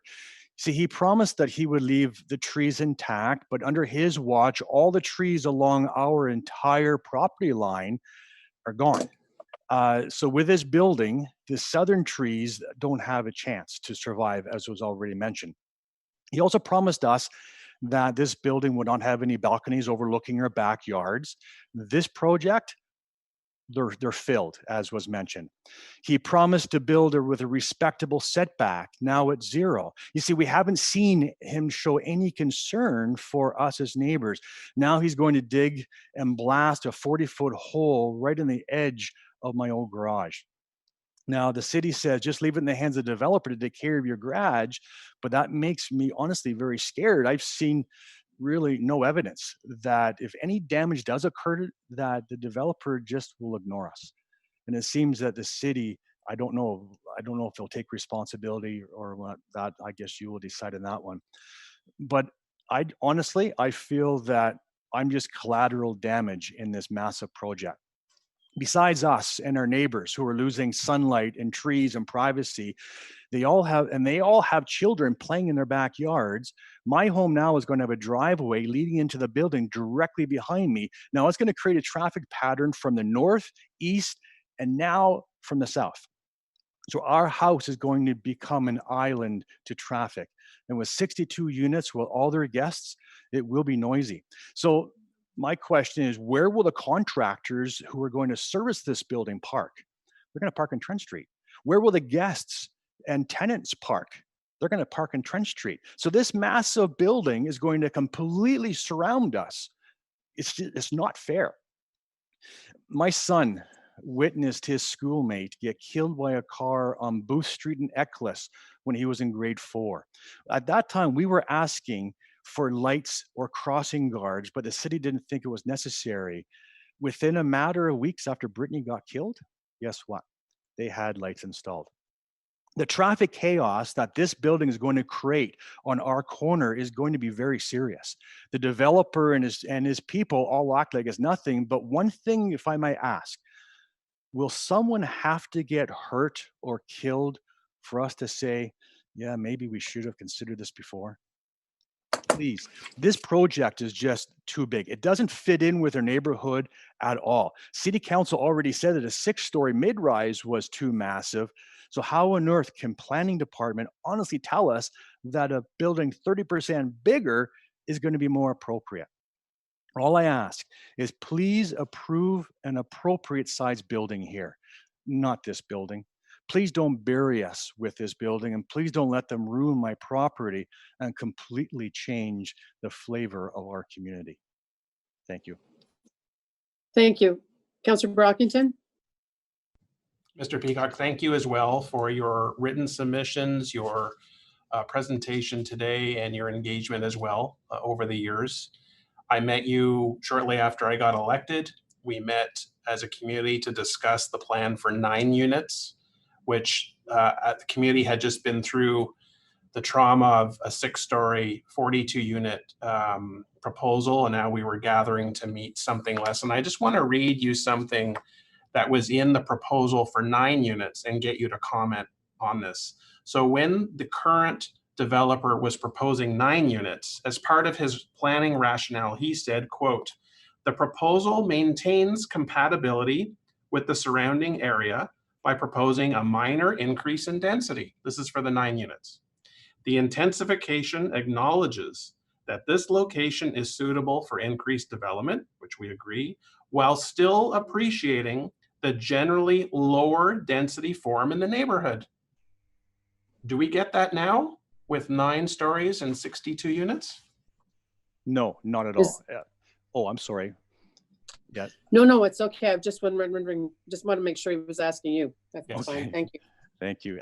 No, the nine units, and it's a tremendous amount more infill than 1, but 9 is fine. We've all agreed on 9. That would not create the chaos. But when you get 62, and then 62, and then you have all the service vehicles involved with there, that is going to create a tremendous congestion. And to be honest, there's a lot of children that live on our street that I know for a fact that the parents are really quite concerned about. So the proposal is to go to 62 units.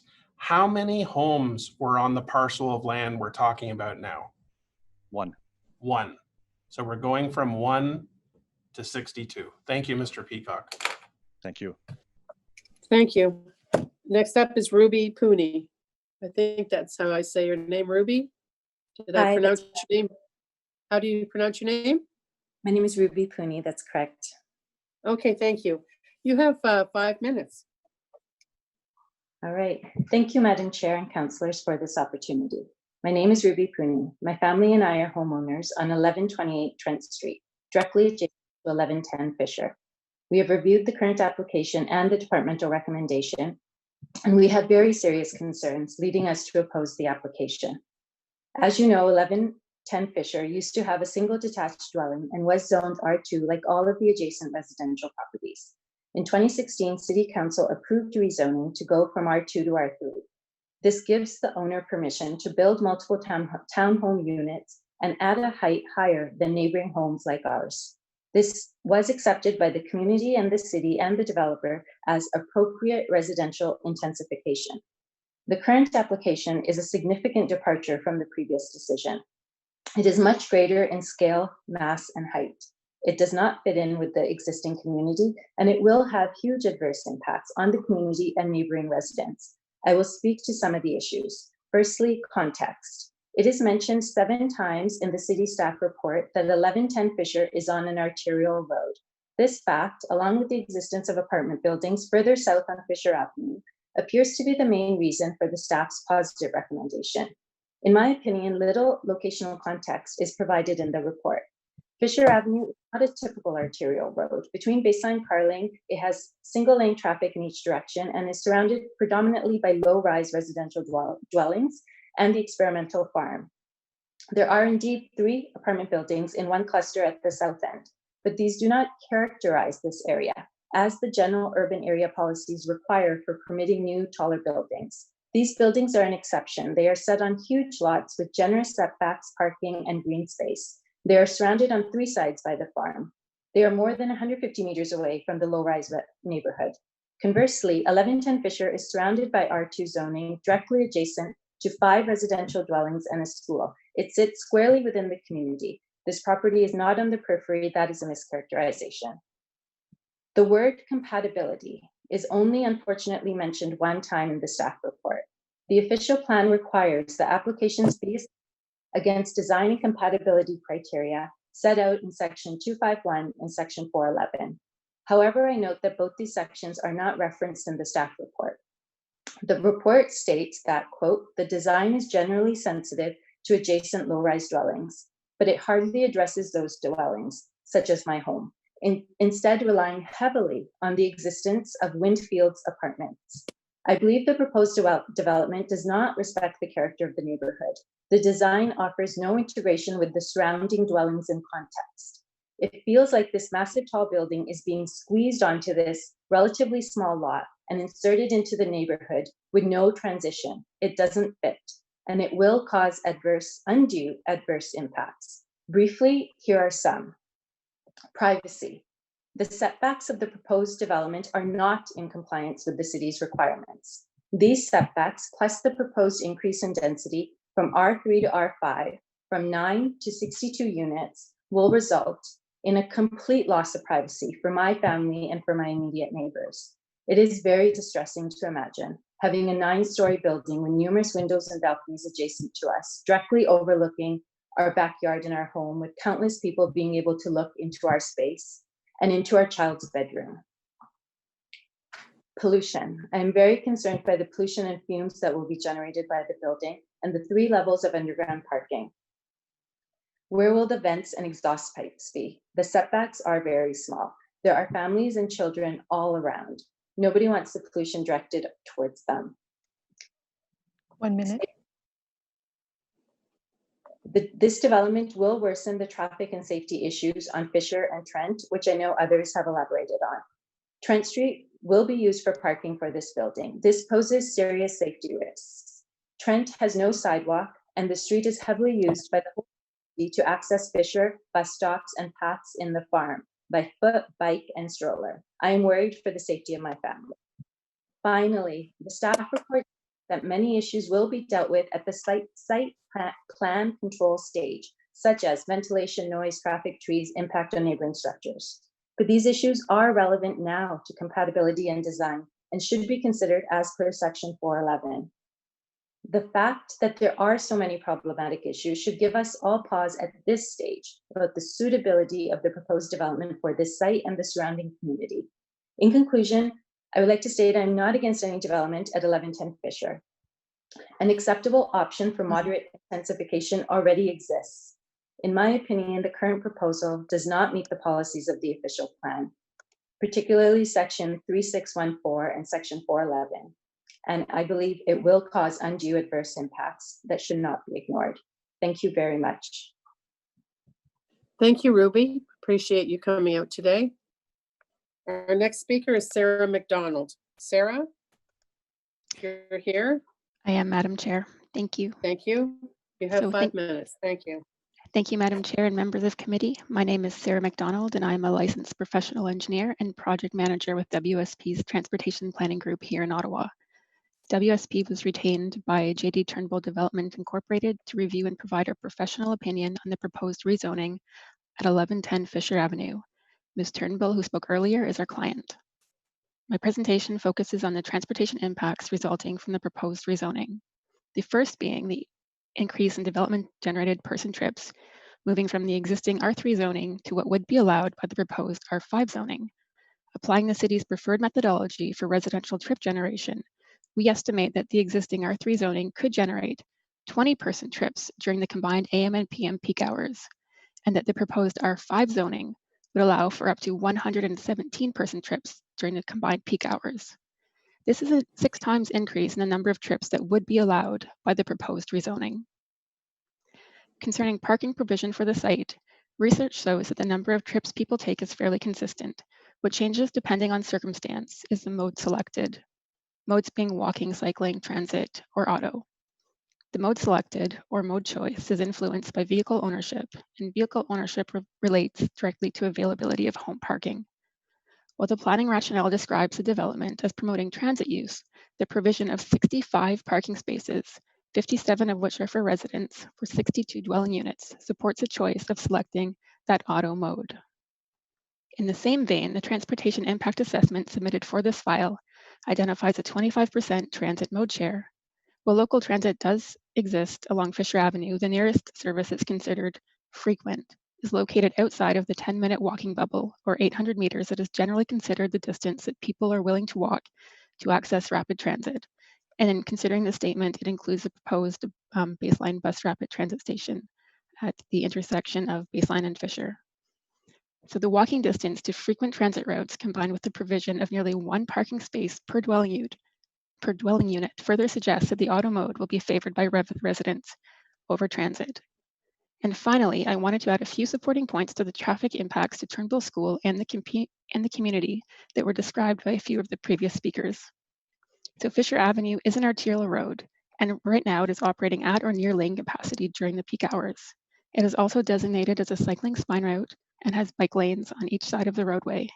Intuitively, any vehicle traffic that's accessing the site will increase the risk of conflict between vehicles and vulnerable road users, meaning pedestrians on the sidewalk or cyclists using the bike lane of all ages. With respect to the rezoning, it's a question of whether the vehicles entering and exiting the site will be a percentage of 20-person trips or a percentage of up to 117-person trips during the combined peak hours. It was also mentioned that there's a potential for cut-through traffic resulting from the residents of the site being unable to access the northbound lanes on Fisher Avenue during the peak hours. Instead, the natural bypass is to travel south on Fisher, cutting through to the Turnbull School site onto Chevrolet Street, and then using local roads in the Carlington community to continue north. On this point, I wanted to note that during the AM peak hour, the northbound lane of Fisher Avenue is approaching 1,000 vehicles per hour, and the southbound lane is approaching 700 vehicles per hour. These volumes will absolutely limit the opportunities for residents to directly turn north onto Fisher Avenue. And these volumes are roughly reversed during the PM peak because we're dealing with commuter traffic. So cutting through the Turnbull School property, especially during the pickup and drop-off periods, which coincide with the roadway peaks, introduces a risk of conflict between vehicles and school users, which include staff, parents, and students. And cutting through the community will increase traffic on local roads. Again, with respect to this rezoning application, it comes down to how many drivers would have to make that choice. Is it a percentage of 20-person trips or a percentage of up to 117-person trips?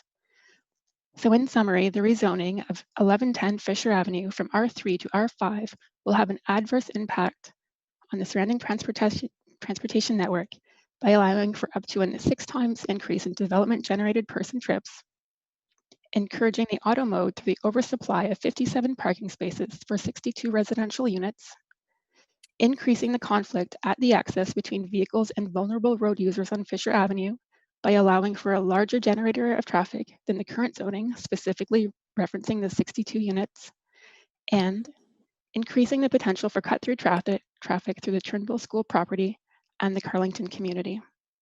Thank you. Thank you very much. Councillor Leeper has a question for you. And thank you for your, and then Councillor Brockington.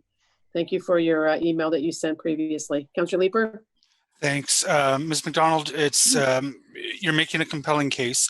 How many people visit the school during the school year by car?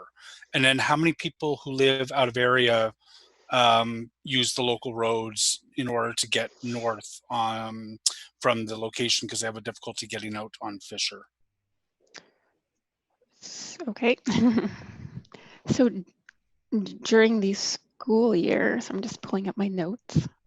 On a typical day during the school year, there are 337 students who are transported by passenger vans approximately, or passenger vehicles, transit, or active transportation. There are only 25 students who are transported by a private a bus system. Sorry, what was that first number? There's 300 students who arrive by... So these numbers are from the 2018-2019 school year. 337 students arrive by private means, so not on the bus shuttles. Do you know how many of those arrive by private motor vehicle versus arriving by bus or walking? That I don't know. However, I believe that it's high auto based on photos and anecdotal evidence from the school in Ms. Turnbull. Yeah. So is the likelihood of threat to vulnerable users, you know, is the new building is going to add to that, but presumably already the school's traffic coming in and out is already making it difficult for people who are arriving at the bus stops that are nearby or pedestrians. So it would increase that, but it's already a very sort of high volume block of people. That is correct. Okay. Thank you. Thank you, Councillor Brockington. Thank you, Madam Chair. I'll just say that before I get to my question, when my oldest was in childcare in the Carlton Heights neighborhood and I wanted to get to Tunney's pasture, I took Fisher, And yes, there is a lot of traffic of multiple modes getting to Turnbull. Fisher Avenue going northbound is full from a lot of people, not just school related. They are not the dominant vehicle or mode on the street. It's Carlington residents and many to the south and west that need to take Fisher. My question, Ms. McDonald, thank you for your professional expertise, which again underscores why this is not a good development for this site. Your numbers, though, you're quoting a high end around 117. Is that based on a 9-story 62 units, or were you factoring how big a development could be should zoning be approved R5, but then the developer turns around and sells it to someone else and they come back and build something that's even bigger than 9 stories? That's an excellent question, Councillor Brockington. So in calculating the 117 person trips for the development, and again, that was for the combined peak hour or the combined AM and PM peak hours, we look at the trans trip generation study, which was prepared in 2009 and is the city's preferred method for estimating trips. I did use the 62 units. However, the trans trip generation study differentiates between rental units and owned units, so apartments versus condos. And at this stage, it hasn't been determined what those 62 units would be. So the upper end would be to apply the condo rate, resulting in the 117 number. Okay, thank you very much. Thank you, Ms. McDonald. Nadia DeSanti is our last speaker before the applicant. Nadia, are you here? Yes, I am. Can you hear me? Yes, we can. Thank you. Okay, great. Thank you. Minutes. Good afternoon, Madam Chair and members of Planning Committee. My name is Nadia DeSanti, and I am a Senior Project Manager with WSP and a registered professional planner. We were retained by JD Turnbull Development, Inc., represented by Mrs. Turnbull, to review and provide our professional planning opinion on the proposed rezoning at 1110 Fisher Avenue. The Turnbull School property wraps around the site on the south and west side, so on 2 sides of the site at 1110 Fisher. My presentation will focus on how the proposed rezoning does not conform to the city's policy framework. The provincial policy statement states that healthy, livable, and safe communities are sustained by avoiding development and land use patterns which may cause public health and safety concerns. Numerous concerns regarding the adverse impact on the safety of school children, the motorists on the school property, and the users of Fisher Avenue have been identified. The site is designated general urban area in the city's official plan. The official plan policies permit intensification in the general urban area, provided that policies in section 3.6.1 are met. The intensification must be compatible with the surrounding context, and that the compatibility policies of the official plan are met. Policy 3.6.1 of the official plan states that building height in the general urban area will continue to be predominantly low-rise, and that changes in building form, height, and density will be evaluated based upon compatibility with the existing context and the planned function of the area. Policy 3.6.1.4 of the official plan presents an exception and criteria under which new taller buildings may be considered within the general urban area. The proposed rezoning and development do not conform to the criteria. Fisher Avenue is not a typical arterial road in this location. The site is not on the edge of the community, but rather nestled between existing low-rise institutional and residential uses. And the area is not characterized by tall buildings or site zoned to permit tall buildings. The existing apartment buildings located between 100 and 200 meters south of 1110 Fisher are an exception to the predominantly low-rise character of immediately adjacent uses and the broader community. The official plan contains policies to guide residential intensification through infill or redevelopment in the general urban area. These include the importance of new development relating to existing community characters so that it enhances and builds upon desirable established patterns and built form, and applying the policies of section 2.5.1 and 4.11. Proposed development does not conform to these policies. The proposed development disrupts the existing community character by introducing a building height and density that would be out of character with the established patterns and built form. The official plan defines compatible development in section 2.5.1 as development that, quote, coexists with existing development without causing undue adverse impact on surrounding properties. It fits well within its physical context and works well with the existing and planned function. Planned function refers to a vision for an area, which in this case is a zoning bylaw, since there is no community design plan or other similar council-approved plan for this area. Section 4.11 of the official plan requires that zoning for individual sites achieve compatibility among proximate uses and built forms. The proposed zoning for this site does not achieve compatibility.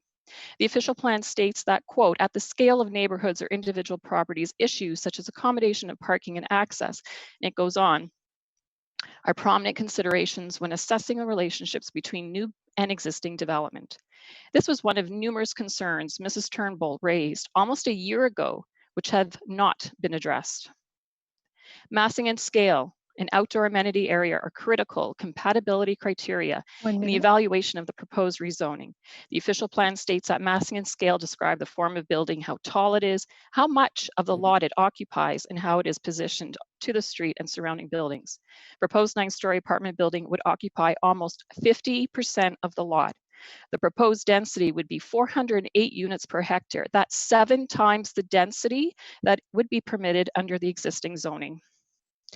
Furthermore, Turnbull School provides a transition between the existing apartment buildings to the south and the low-rise residentials to the north, not the proposed development. The proposed building mass and scale are out of character. The adverse impacts on the adjacent properties to their continued enjoyment of their rear yard outdoor private amenity spaces due to overlook and privacy concerns.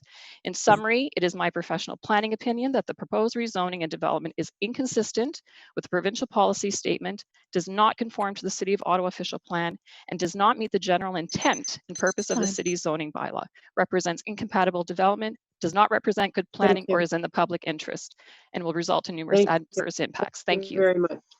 Thank you. Councillor Brockington has a question for you. Okay. Councillor Brockington? Yes, Madam Chair, thank you. Ms. DeSanti, thank you for your presentation. I did read your report in full. Thank you. It is excellent and clearly, in your professional opinion, states a very sound case why this application should be rejected by the committee. Should have been rejected by staff, but should be rejected by the committee today. I just wanted to ask you, I'm sure the proponents team is going to show us some pictures of the large apartment buildings outside of the community, and they're going to say, hey, look at these. We've got apartment buildings down the road. We should have apartment buildings here. Why is the development proposal that we have before us wrong compared to the amount of land, the setbacks, the location that the other buildings have? For you, Madam Chair. So I'd like to point out some facts. The 2 high-rise apartments at 1140 Fisher, their lot area is 8 times the lot area for the site at 1110 Fisher Avenue. The lot area of the mid-rise apartment is 9.5 times larger than the lot size at 1110 Fisher Avenue. So applying the official plan compatibility criteria in evaluating applications and applying the massing of the proposed development is largely oversized for the size of the property. Furthermore, those 2 high-rise apartments and the mid-rise apartment to the south are further set back from Fisher Avenue, have large, expansive landscaped areas, and those features are not features of the proposed rezoning. Okay, thank you. I just wanted to thank you again for your report. In addition to the tree expert that said this is not good, in addition to our professional traffic expert that said this is going to cause dangerous conditions, we have now a senior planner saying that this proposal is incompatible for the many reasons that you outlined in your report. So thank you very much. Thank you. Thank you. Councillor Moffat has a question before you leave.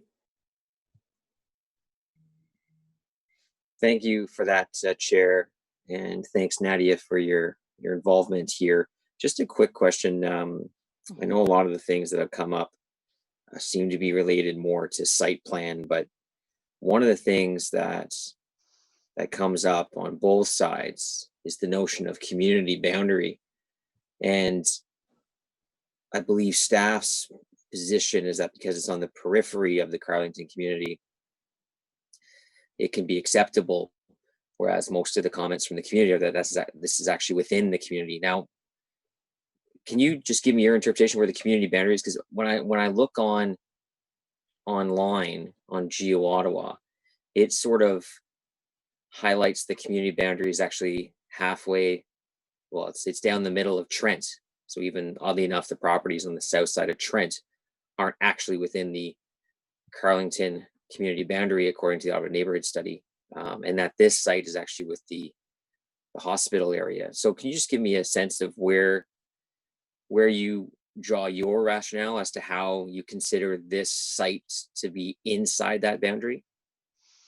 Through you, Madam Chair, there are different boundary maps. As we all know, there's community association boundary maps, there's ward boundary maps, there's different boundary lines that are available. And while the issue is that the official plan policies must be applied and the compatibility criteria must be applied when evaluating proposals for rezoning. And so edge of the community is a descriptor. However, it is not one of the compatibility criterias that is in the official plan. So through you, Madam Chair, my comment is that there are different interpretations and different maps that can be used to describe the character of the community. One must apply the official plan policies, which sets the direction for evaluation of development applications through compatibility criteria policies. All right, thanks. I'd be interested just to get that from staff later on to see how they interpreted that and why that built into their decision-making process. Thanks. You're welcome. Thank you very much. Okay, now we're going to go to the very large team representing the applicant of Just Miguel Tremblay. Miguel, are you there? Yes, can you hear me? I can. Go ahead. Okay, thank you very much. I will be brief. And so my comments, can you flip to the next page, please? And I'll probably stay there for a little bit. My comments obviously are intended to support the staff recommendation for the zoning bylaw amendment, but at the same time, having the benefit of a previous public meeting, public comments, and the delegations today, I'll try to hit some of the issues. I'm not sure if I'll be able to hit traffic, but I would love to. But first, in terms of context, because I think it's relevant to what we're dealing with today. So the property, it's about 0.4 acres, 32 meters along the west side of Fisher Avenue. Fisher is a 34-meter wide arterial roadway. It is also defined as a transit priority corridor, isolated measures on Schedule D of the official plan. As a matter of fact, as a requirement for frontage on the arterial, we are going to be providing in the range of, and it tapers a little bit, from 4 to 5 meters of right-of-way to the city for future improvements. The site is located about 900 meters north of the baseline Fisher BRT and roughly the same distance to the Carling LRT network. And the message is that it's very well connected to the city's overall network. It's also a major cycling route, which has implications for modal shares when you look at traffic issues. And it's also in proximity to commercial and employment corridors, including baseline Merivale and along Carling, characterized by two campuses, two hospital campuses and federal government buildings as well. Obviously, the Central Experimental Farm wraps a good part of the area. It's a little hard to see here, but we are certainly taking the position that for reasons of lot fabric, lot orientation, proximity, character of area, we are very much part of a high-rise node that is defined by two 22-story buildings and one very large 9-story building, L-shaped, which in passing, related to some of the comments earlier from Ms. DeSanti, we share the exact same front yard building setback as the 9-story building.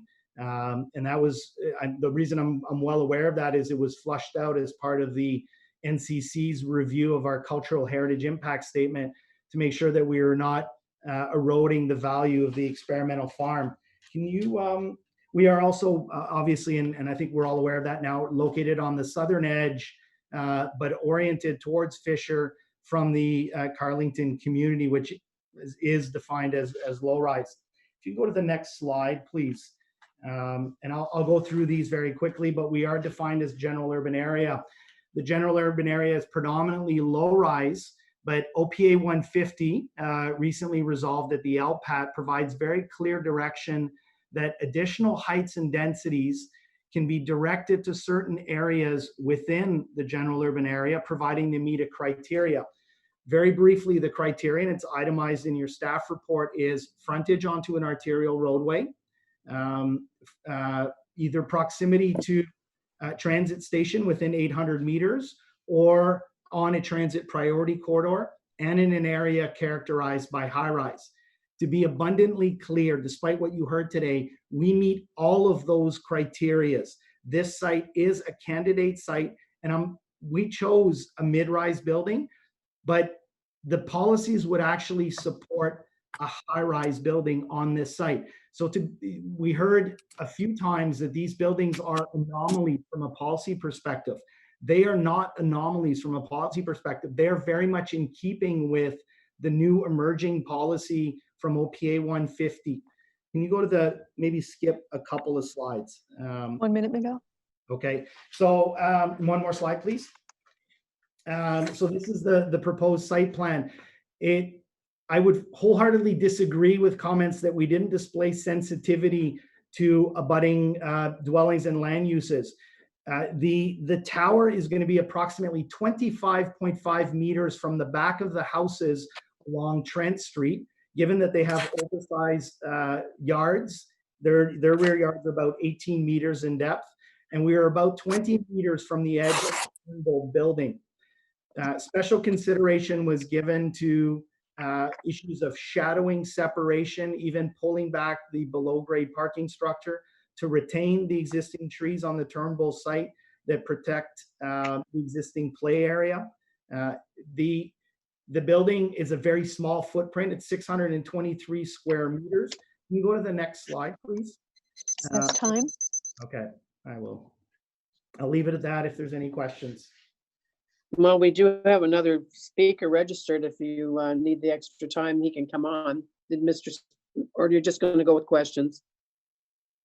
Madam Chair, can we let Mr. Tremblay finish his presentation? That would be ideal. So I will be very, very brief, mindful that I'm stealing Mr. Sterling's time. Well, So no, Mr. Sterling actually gave his time up to you, but I wasn't going to count the extra time because you said at the beginning you were going to be brief. So now you're not. You know me, so you know this is brief. So the vertical line is the separation. That's the property line. The tower is about 7.5 meters from the shared property line to the houses on Trent Street. The houses on Trent Street, as I mentioned, have very oversized rear yards, 18 meters in depth to the back of their homes. And there's also a 3-meter hydro easement, which you can see the hydro tower there. So separation from tower to house is about 25 meters, which is quite generous in terms of transition in urban areas. And the committee will often be burdened with much shallower building setbacks. And that's how we address some of the shadowing issues and some of the privacy issues, including that the balconies are partially recessed within the building. Last slide, please. This is maybe the last discussion point on the transition and the high-rise node. So this drawing is you can only see one of the two 22-story towers, and you can only see a portion of the L-shaped building. It's very rare that we're involved in a project that the transition is so linear, going from high-rise to mid-rise to low-rise. But the transition also occurs in terms of building footprints. Our building footprint, as I noted earlier, is well below the city's target of 750 square meters. It's only 623 square meters. That transition in this case is being affected both in terms of tower height and building footprints back down to the low-rise residential area. So I would offer to the committee that we actually do comply with the PPS, as does your staff share that opinion. And we very much comply with the policy direction of the official plan, including issues of transition and compatibility. Thank you.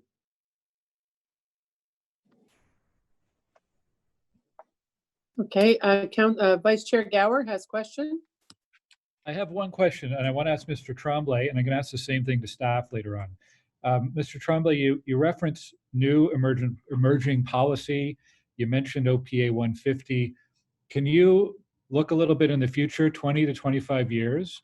What will Fisher Avenue look like, the west side of Fisher between Baseline and Carling, based on what new emerging policy would allow along this stretch of road? If to answer the question, if you wouldn't mind, Melody, going back to the first context slide might be helpful. But the reason I brought it up is because there was a lot of discussion about previous approvals, and those previous approvals were contemplated at a time when, and to be perfectly honest, even then the general urban designation would have still allowed high-rise and mid-rise. But what OPA 150 did is it provided very clear language as to where the high-rise and mid-rise buildings should go within the general urban area. And those new policies speak to arterial road frontage, proximity to transit priority corridors. Of course, it doesn't absolve us from doing a good job in terms of community transition, but it recognizes that certain areas are going to be high-rise nodes. The reality is, with the exception of this lot and the Turnbull School, and I fully recognize the school has no intention of redeveloping, but if you ask me to look very far into the future, those are the only two development parcels that are left on the Fisher Avenue Transit Priority Corridor. So it probably won't look that much different. Okay, thank you. Thank you, Madam Chair. Councillor Brockington, questions? Just one. Thank you, Mr. Tremblay, for your presentation today. You attended, I believe, last July, the community meeting, the general community meeting that was hosted. Yes. To apprise neighbors of the proposal on behalf of your client. 4 main issues: height, massing, tree preservation, traffic flow. So you said you were sensitive to the issues of abutting neighbors. Given that these are the 4 major issues, what movement in the last 10 months has been made on these 4 issues by your client? Okay. So I will lump the first 3 in the same category because it relates to building design. So our approach on this site had consistently been to put best foot forward. We didn't choose to come in with a proposal that had a 750 square meter floor plate and let the community and staff chip away at it and eventually make us put in more comfortable building setbacks. We looked at the site, we said, what can it bear? We weren't necessarily comfortable with high rise, but a mid-rise building with proper setbacks, proper transition, separation to abutting uses, a careful looking at the shadowing impacts to make sure there are no adverse impacts. All of those things yielded what I think was the best foot forward, the best design we could come up with. So the design hasn't changed in those 10 months because I think it's actually the best design for this in terms of the floor plate, the setbacks, and everything else. With respect to traffic, and that was a big part of the discussions, and I'll spend a moment on it because I'm very uncomfortable with the submission by WSP and that it took some liberties. But to be very clear, this is 62 units, and 62 units doesn't even trigger a transportation impact study. The city's threshold is 70 units or 100 trips. But that's 100 trips in either the AM or the PM peak time. So what the WSP report said, well, first of all, it ignored that, and it also lumped all of the trips and didn't assign a modal split so that the trips are actually higher. And I'm going to footnote my comments that I am not a traffic engineer, but I just reviewed again the contributions from Castle Glen to this project. The number of units do not trip, and the actual trips are approximately 46 in the morning and 50 in the afternoon, well below the 100 trip threshold required by the city. That's not to say there are no traffic issues and circulation issues with this project, but we also have the benefit of a site plan control application, which will allow us to resolve issues related to the crossing of the vehicles through the sidewalk. All of those issues will be addressed through site plan. Thank you. And just the last slide you showed was about height context, and the distance that you quote was from your client's property line to the abutting residence building, their actual house. But what is the distance between your client's proposed building and the actual abutting neighbor's property line? 7.5 meters. Yes, okay. Which even in a suburban context, that is quite generous. Okay. Madam Chair, we have questions for staff now. Well, unless no one else has any questions. Does anyone else have any questions of Mr. Tremblay? Okay, so I'm sure staff are ready. Staff, first one up is Vice Chair Gower. If you want to ask questions, please put your hands up. Thank you. Vice Chair Gower. Thank you, Chair. As I warned staff earlier, I'll ask the same question I asked to Mr. Tremblay. In regards to new emerging policy, what would staff, how would staff advise us as to what we could expect for future development along the west side of Fisher between Baseline and Carling over the next 20 to 25 years? What kinds of buildings would be permitted, and what might we see if development continues? Thank you, Madam Chair. I don't have the picture up that was there before, but with respect to what you might see along this area of Fisher Road or Fisher Avenue, I think that, again, I agree with what Miguel had said. Oh, there we go. Insofar as if you look along to the north there, that's pretty well developed. To the south, of course, is the farm. But there is this site, and we have the tall buildings further to the south. And given the intensification direction that we have now and have gone through the new official plan, or currently going through the new official plan process, I personally, in my professional opinion, I'd be hard to see if the Turnbull School was still there. I think it would become one of the bigger development opportunities for this portion of Fisher Road. I mean, it would locate to another area, but I could see higher density development taking over on that site. But to the north, I think it's pretty stable, as Mr. Tremblay had said. Okay, thank you. I'm going to be supporting the staff recommendation, although I do think there are a number of issues that need to be resolved through the site plan process. Traffic would be one, the tree preservation would be one, the minor issues. I just, before I wrap up, I think we're continuing to see this issue where resident knowledge or expectations around what zoning allows and what official plan policy and emerging policies, to use Mr. Tremblay's words, there's not a lot of understanding of what that means for future development in neighborhoods. And I think it's incumbent upon us as counselors and staff who are involved in public engagement to do a better job at explaining and setting the right kind of expectations of where our cities, how our city's going to change and grow over the next 20, 25 years. We've started that through the official plan process, but I think it's perhaps a bit of a miss that we haven't done more of that education and engagement over the past few years on this. It could save us a lot of confusion at these planning committee meetings. Thank you, Chair. Thank you very much. Councillor Tierney. Great. Thank you very much for that. And great words, Glenn. You stole half my words out of my mouth on that one. I was thinking the exact same thing. And especially, I think there'll be a massive education lesson for the city 7 months to a year away when we have to look at desirable communities and upzoning. And that will be our opportunity as councillors to certainly get that out there. And I think we're alluding to the fact this area could get an upzone being so close to so many different things like Westgate even. That being said, I was having a look at the report, And I'm just trying to figure out, and maybe staff can answer, the councilors worked on this for a while, and I'm just trying to understand the comments previously. There was approvals on the land, and something changed. From your perspective, what really changed?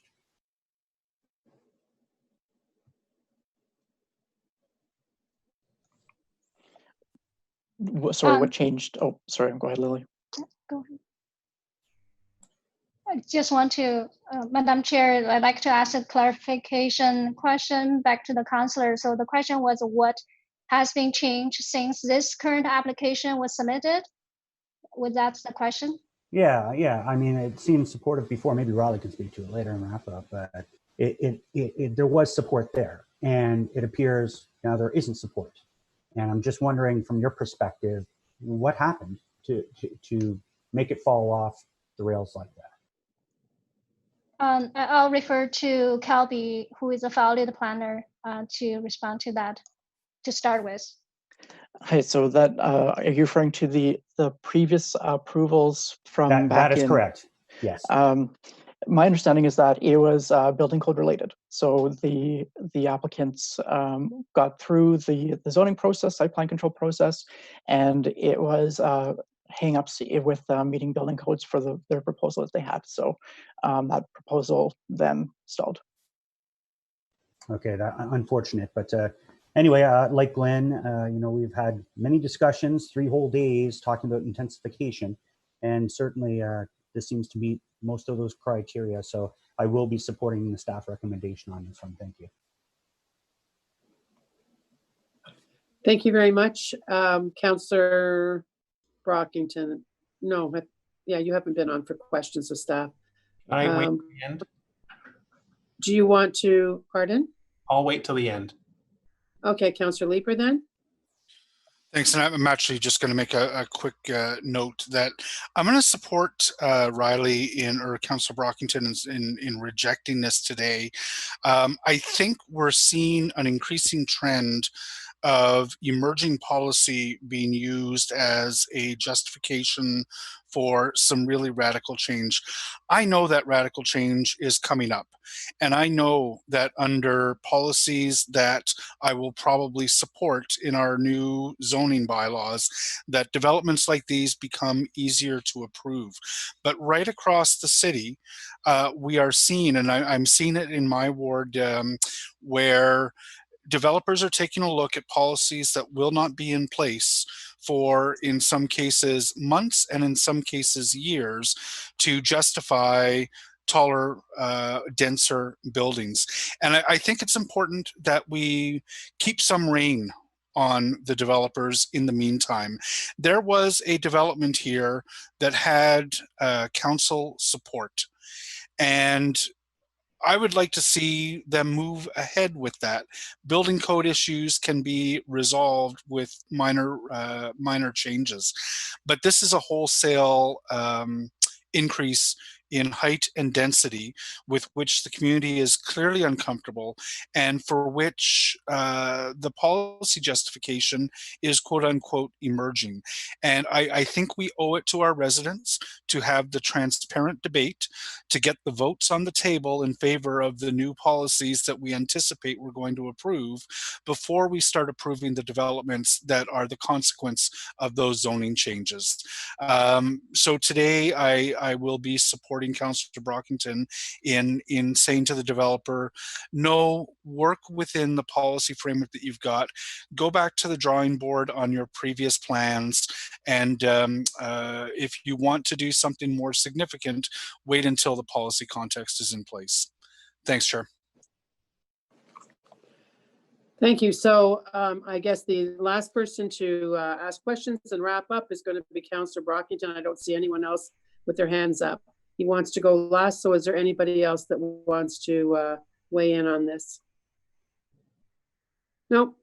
Going to Councillor Brockington for staff questions and wrap up. Thank you. Thank you, Madam Chair, and thank you everyone for a long day and your focus on this item. Very important in my community. First of all, I just wanted to say that Turnbull School is not for sale.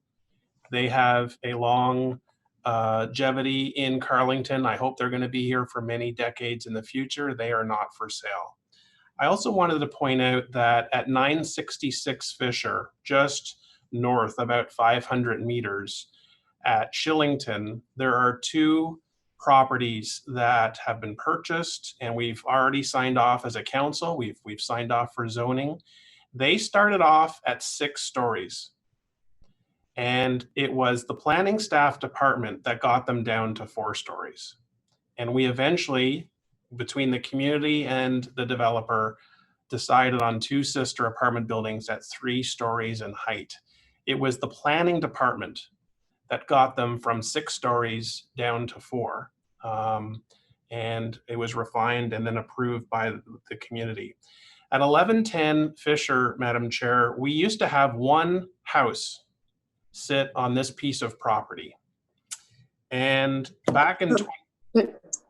Sorry to interrupt, but I need to ask you, are you asking any questions of staff? Yes.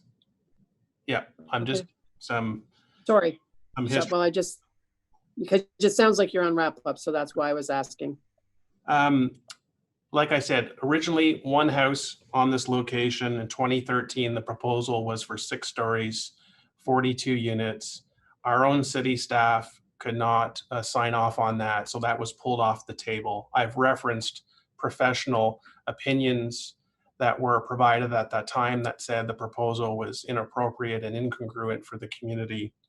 Then we had council approved in 2015 9 units, which was much more in line with what is respectable within the community. That did not proceed, and now we have 9 stories and 62 units greater than what we once had there. So Madam Chair, after the community meeting last summer, as I said, there were main issues identified by the community: height, massing, tree preservation, and traffic flow. Our own planning department was giving the impression, and certainly in meetings with me, that they were not going to be supportive of this application until up to about 10 weeks ago. Planning department of the city of Ottawa was indicating they were going to approve a opposition or a rejection of this application. And the only thing that I can detect that changed was that the south setback to the proposal had been amended by 1 meter. The height wasn't changed, the massing wasn't changed, tree preservation, there's nothing strong there, and certainly the traffic flow issues were not addressed.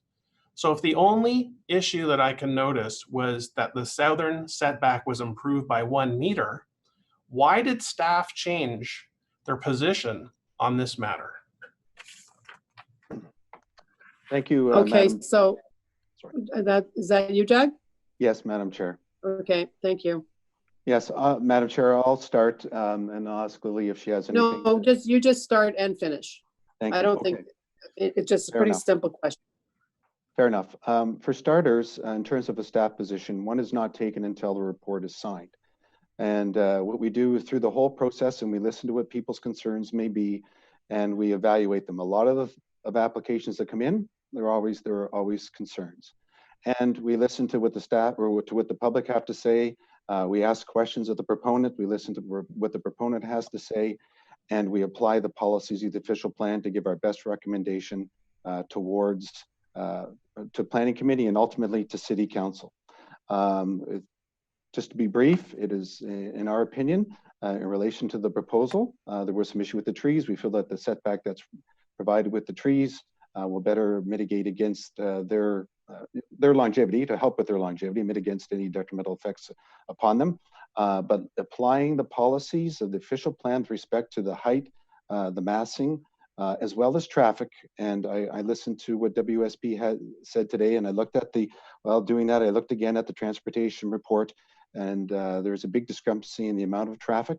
Again, traffic impact for this analysis was not even required.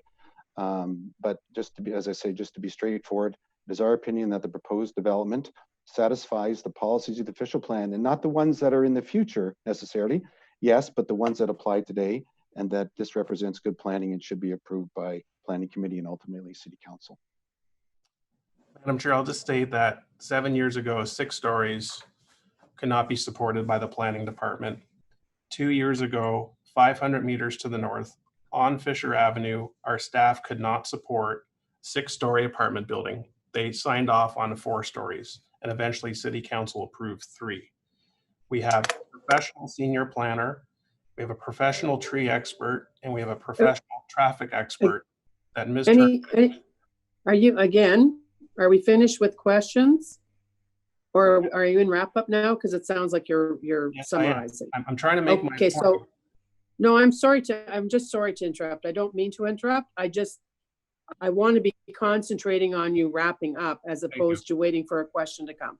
Sure. Okay, sorry, go ahead. I'm trying to make the point that our planning department has been inconsistent on this file and on this street, both recently and in past years where we've looked at similar applications which they could not support. And all of a sudden, a 9-story 62 unit becomes favorable to them when 10 weeks ago it was not. And I have a significant issue with that and the recommendation that they have before this committee. I will not be supporting this for the many reasons that we've heard today, Madam Chair. Thank you. Thank you. Thank you, Councillor Brogdon. And sorry for interrupting because I did want you to have that final time to speak. I just have one question on something that Councillor Leeper said. He said that the applicant was relying on emerging policies, but don't these policies already exist in the general urban area in the OP?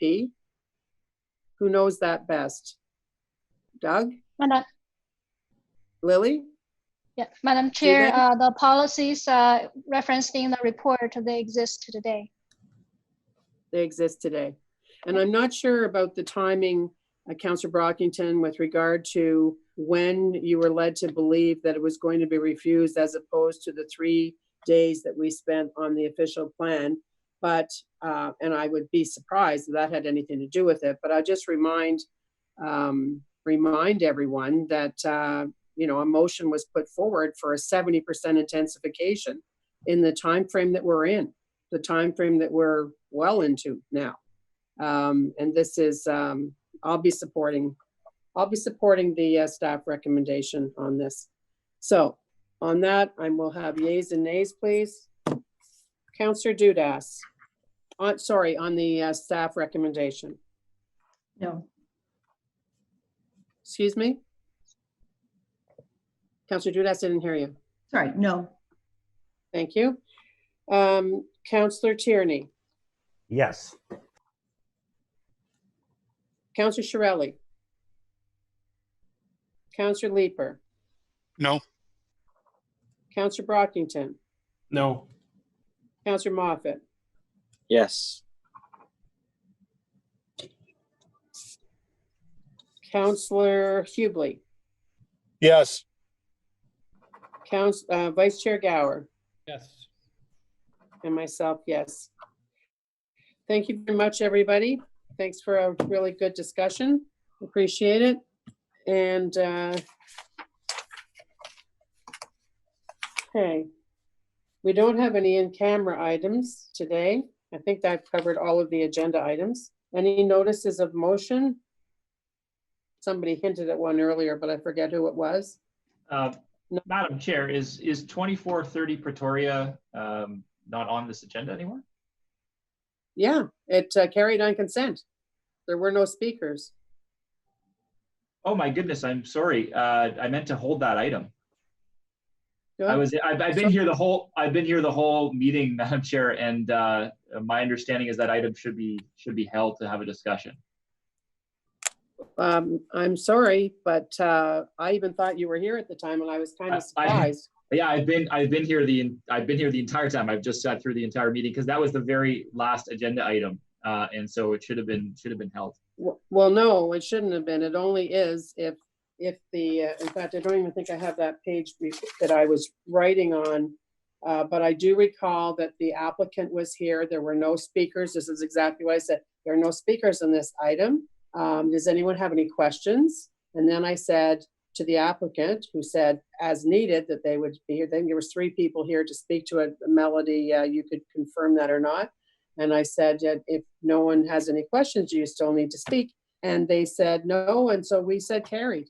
Okay, So well, it's- I do have questions. It was just an error. I'd been here the entire time, and I was here earlier was on we. as well, but it was just an error. Yeah. So I do have a couple questions on this piece. If you could just allow me some questions on it to staff. Well, you can ask questions, and you could ask questions at council, because it's going to council. I can certainly ask questions at council, but I'd rather ask them here while we're at the planning committee table, Madam Chair. I thought this item was held. That isn't, sorry, we don't even have the staff here for that item anymore. That was like first thing this morning that happened. Yeah, no, I've been here the entire day, Madam Chair, listening in, and Then that's I my would understanding. I would suggest that you table your questions. We'll get the answers for you, and but that won't be today.